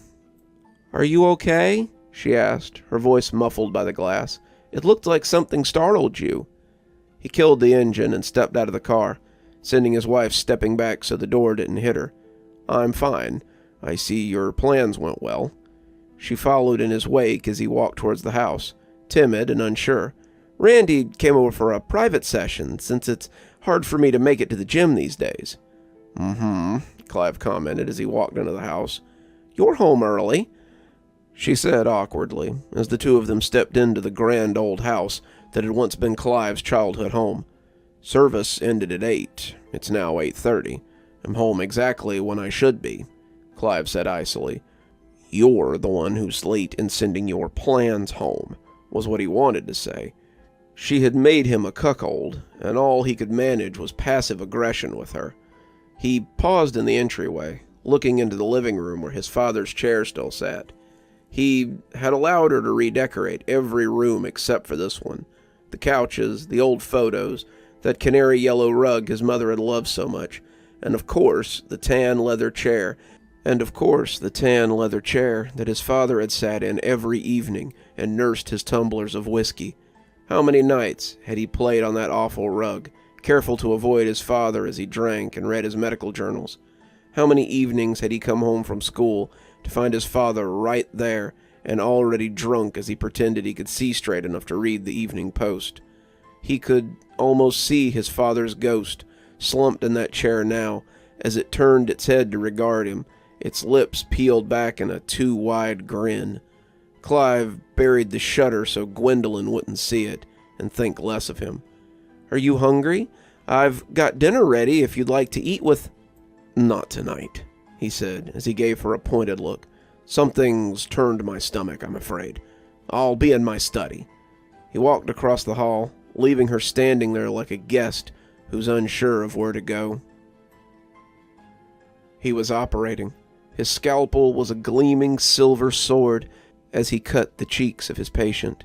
He cut and cut and cut until the face was one long smile that grinned eternally, even as the patient groaned beyond the haze of anesthesia.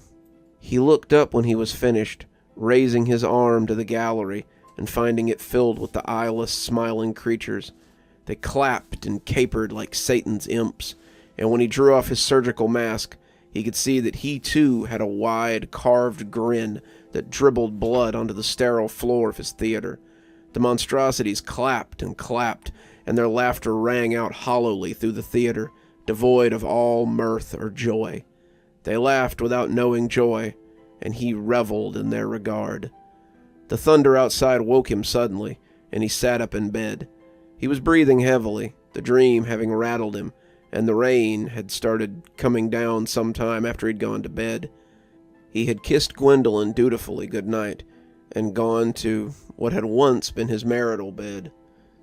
Now he slept there alone, her banished to a guest room until she was ready to make herself clean before God and confess her sins before Father McCormick.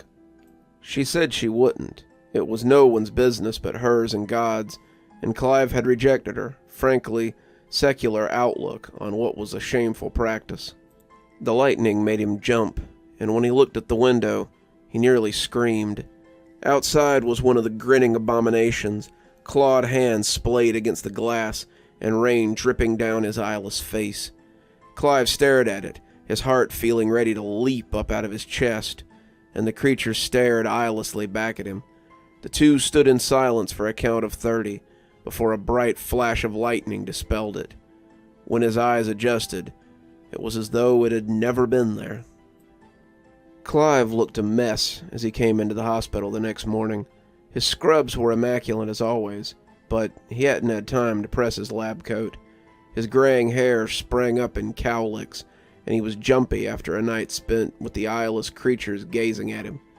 Every time he had managed to doze off again, he found himself back in that demonic operating theater, the gallery full of those waiting ghouls. He smiled at them in the dream and reveled in their regard, but beneath that facade, he was screaming. He woke up screaming more than once. Gwendolyn never came to check on him. She had likely taken a sleep aid and was catatonic in her bed. He had slept through his 6 a.m. alarm, and when he had come awake with the sun beating on his face, he had thrown himself out of bed in a blind fury. Now it was 9, and he was hours late for his rounds. Nurse Breacher was coming out of the elevator as he was getting ready to go up, and she seemed relieved to see him. "Doc, thank God. We were getting worried about you. Your 10:15 has been moved up to 9:15. They need the operating room at noon for some procedure with Dr. Steiner. Did you know he's been given authorization to use the operating room?" Clive climbed into the elevator beside her and pushed the button going down instead of up. He said as much yesterday. Nurse Breacher looked at him out of the corner of her eye as the elevator rumbled to the ground floor where the operating rooms were. You don't look so good, Doc. Are you okay?" "I had a rough night," he said, stepping out of the doors as they came open. The last thing he wanted to do was step into that operating theater that he had spent most of last night in, but the room was his domain, and he'd be damned before he'd let Steiner or those faceless boogeymen take it from him. Those words would prove prophetic. He hung up his lab coat, telling Nurse Beecher to get everything ready for his gastric debridement, and set about washing his hands. He spoke the words as he always did, a prayer to God to make his hands steady and his mind clear, but the words were muddled as that canned laughter from those creatures swept across his mind. He tried to dispel them, tried to exorcise them from his thoughts, but they just wouldn't go. He felt himself begin to cry, his tears falling into the sink as the warm water and soap ran to join them. He had gotten control of himself by the time Nurse Beecher returned. "They're ready for you, Doc," she said. He strode into the operating room and cast his eyes skyward. But the day was overcast, and it appeared that there would be no transplendent manna from heaven today. His eyes fell upon the gallery instead, and he sucked in a nervous breath as he saw them. Not the creatures, of course, but Snyder and Merkel and their dear sainted Mr. Mason were all sitting up there with a handful of guests and staff on break. They sat on high like a jury from God, judging him, trying to catch him slipping. He straightened himself and set his mind to rights. God's instrument did not slip. He made sure the patient was ready, a 55-year-old with a GI tract full of tumors, and began his first incision. He had opened the chest cavity, the room as silent as a church, when someone in the gallery laughed. Clive paused, almost dropping his instrument had it not been for the textured surgical gloves he wore, and put it out of his mind. The second chortle was worse. It sounded like fake laughter, like sitcom laughter, like the sitcoms Gwendolyn watched in the den sometimes that never appealed to him. He called for silence in the operating room and was elbow deep in the patient's abdomen when he heard the second laugh, a mirthless chuckle that rolled through the gallery like a dead leaf that sent his nerves skittering. "I said quiet in the gallery. If anyone else makes noise, I would like them..." But that's when Nurse Beecher suddenly started laughing. The woman doubled over, her face pressing against the unconscious patient, and sprayed laughter as the gallery rumbled above him. He looked up then, getting ready to yell at them, administrators or not, but he dropped his instrument and gaped at the assembled crowd. Steiner, Merkel, Mason, and numerous others were laughing like loons as the dark creatures sat patiently amongst them. One of the nurses, who had come on her break, suddenly leaned out over the rail and fell to the polished tiles below. She burst like an overripe fruit, dousing the machines and instruments in gore and sending the other nurses in the room into gales of laughter. Clive backed away, his breath hitching as their laughter became more and more mechanical. They lost that rosy laughter, their human mirth drained from them as they laughed their lives away. The laughter echoed off the walls, bouncing against the glass ceiling and ringing eerily throughout the operating theater. Clive put his hands to his ears, reminded of the time they had went to a mental hospital when he was in med school. The inmates had laughed just like that, laughing despite the horrors they lived in daily, and Clive had heard that laughter in his nightmares for weeks after. It was the laughter of the clinically insane. It was the laughter of those trapped in hell. Then the man on the table sat up, his guts spilling out as he chuckled and laughed, and Clive felt his bladder let loose as he turned to run. He made it to the wash-up room, his hip striking the sink and sending him spilling. But when he tried to push the door open, it wouldn't budge. He threw his body at it, his hip aching when he hit it, but the door would open for nothing. Clive finally slid down the unmoving portal and sat with his back to it, watching the shadows of those imps coming for him through the foggy glass of the doors beyond. He began to pray, hoping God would show him mercy. Maybe God even did. Who's to speculate on the merciful nature of God, after all?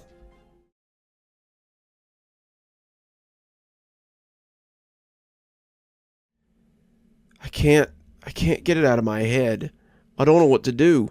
Mark said you might be able to help me, but I don't know how. I was sitting by the fountain in the outdoor garden, which most people use as a smoking area. The angel statue held a jug that constantly burbled out water, and I found the patter soothing. I came here to think sometimes, to collect my thoughts, and it was a great comfort to me since the incident with the elevator. I found myself here more and more these days, writing this book about these things I've seen and heard in Kashmir Hospital is taking a toll on me, and I think it's impossible not to wonder why I stay in the belly of the beast as I write more and more about the things that go on there. I was asleep when Mark called me today, dragging myself from the depths to ask what he wanted. My plan had been to sleep till noon, so I could get up and write a little before going to sleep tonight. It was my day off, and I wanted to catch up on some sleep so I could spend all day tomorrow writing before going to work on Wednesday. Instead, I listened to what Mark had to say and got up to make myself a coffee, so I'd be in the right frame of mind to listen to this fellow's story. He wants to know if you'll meet him at 11. He sounds pretty bad. I'm afraid he might not be in the right place to tell you this story for much longer. The guy's name was Jerry, a sitter who'd struck up a friendship with Mark a few months ago. Sitters are what we call them, but their title is non-medical caregivers. They sit with patients for 6 to 8 hours daily, and the work is voluntary. Sitters usually hang out with coma patients, patients suffering from catatonia, dementia patients, and most patients who just need someone to sit and talk with them. That was where Jerry came in. Jerry lived primarily off a trust fund, but as he grew older, he wanted to do something with his time besides sit around. So he committed himself to sit with patients a few times a week, leading him to where he was now. They keep calling me to see if I want to sit with other patients, but I can't think of anything besides what he said to me. I looked up owlishly at him, taking a sip of my coffee I'd brought in the cafeteria, before telling him to go on. It all started with Mr. Wagner. Jerry looked at the staring old man without much interest. He was sitting in a bed on the second floor, the long-term stay unit, and staring at the same long crack in the plain white paint that covered the ceiling that had likely been there since Reagan was in office. "Jerry, this is Mr. Wagner. He's in a coma, but we think he might feel a little better if he had someone to talk to." Jerry nodded. "Well, let's get acquainted then." After several hours of having one-sided conversations with the man in the bed, Jerry sighed. He didn't know what he was expecting. Most of the patients in a coma or in a state of catatonia were like this. It was like talking to a brick wall, but you ultimately did it for them. You gave them a voice that they could latch onto, a lifeline that might pull them back from whatever sea they were stranded in. Just because it was dull didn't mean it wasn't noble work. Jerry had been doing this sort of thing for about a year, and he'd never seen anything described by some of the guys in his group. They were a collection of guys in the sitter program who sometimes got together for drinks to talk about their experiences. Some of the guys talked about watching patients slowly come out of their silent state. Some talked about hearing a patient speak for the first time in years. Some talked about the tear-spotted letters they got from families, or the happy embraces from family members who hadn't seen them move or speak in years. Jerry didn't have anything like that. They told him to be patient, that it would happen, that he would get his own story to tell one of these days. He doubted any of them would have known that this dried-up husk of a man would be his one and only story. Jerry tried another conversational gambit, asking Mr. Wagner who he thought would win the Super Bowl this year. Mr. Wagner just kept staring at the crack in the ceiling. Jerry reached for the remote then, thinking some TV might loosen his tongue. Flipping through the channels, he finally settled on an episode of Pawn Stars and started watching the adventures of Rick and his son Big Hoss. Jerry asked Wagner if he liked Pawn Stars, but he got no answer. Whether he approved or disapproved, Jerry never knew. He turned back to the show, commenting on some of the things they were showing, and the two let the show play out. They were halfway through the episode, Rick's father talking to a man about silver coins, when Jerry heard the mumbling. He turned the volume down, thinking it might be part of the show, and realized it was coming from the man in the bed. Mr. Wagner was mumbling to the crack in the ceiling, and Jerry turned off the TV as he slid the chair a little closer. The man's chapped lips were mumbling the same thing repeatedly, and as Jerry got closer, he realized it was the same 5 words. "He came through the crack." "Are you okay, Mr. Wagner?" Jerry asked, looking at the door as he thought about calling a nurse. "He came through the crack." "Do you need some water?" Jerry asked, hoping for more than muttering. "He came through the crack." Who came through the crack?" Jerry asked on a whim, wondering if it was something more than a random phrase. When the old man turned his sunken face towards him, his chapped lips flaking as he made the words of an answer, Jerry wished he hadn't asked. "The man made of stars." Jerry wanted to pull away, but he leaned in closer, curious to hear the man's words. "Tell me about him." "It all began when things started going missing. It was little things. My paperweight, the pen the college gave me after teaching for 20 years, the pendant from LSU that hung on the wall of my own dorm, and I was starting to get angry. I blamed the kids, I blamed my wife, but they all claimed they had nothing to do with it. I was working on a manuscript and complained that all this was cutting into my time, but still, things continued to go missing. When my manuscript started going missing, I fell into a rage. I changed the locks on my office. I forbade people to go in there, even when I was home. I spent more time in my office, typing and typing and typing away, and barely saw the people who mattered the most to me. I would slink out to get food in the dead of the night, when everyone was asleep, and even then, I would lock the door and get back to work as quickly as possible. I was typing one night, between midnight and dawn, when I discovered who had been stealing from me." The old man wet his lips again, his head shifting slowly as he looked back at the crack in the ceiling. His voice sounded like a rusty hinge in a haunted house, and Jerry wondered how long it had been since he had spoken. Jerry wanted to get him some water, but he was pulled in by the weird story and the sound of his haggard voice. "Have you ever considered what we would look like to a 2-dimensional creature?" Jerry was surprised, but he shook his head, shocked into a response by the strangeness of the question. "Few do. A 3-dimensional creature could reach right into a safe that a 2-dimensional creature had secured and take whatever it wanted. The 2-dimensional creature would have no idea how its valuables had been stolen, and it might not even be able to conceive of a 3-dimensional creature." "Pretty heavy stuff," Jerry said, chuckling weakly. "Indeed, especially when it's exactly what happened to me." I was sitting at my computer, banging away at my missing pages as I tried to recreate them, when something caught my eye. It began as a sparkle, like a gem that's caught the light, and I turned to look at the crack that had appeared in my wall. It was nothing special, just a normal crack, but there was something trying to push its way through. I can't. Have you ever looked at the stars on a clear night? Have you ever looked at the constellations and seen their shapes? That one a bear, that one a dipper, that one a huntsman. Well, I saw a man made of stars.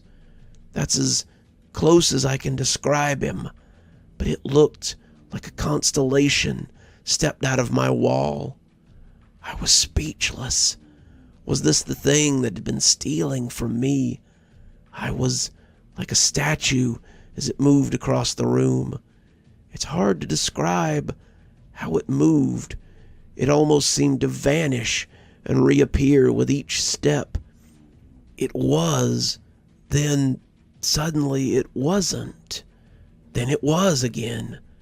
Watching it move gave me the worst feeling of nausea, and I felt the air hang in my lungs as it came right up to the desk. It stood not 5 feet from me, and the air hummed with power. I spent a summer working for the power company before college, hanging power lines and helping plant telephone poles. When the wires were live, they felt just like that, and I was afraid that if it touched me, it'd burn me to a crisp. I must have made a sound when he picked up the picture on my desk, because it turned and looked at me. I say turned, but I'm not really quite sure what it did. It folded itself in my direction, and when its shining visage fell on me, it sounded like animals being cooked alive. It sounded like the loudest speaker reverb you've ever heard, mixed with a pig being butchered. It made my ears bleed, and I felt blood oozing from my nose and eyes as I stared at it. I watched it lean in closer and closer as the noise fell on me like a heavy weight. And at some point, my mind just couldn't take it anymore. When I returned to myself, I was here, and have been here ever since, thinking about the nature of that creature that came through my wall, as if it was no more of a barrier than that door over there. Jerry leaned away from the man slowly, the oldster still staring at that crack that stretched across the flat plane of his ceiling. Have you seen him since? Jerry asked, not sure he wanted to know, but needing to. Mr. Wagner never looked away from the crack, but Jerry felt sure that he could see him peeking out of his peripherals. Sometimes, late at night, I see colors from that crack up there. I know he's watching. I think he enjoys seeing me suffer. And now, you know too. Now, it will eat at you as well. He started to laugh, a deep and hateful sound, and it took all of Jerry's strength to fumble out of the chair and run from that room. It wasn't just his funhouse laughter or the corpse that was creating it. The idea of some creature that could move freely through his world, seeing it as little more than a board game or a picture made of rice and glue, terrified him the further it wormed into his brain. They called his name at the nurse's station when he passed, but he kept running. He didn't stop running until he was in his car in the parking lot, but that was when it all truly started. He saw a crack in the windshield, a simple star made by a stray rock.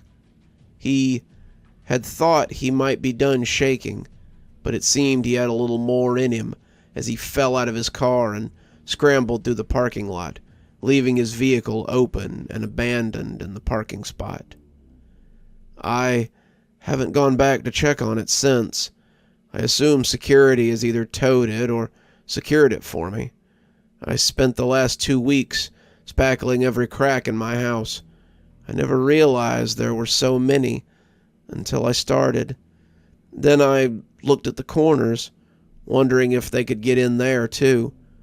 Who's to say what a door is to them? They could come anywhere at any time. "What will you do now?" I asked, unsure how to help this man. It was hard having knowledge that you didn't ask for. I don't know, but every day I think about it, I'm pretty sure that I'm one step closer to losing my mind. I wonder now if that's what happened to Mr. Wagner. Did he lose his mind after seeing that thing, or because the thought of things coming in drove him crazy? He left soon after, and I never heard from him again. I did look up Mr. Wagner when I got to work the next day, and discovered he had passed away the night after Jerry's visit. The report said he'd had a heart attack, but they also reported some strange burns on his chest during the autopsy.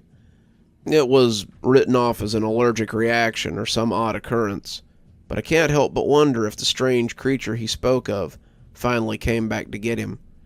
Kashmir just gets weirder and weirder the longer I look into things. I hardly need an otherworldly being to make me feel like I might be losing it the longer I remain in this Bermuda Triangle of strangeness.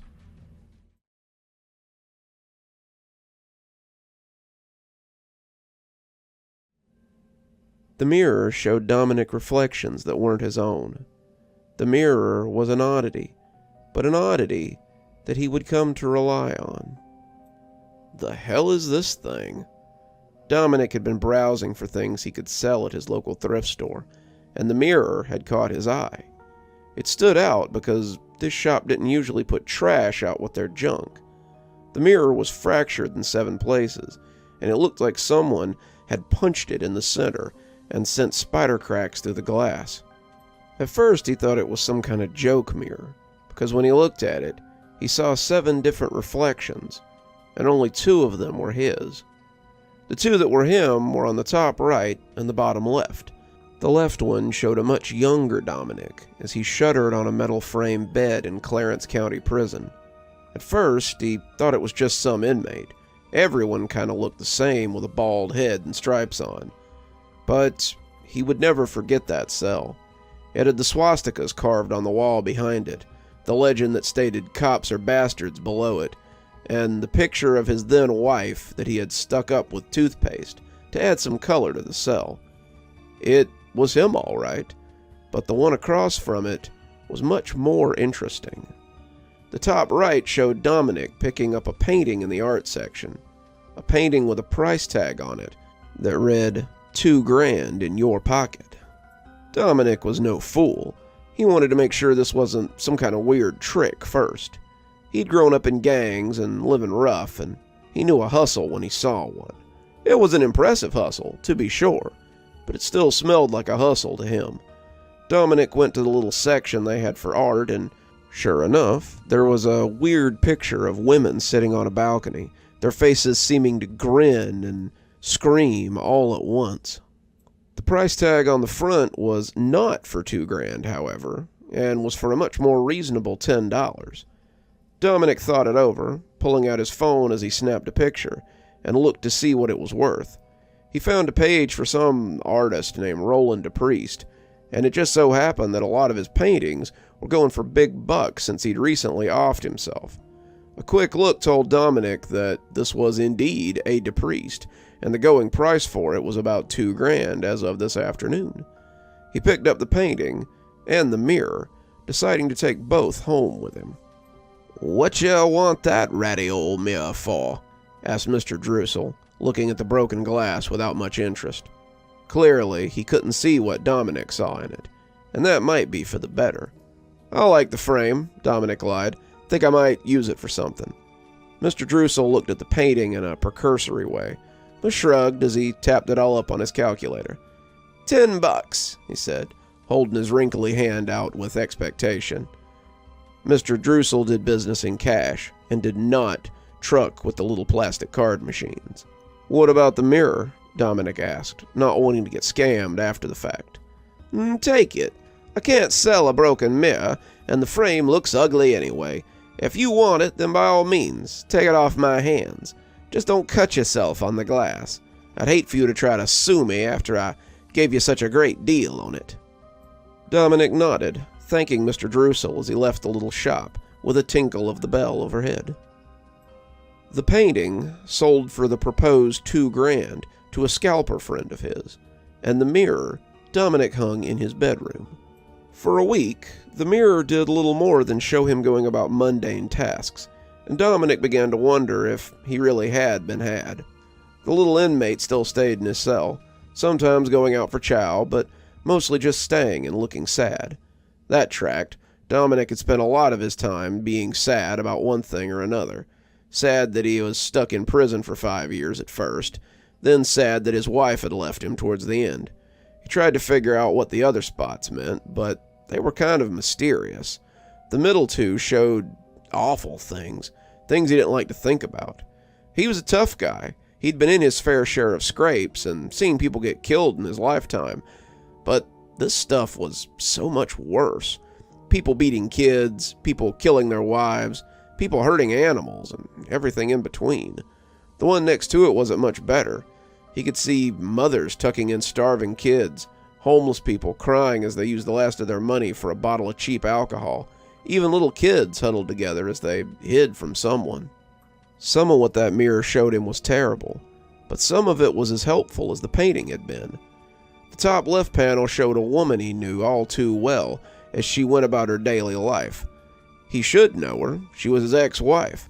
The bitch had divorced him while he was in prison and took most of his stuff while he was too incarcerated to do anything about it. She had taken advantage of him while he was at his lowest, and for that, he hated her. In that respect, he thought of that tab as his eternal enemy, and even wrote it on a post-it note and stuck it to the wall. The mirror turned out to be useful when it came to avoiding her, proving itself one day just as he was about to leave. He was going out on a date, his hair freshly cut and his cologne not too heavy, when someone knocked on the door. His date was supposed to meet him at the restaurant, but he thought maybe she'd come to pick him up instead, and came out of the bathroom towards the front of the house. He was walking past the mirror when he suddenly saw his ex standing outside a very familiar door. She did this sort of thing sometimes, especially if she could Facebook stalk enough information to realize he was serious about someone. He hid out, letting her knock for a while longer, but she finally got bored and left. Dominic was only a few minutes late for his date, and used this little peephole often so he could avoid running into his ex. On the other hand, the bottom right panel showed him an older man he had never met before. Watching that guy was like watching lifestyles of the rich and famous. He ate expensive food, drove expensive cars, wore expensive clothes, and went to bed with somebody new every time Dominic noticed. He decided to leave that label blank for now, not really sure what he was seeing or how it would come to affect him. He found that on days when he didn't have anything better to do, he was checking the mirror to see what he could see. Dominic had definitely found some windfalls from the mirror. The 3 scratch-offs he'd won kept his rent paid, but he was looking for another big score like the painting. On the top right, Dominic was back at the thrift store, but it was a different one today. Dominic watched as he picked up an expensive-looking fur coat, putting it on as he preened a little in front of the mirror. Then, he stuck his hand in the pocket and pulled out a diamond watch that, even to an untrained eye like Dominic's, looked expensive.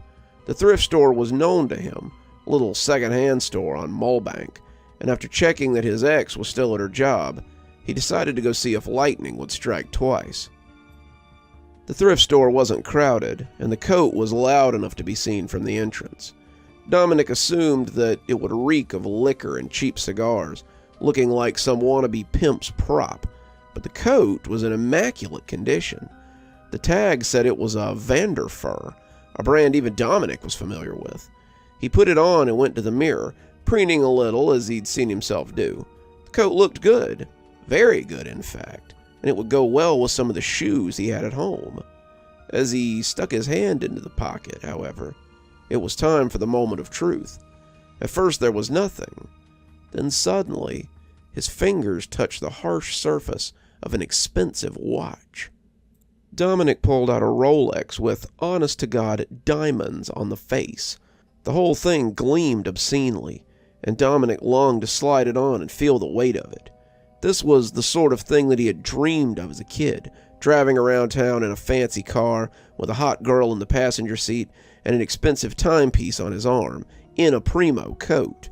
He'd be the envy of anyone he knew, but as he turned to go, he heard someone at the counter asking about the coat. "It was a Vanderfur. I donated it this morning, but my watch must have fallen out in the pocket. Please, I beg you, I need that watch back. It belonged to my father, and it has great sentimental value." Dominic intended to walk right on without acknowledging the man, finders keepers and all that, but as he caught sight of him in profile, he felt his breath whoosh out in a gasp. It was the guy from the broken mirror, the guy who lived so lavishly. Dominic couldn't have said why, but suddenly he was tapping the guy on the shoulder and holding out the expensive watch. "I heard what you were saying, sir. I came to buy this coat and found the watch in the pocket. It's too nice for me anyway," he said, smiling as the joke fell flat. The older man's smile went ear to ear. "Oh my God, thank you, young man. I can't believe how kind you are." "Yeah," Dominic said. "Me either." The man stood mooning over the watch for a few minutes as Dominic paid for his new coat. It was a little more than he strictly wanted to pay for a coat, but he found that he liked it, and it would help him remember a time when he'd been so generous. He started to think that maybe he could sell it for more than he'd paid for it, when someone stopped him on the sidewalk.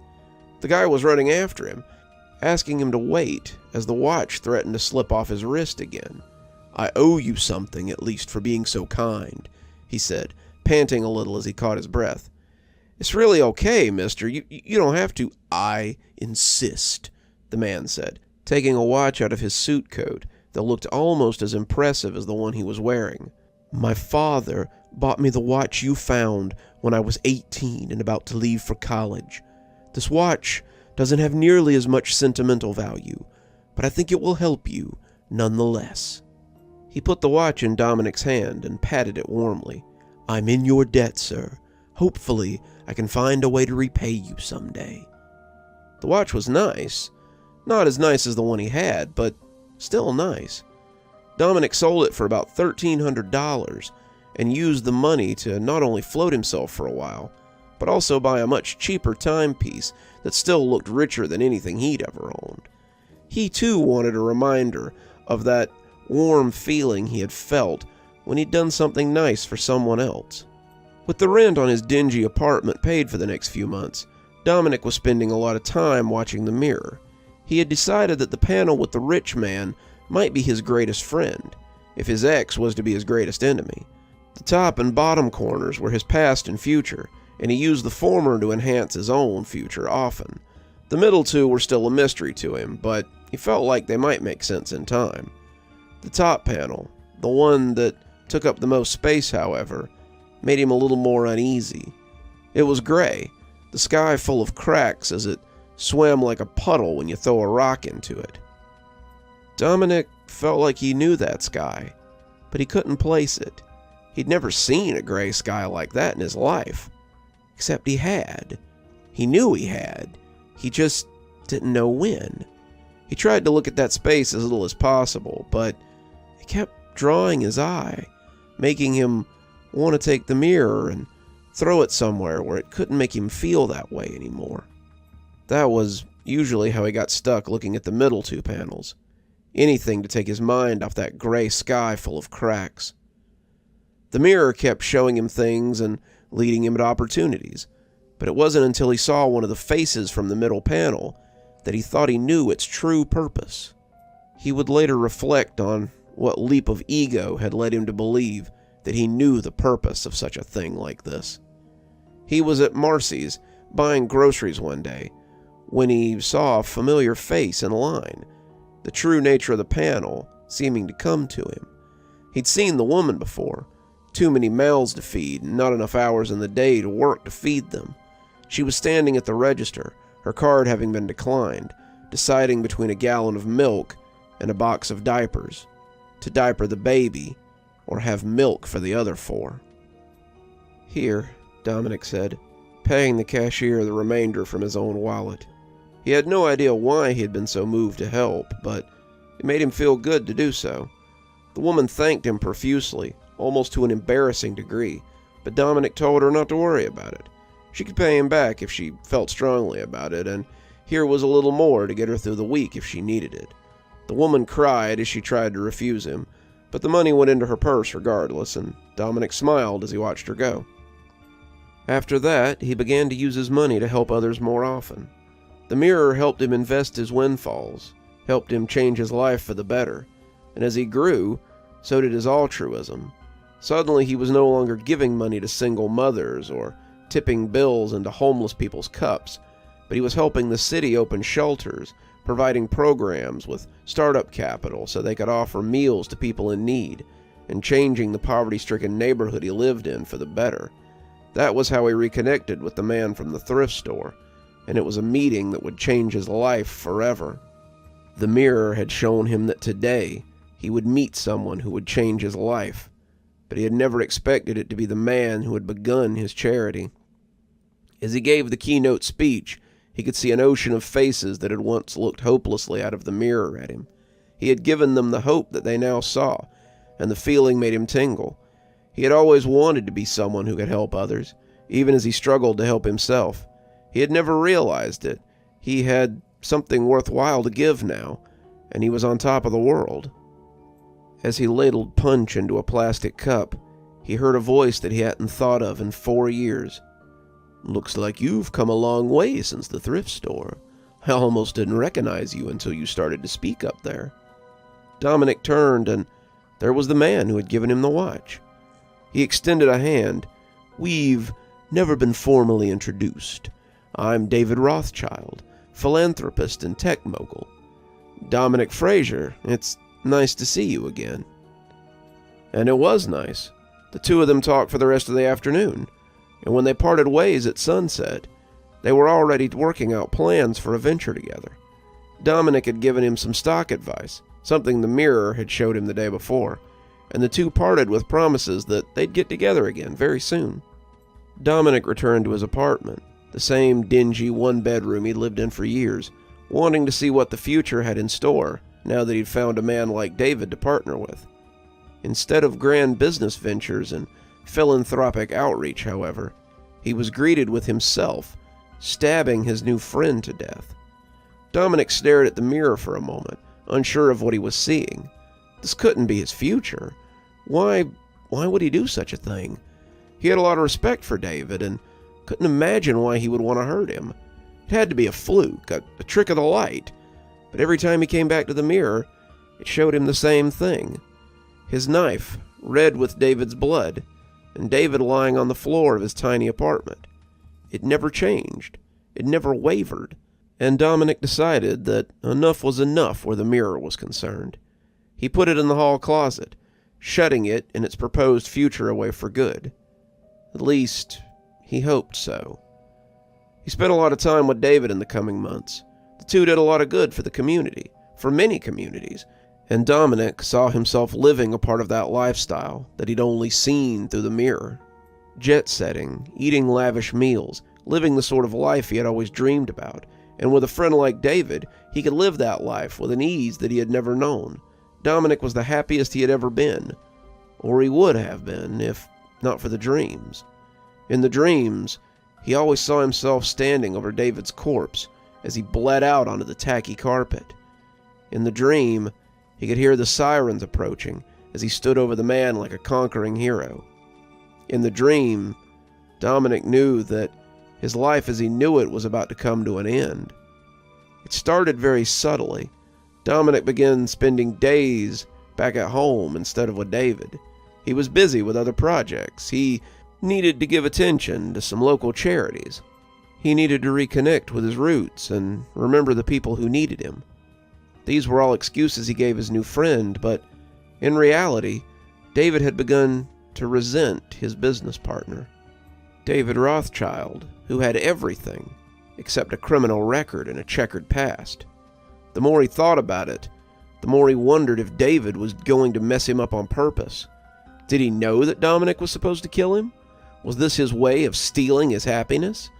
Just like that bitch of an ex-wife of his. Were they in this together? Was she so unhappy with his success that she would stoop to making him miserable again? Dominic spent all his time in his apartment, staring at the mirror and willing it to show him anything but the bloody end of his happiness. When the knock on his door came, he realized he hadn't left that apartment in weeks. He was wearing the same clothes he'd been wearing the day before. Or was it the week before? They clung to him sweatily, and the smell from his pants made him think that he might have soiled himself. Now that he was back from his trance, he wondered when was the last time he had eaten. His stomach growled angrily, and he'd gotten up to go to the kitchen when he heard the knock again. "Dominic, are you there? Your secretary said I could find you here. Are you home?" David again. Dominic got up, walking angrily to the door. He could send him away. Better lose a friend than lose his life. He liked David a lot. He was a good friend, but he liked being a free man more. He had wasted 5 years in prison, and he'd be damned if he'd go back. He didn't care what some mirror had to say. He wasn't going to let anyone jeopardize his future. "Go away. I don't want to talk to you." "But why? What did I do?" Dominic closed his eyes, trying not to let the rage that was building behind them out. What had he done? Like he didn't know. He was only trying to steal his freedom from him. "I don't owe you an explanation. Please, just leave. I don't want to hurt you." "I'm not leaving until you tell me why you're acting like this. I'll stand here all night if I have to. I just want to see what's going on with you. I'm worried, Dominic. I'm worried about you." Dominic didn't remember opening the door, but suddenly the two men were face to face. Some of his neighbors were peeking out of their apartments, trying to see what was going on. Dominic just knew they would be something to talk about tomorrow, and he shuddered to think what sort of stories they might weave. A lover's quarrel? Maybe David had stolen Dominic's girlfriend. Maybe they had stolen money from each other. Who was to say? And all of it would likely paint Dominic the worse for it. "I don't want to talk to you. I don't want to see you. Can't you just respect my wishes and—" "Something's going on. You're not acting like yourself. Did someone say something to you? Did you hear something? There's a lot of rumors going around about me. It's the same with most rich people in my circles. I just want to know why you're so—" Dominic was sick of hearing it and shut him up the only way he knew how to. David's tooth flew down the hallway when he hit him, and suddenly the two of them were rolling around the floor and throwing punches. It was the kind of ugly fighting you see in desperate people, and as it rolled into the apartment, Dominic realized he couldn't pummel David into submission. Despite being a decade older than him, the man was in better physical shape than he ever had a prayer of being. As David rained down blows on him, Dominic sent his hands searching for something to defend himself with. The knife was something he had lost years ago, a steak knife that had tumbled from his plate and rolled under the couch forever. But when his fingers locked onto it, he knew what to do. Before he knew what was happening, he was standing over David, the other having been stabbed more than a dozen times. The sirens were coming, and as Dominic let the knife slip from his numb fingers, he realized they had taken it from him anyway. His life, for better or worse, was over now. Well, not all of it. There was still a little more left. The trial had been short. They had found him in the apartment, with the murder weapon, and the victim, his prints all over both of them. There had been witnesses that had seen the two fight, and it seemed to be an open and shut case. The Rothschilds found a slew of witnesses willing to testify that Dominic had been the aggressor, and with his checkered past, all his lawyer could do was get him life. It had been a sham of a trial, and Dominic didn't know why the court had bothered with it. They wanted him to be guilty. The mirror had told him as much, and now his life was over. The guards at Clarence County smiled knowingly when they saw him get off the bus. "Welcome back," that smile seemed to say, "and didn't we tell you you'd be back?" As he lay on the floor of his old cell, the cell they'd seemed to think it was so funny to put him back in, he realized what the gray sky had been showing him all along. As he lay on the filthy floor and looked at the cracks in the ceiling, he finally realized why they had looked so familiar.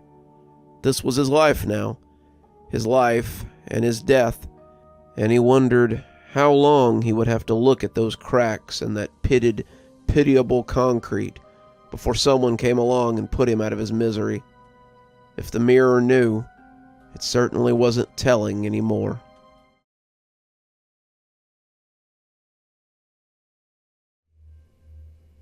Court is now in session. All rise for the Honorable George Kane. My lawyer and I stood as the judge walked in. He glanced out at the assembly, his eyes falling to me, before he took his seat and set a pair of little half-moon spectacles and read over the court docket. I watched him as he looked over the case information and couldn't help but catch the glance he shot at me. I knew who he was. They all did. But they didn't realize that they were about to see the last thing any of them expected to today. They were about to see me walk away scot-free. Court is now in session. Case 2274, State v. Murphy, the bailiff read, stepping back and looking at the judge. Prosecutor, you may make your opening statements. The prosecutor for the state was tall, his suit looking like it must have cost a fortune, if they charged by the foot, that is. And when he rose, you would swear he topped out at 7 feet. I'd been expecting they would send an older man, a more seasoned prosecutor, but this guy looked like he was barely 25. He turned his back on my lawyer and I, addressing the jury in a soft, cultured voice that seemed at odds with his size. Ladies and gentlemen of the jury, it is well known that on August 4th, 2018, Emma Parker was hitchhiking up Route 12 after exiting her boyfriend's car after the two had a nasty spat. She was then picked up by Mr. Alex Murphy as she neared the number 24 off-ramp. Her body was discovered in the rest stop bathroom near Decatur 2 days later, a rest stop that Mr. Murphy had been seen dropping her off at. Mr. Murphy's vehicle also contained hair follicles and traces of blood from the victim. Given the proximity of Mr. Murphy to the crime scene and the evidence present in his truck, we will prove beyond a shadow of a doubt that Mr. Murphy is the murderer. I scoffed quietly as the man sat back down. Beyond a shadow of a doubt might be a little challenging. All the evidence they had was circumstantial at best, and I knew it. They would have an easier time proving I hadn't killed her. My lawyer would have little trouble getting me out of this so I could get back to business. Back to the business of hunting. Defense, you may make your opening statement. My lawyer approached the jury, and I found myself glaring at him as he left. This Weasley little fuck had cost me way more than I felt comfortable with, but if he got me off, then it would be money well spent. He had talked a big game in his office, telling me about the clients he'd gotten out of jail and the cases he'd won, but I had a feeling that most of that was puff and blow. He did not convey the same level of confidence the prosecutor had, but I barely needed him to. The case was open and shut. They had nothing on me, would have nothing on me, and we all knew it. Now, he just had to convince the jury. Men and women of the jury, the accusations leveled against my client are egregious. The victim's blood and hair in my client's truck were there not because of his actions, but the actions of Mr. Chadwick Rolls, who I notice is neither present nor in police custody. Furthermore, there is evidence in my possession that will clear my client without a shadow of a doubt. Ladies and gentlemen of the jury, I intend to strip the artifice of this case away and reveal it for what it really is. Incompetence. Incompetence on the part of the Georgia Highway Patrol and an active witch hunt for my client. Make no mistake, his innocence will be proven by the ending of these proceedings. The little insect sauntered back to me like he was the biggest rooster on the yard, and I couldn't say he hadn't earned it. The retainer I had been forced to pay him was well worth the speech I had just heard. His eloquent words and well-presented facts had almost led me to believe I might be innocent. If I hadn't been the one who had choked that girl to death as she came out of the stall, I might have believed him myself. The trial proceeded slowly. The prosecution called Officer McGinnis to the stand, that big bulldog that worked for the Highway Patrol, who painted me as a thug and a drug mule. He told a tale of 7 other girls he had found dead all along Route 12 and 14. They had all died along my route, a route that was taken by many different people, but specifically me when I was making deliveries. Eyewitnesses said that I had interacted with several of these women, had been seen offering rides to 2 of them in fact. They had all been dumped along the side of the road near the truck stop where Emma Parker had been found strangled to death. My lawyer objected to this, claiming I had never been formally accused of these crimes, only a suspect before being released due to lack of evidence. Evidence. Pfft. As if they'd ever caught me with evidence. I wasn't an idiot. I burned their clothes, I cleaned my truck after every kill, and I never let anyone see me dumping the bodies. As a delivery driver, I keep weird hours. These hours are conducive to my work. Need to dump a body? 3 a.m. is an excellent time for it. Need to clean your truck out? Car washes with self-service areas are extremely empty before daylight. Need to burn something? A fire in the woods doesn't draw a great amount of attention early in the afternoon. I knew when the best times to dispose of evidence were, and the best ways to do it. I'd had a lot of practice. The judge let my lawyer's objection pass, wanting to know what this had to do with the case. The state's lawyer claimed motive and my alleged ties to the other murders. All the girls were young, 18 to 22, brunette, slim. This, he claimed, would prove that I had a type. Again, my lawyer claimed this was circumstantial, and the judge agreed. The officer exited the stand, and the attorney began his next gambit. I sat back comfortably, seeing this for the fishing expedition that it was. I snapped back to attention when I heard someone behind me laugh. I turned my head, seeing a pair of girls whispering to each other not too far off. Were they laughing at me? No one laughed at me. I had killed people for laughing at me. Emma Parker could have testified to that. She, as well as a few of the other deceased, knew it was a bad idea to laugh at me. My first victim, a girl in the 4th grade, had made that mistake, and paid for it. One of the boys in my class had decided to pull my pants down in gym, displaying my tighty-whities for everyone to see. The whole class had laughed, but she had laughed loudest. Helen Darren, a brunette with pigtails that nearly touched her shoulders, had been red-faced and guffawing as I tried to pull my pants up, tears spilling down her face. Oh, but I'd had the last laugh, hadn't I? We took the same route home every day, and when I wrapped my hands around her throat and pulled her into the woods, her face turned red again. She fought some, but I had surprised her, and she wasn't as strong as I was. When she stopped moving, I hadn't known what to do initially, but I figured it out pretty quickly. I'd gotten lucky that time. A freak blizzard had befallen the county the next night, a blizzard in October of all things, and the winter that year was brutal. They hadn't found her until the snows thawed in May, and by that time, any evidence I might have left was gone.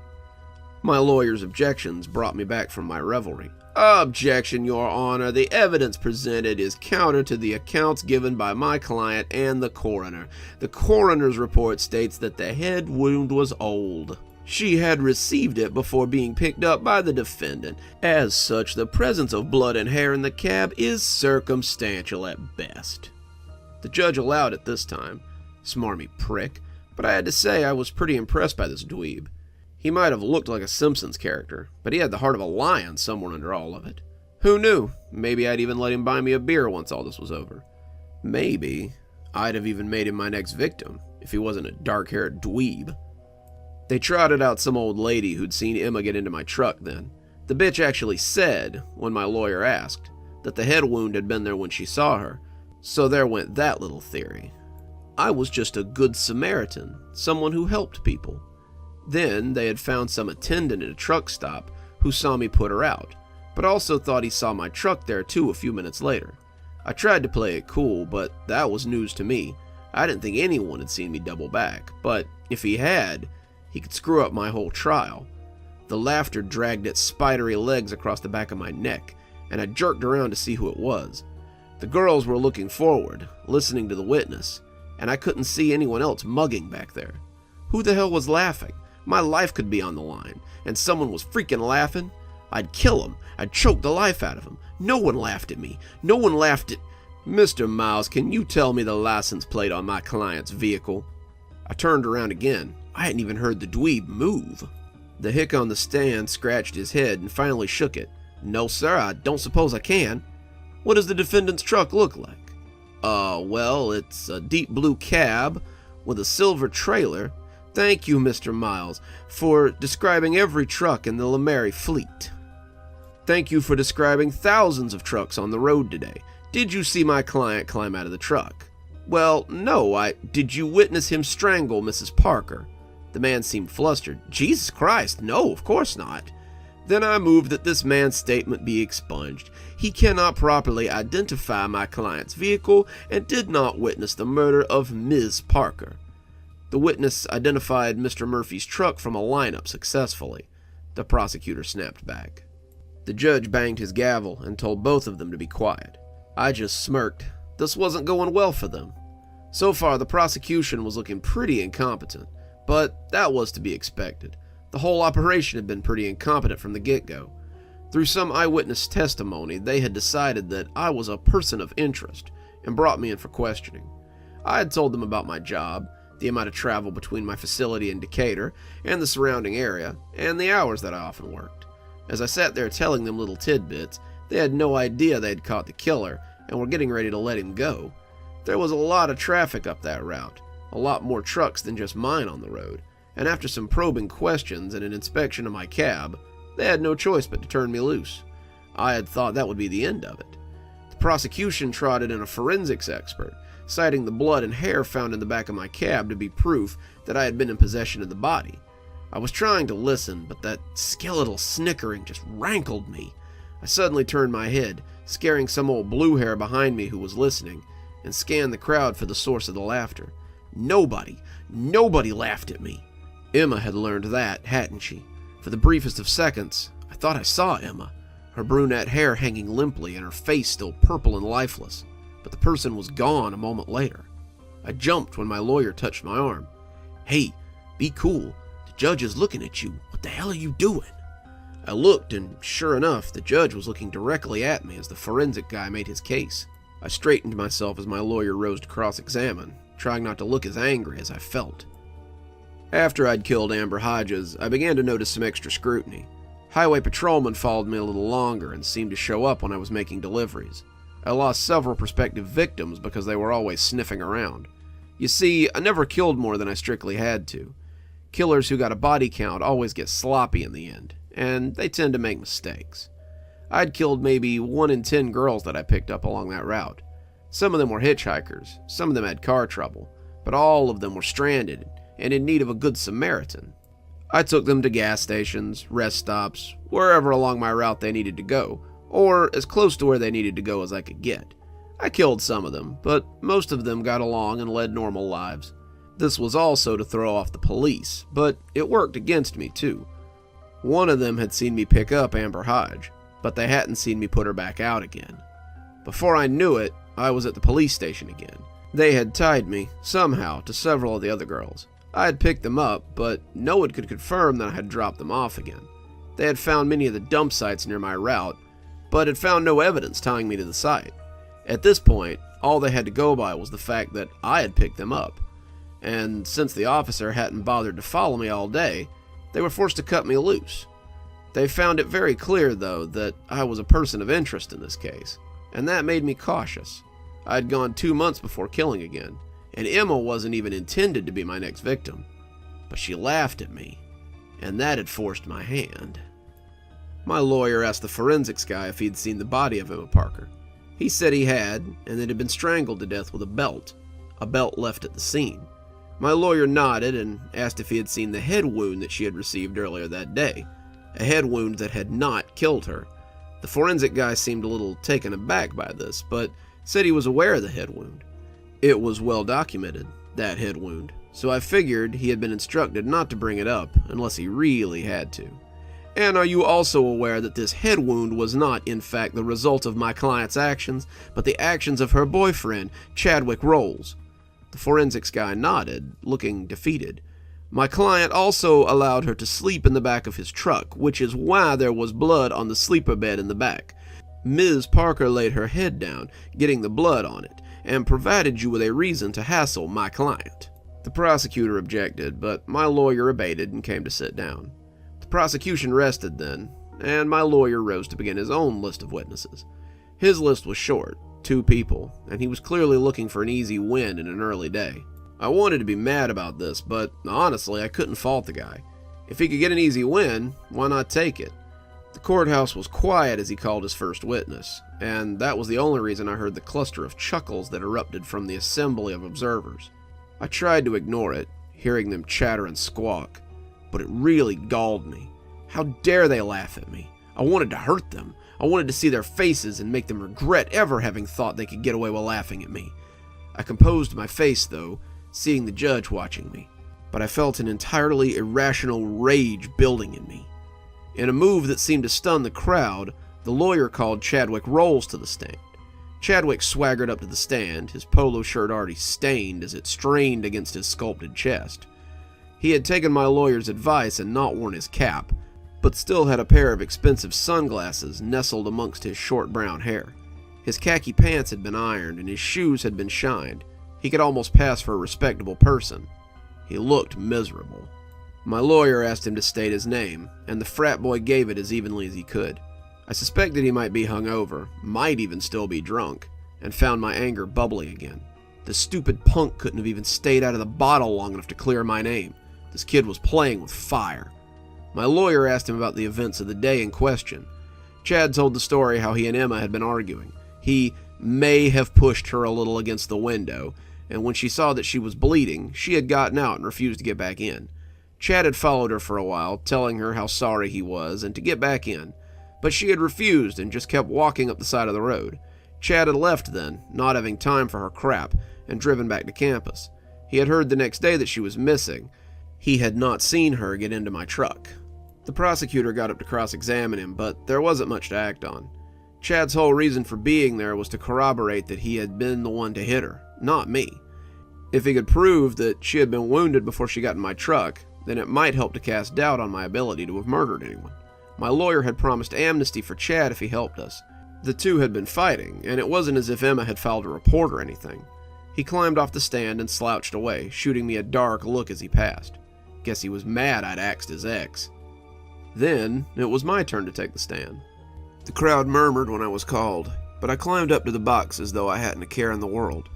I smiled out at them as I sat there, already confident that I would be going home tonight, and on the hunt again by tomorrow. This would be like a good roller coaster, hours of wasted time for a 5-minute ride, followed by the exhilaration of escape. I could already taste my freedom. Mr. Murphy, in your own words, could you tell us what happened on the day in question? I found her walking along the side of the road alone.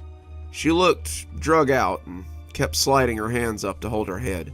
She fit my profile, pretty, brunette, young, but I had already decided not to kill her. I pulled up next to her and offered her a ride. She had been hesitant, and I thought for a second that she might refuse me, but she nodded and climbed in as we rumbled on. We rode together for a little while, her joking and smiling despite her wounds, and me teasing and flirting good-naturedly. I felt her looking at me sometimes, not uncommon for women to do, and we'd been driving for about half an hour when she asked if she could lie down in the back. Her head was a tacky mess of blood, and I gave her a bottle of water to clean the wound in the little washroom off the sleeper cab. She came out a little wet, but her hair was free of the blood. She smiled, swishing her hips a little for me to see, and climbed into the sleeper cab. When I'd pulled over a few minutes later, I figured I could surprise her with a little more than flirting. I saw Miss Parker walking up the side of the road and offered her a ride. She agreed. After riding for a while, she asked to use my sleeper so she could rest. After about a half hour, she came back out and asked if I'd drop her off at the Decatur rest stop. I parked and let her out. She thanked me and walked towards the visitors center. I pulled out of the parking lot and left the rest stop. That was the last I saw of her. She had come awake when I'd straddled her, her eyes coming open suddenly. I ran a hand against her, her jeans already left outside the sleeper, but I didn't receive the fear I was hoping for. She looked worried for half a heartbeat, but then she smirked and lifted a hand to her mouth. That was when I realized that my little problem had flared up again. It did from time to time, and I stumbled off her as she sat up a bit. "I would have let you have a go if you'd asked, handsome," she said teasingly, "but it looks like you're, not quite ready for action." Then she laughed, and it took everything I had not to kill her right there. "And did you at any time enter the rest stop?" "No," I answered. She had still been smiling when we pulled up to the rest stop parking lot. "Thanks for the lift, handsome. And don't worry, I won't tell anybody about your performance issues." As I watched her move towards the welcome center, I knew it would be the last laugh she ever had. I parked the truck up the road about a half a mile and turned on the hazard lights. I was back at the rest stop in no time. I snuck up, not wanting to be seen, and watched her step into the bathroom through the glass window of the Welcome Center. The woman behind the counter was missing, and I took advantage of her absence to slip into the bathroom unseen. She was in a stall by the door, pants around her ankles, humming to herself. I noticed a sign on the wall, closed for cleaning, and slipped it onto the door. I wanted to kick the door open and throttle her, but instead, I stepped into the adjoining stall and pulled my own pants down, waiting. She was out again in a few minutes, but the wait seemed to stretch on forever. I pulled my pants up as the water ran, and when I stepped up, she looked up and saw me. She smiled and turned to ask what was going on. Her smile died about a moment before she did. She tried to break my hold, but when I bowed her over the sink, she knew she couldn't stop me. Her gasping sounded like laughing, her mouth laughing her life away as I choked her. That made me madder, my fingers gripping her throat and leaving deep bruises. The capillaries in her eyes burst as she tried to fight me off, and when she finally went limp, I went right on squeezing for a few more minutes. I left her on the bathroom floor like a discarded condom, shimmying out the window near the back. I was in my truck and driving away before an hour had passed. The judge looked at the prosecutor, but he shook his head, knowing he had nothing to add. "Thank you, Mr. Murphy. You may step down." I stood to leave and felt my legs turn to water beneath me. She was there. She was sitting on the front row staring at me, grinning her too wide smile and her bloody eyes looking right through me. The judge was saying something, telling me to get off the stand, but I couldn't. I was mouthing wordlessly, my lawyer giving me a flinty look that said plainly that he wanted me to get off the stand. I couldn't. I could see the purple marks pulsing around her neck as her skin became mottled and bruised. "You," I whispered, the bailiff approaching as I continued to waffle up there. "Come on, handsome. Come get what you wanted back in the truck," she hissed, wiggling her chest as her skin turned from pale flower to something like a bruised peach. "No one will make fun of your little problem where we're going," she purred, chuckling in that mechanical way that she had chuckled all day. The laughter rankled me, laying on my skin like a dead fish, and I realized that it had been her all day. She had been sitting behind me, laughing at me, knowing that I would lose even before I began. "You bitch!" I yelled, fighting against the bailiff as he tried to drag me out of the box. "Don't you laugh at me. Don't you ever laugh at me. I killed you. I watched you die. You'll never laugh at anyone again. I won. I killed you," I screamed. The bailiff finally succeeded in dragging me away, my ranting still spewing like sludge from a pipe. The laughter began to echo around me as I was dragged off, the courtroom erupting as the judge banged his gavel for silence. I could see her changing as they dragged me away, the courtroom beginning to fill with black slimed creatures before the door to the court banged shut and cut them off from view. That was 6 months ago. I had to write this down today, just to be sure I wouldn't forget it. When someone came to get me after the trial, it was to take me to a place even worse than prison, even worse than death row. They took me to a man in a nice suit, who asked me about the courtroom. I told the truth. I told him about the creatures. I told him about Emma and that she had sat on the front row and turned into one of them. I told him about the laughter that I could still hear vibrating on the back of my skull. He wrote it all down, smiling placidly, before looking up and nodding knowingly. "Well, sounds like you're not going to prison after all, Mr. Murphy." I won't?" I asked, almost sheepishly. "Oh no, sounds as though you've had a nervous breakdown. We can't let you go to prison in your current mental state." That's how I came to be here, sitting in the day room, wearing a gown instead of a jumpsuit, watching Sesame Street with these drooling morons instead of waiting for the needle to make the laughing go away. The monsters are here too. They move amongst them and make their laughter sound more like screams. They walk the halls, and none of the orderlies or doctors see them. They live amongst us, and I'm beginning to think that we might be their food. They won't touch me. Why won't they touch me? They just look at me with their sightless eyes and move on to the next one. They leave me to dwell within the pits as I listen to the laughter that only exists in an insane asylum. They leave me to go mad amongst the laughter of hell.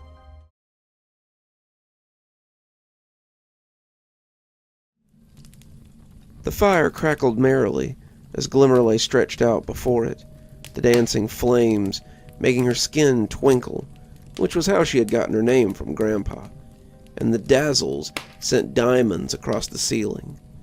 I had stopped in the doorway to the living room to watch her as she sparkled. She grinned at me impishly as she held her hands out for the warm beverage. It occurred to me how young she seemed.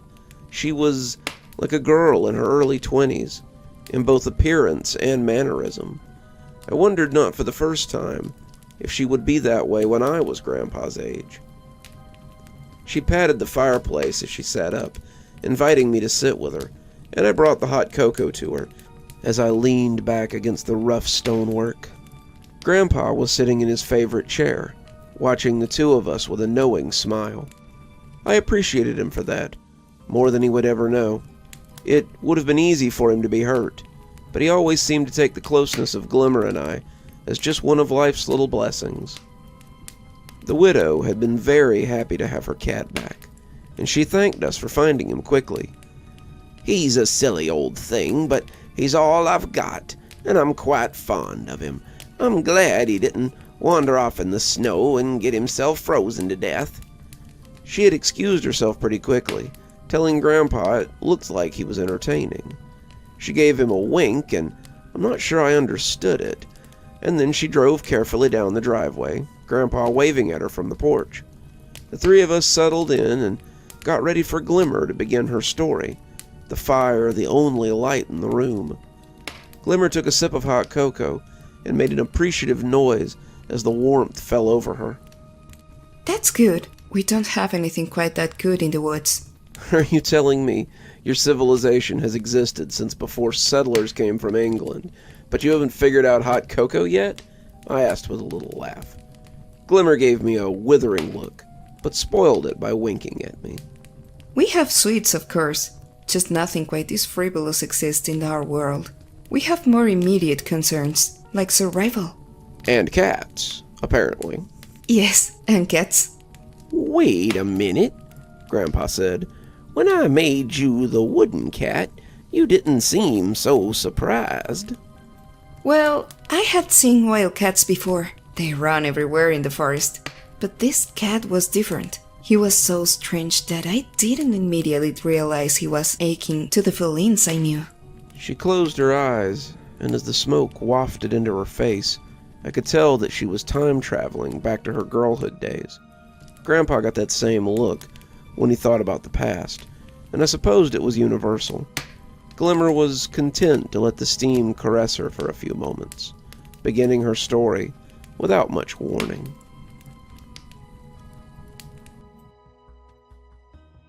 This was the time after Fisher's leaving. He had come to see me before he left, and he told me that he was going to fight in a war, that I have never fought in one. He said he would be gone for a long time, but that he hoped he would see me again. I didn't really understand, but I was upset at the thought of losing him. We had become close, and I didn't want to say goodbye. He told me this was something he had to do, but I didn't want to hear it. I told him to just go, that I didn't care if he came back or not, and turned away from him, so he wouldn't see the tears I was trying to hold back. When he said nothing, I turned back to find that I wasn't the only one failing to hold in my sorrow. I was used to seeing Fisher sad, but he had seemed different after his encounter with the bone collector. He told me this was a thing he had to do, and that getting away from the mountains for a while would be good for him. He wanted to see the world and grow into someone who could protect others.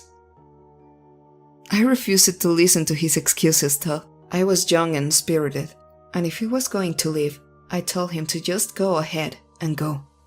So we parted ways. I never knew if his sadness was as deep as mine, but it was several days before I was fit for much beyond moody turns. Life went on, though despite his husbands, and many weeks later, I found myself in the woods again. Now, you may find it odd that I had never seen a cat before, but my people usually stay in the deep woods.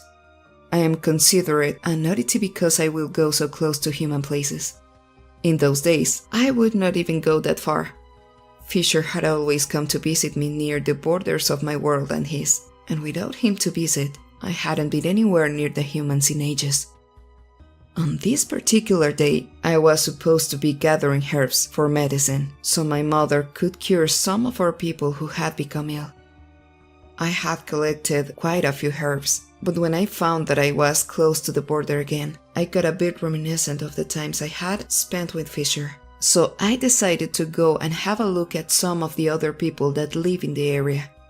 I didn't know any of them, but Fisher had talked about some of them. His parents, his grandmother that had passed on, some of his neighbors, and of the friends he often went out with, who I knew had been killed by the strange lights.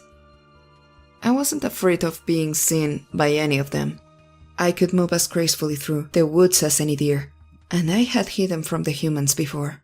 So I took my sack and bow and decided to see what I could see. I was hopeful at the start, but it was not the grand adventure I thought it would. I saw human signs, old fires, and the waste they sometimes leave behind, but I encountered no people. I followed a trail to Fisher's old house, but I couldn't bring myself to get close. I missed him terribly, and the thought of seeing something that would remind me of him made me sad. I had turned around, preparing to head home again, when the strangest little creature stood in my path. His fur was the color of a campfire, with dark browns and dots of gray. His ears had a distinctly chewed look, and his paws were large and very furry. He held a magnificent tail behind him, and he had come up on me without a sound. I was startled at first, drawing my bow and challenging him, but he mewed good-naturedly and cocked his head as if to ask what I was doing. But when it became apparent that he meant me no harm, I put my weapon away and bent down to touch him. He was very soft, not bristly, like some of the other cats in the woods. He was a little muddy, but it was clear that someone was taking great care of him, farther than any cat I had ever seen. And he showed me none of the hesitancy around me that many of the forest creatures did. I sat and let him butt his head against my hand. My other hand glided along his silky fur, and when he came to sit in my lap, I giggled as he rumbled against my stomach. When I heard the sound of people returning to Fisher's old house, I realized I had been sitting there for a while. I had become enchanted with this little beastie, and as he walked back into the woods, I followed him eagerly. We spent the night in the forest, hunting mice and playing with the leaves and sticks that caught his attention. As the night went on, and the more time we spent together, the better I felt about Fisher leaving. We were cuddling in the boughs of a tree, when the first fingers of sunlight began to peek over the horizon. I realized I had been out all night with him, and when I picked him up and headed for home, I had every intention of taking him with me. As we walked back through the woods, I was confident that no one in my enclave would be seeing anything like this before. Some of them had cats, but nothing as grand as this one. One of my cousins had a beautiful spotted cat, and my older sister had a white one with red eyes, but their hair was short and coarse and nowhere near as luxurious as this fellow. I smiled to myself as I thought of the jealousy on their faces when they saw him. One's mother has touched his silky fur. There would be no way she couldn't turn it away. He would sleep next to my head at night, and I would drift off listening to the deep rumble of his purr. I was so involved with my daydream that I almost missed when he wiggled out of my arms. He had been riding along calmly until that point, purring against my side as the two of us walked. He looked back the way we could come and made that strange meow sound again. I was perplexed. Did he have a mate he needed to get back to? He started to walk away, but I picked him up again and tried to continue walking home. He wiggled out of my hands again though, and glanced back at me with remorse as he shook his little head. "What's wrong?" I asked. don't you want to come home with me? In response, he started to walk off again. I took a step towards him, but I stopped myself before I could grab him up again. I turned around instead and headed for home, a little angry as I crunched through the underbrush. If he didn't want to come back with me, then so be it. I wouldn't force him. And the farther I got, the madder I became. Who cared if he didn't want to come back with me? I didn't need him. I had been fine before him, and I would be fine again. Let him wander off into the woods if that's what he wanted to do. Let him run afoul of a big mean coyote, or a hungry owl, or one of the bigger wildcats, or a snake, or... I wiped my eyes as they started to leak. The anger leaked out with them, and soon I was making my way back the way I had come. In my mind, I could really see him at the mercy of one of the coyote packs in the area or carried away by a hawk. He was a big fella, but wouldn't stand a chance against a pack of dogs. I wouldn't find him in time, I thought, or I would find him too late, or I would find nothing but a smear of blood and some of that gorgeous fur stuck in the pool. I swept at my eyes as the tears kept coming, already sure he was lost. The sky was pinkening through down still hours away, and when I heard him meow, I turned to find him cocking his head at me again. I laughed, scooping him into my arms and hugging him, and he wiggled and meowed in confusion. When I put him down again, he started walking the way we had come, and this time I followed him. I could see the light beginning to intrude on the dark world, but I didn't mind. Some members of my race cannot stand the light, but I have learned to love it. It stings my eyes and makes my skin burn a little, but I try to spend some time each day in the sun, knowing that my friends are part of that light world. That thin line on the horizon would have been enough to send both my parents scuttling back to the depths of the enclave, but I followed my new friend, evenly as he made his way. I expected I would find a little burrow of beasts like him, perhaps even some little ones with a mate who would be worried.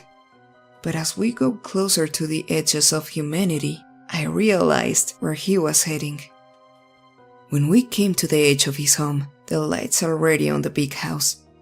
He looked back at me, much the same way I had looked at him on the border of my world. "What? Don't you want to come with me?" That look said, but I shook my head at him.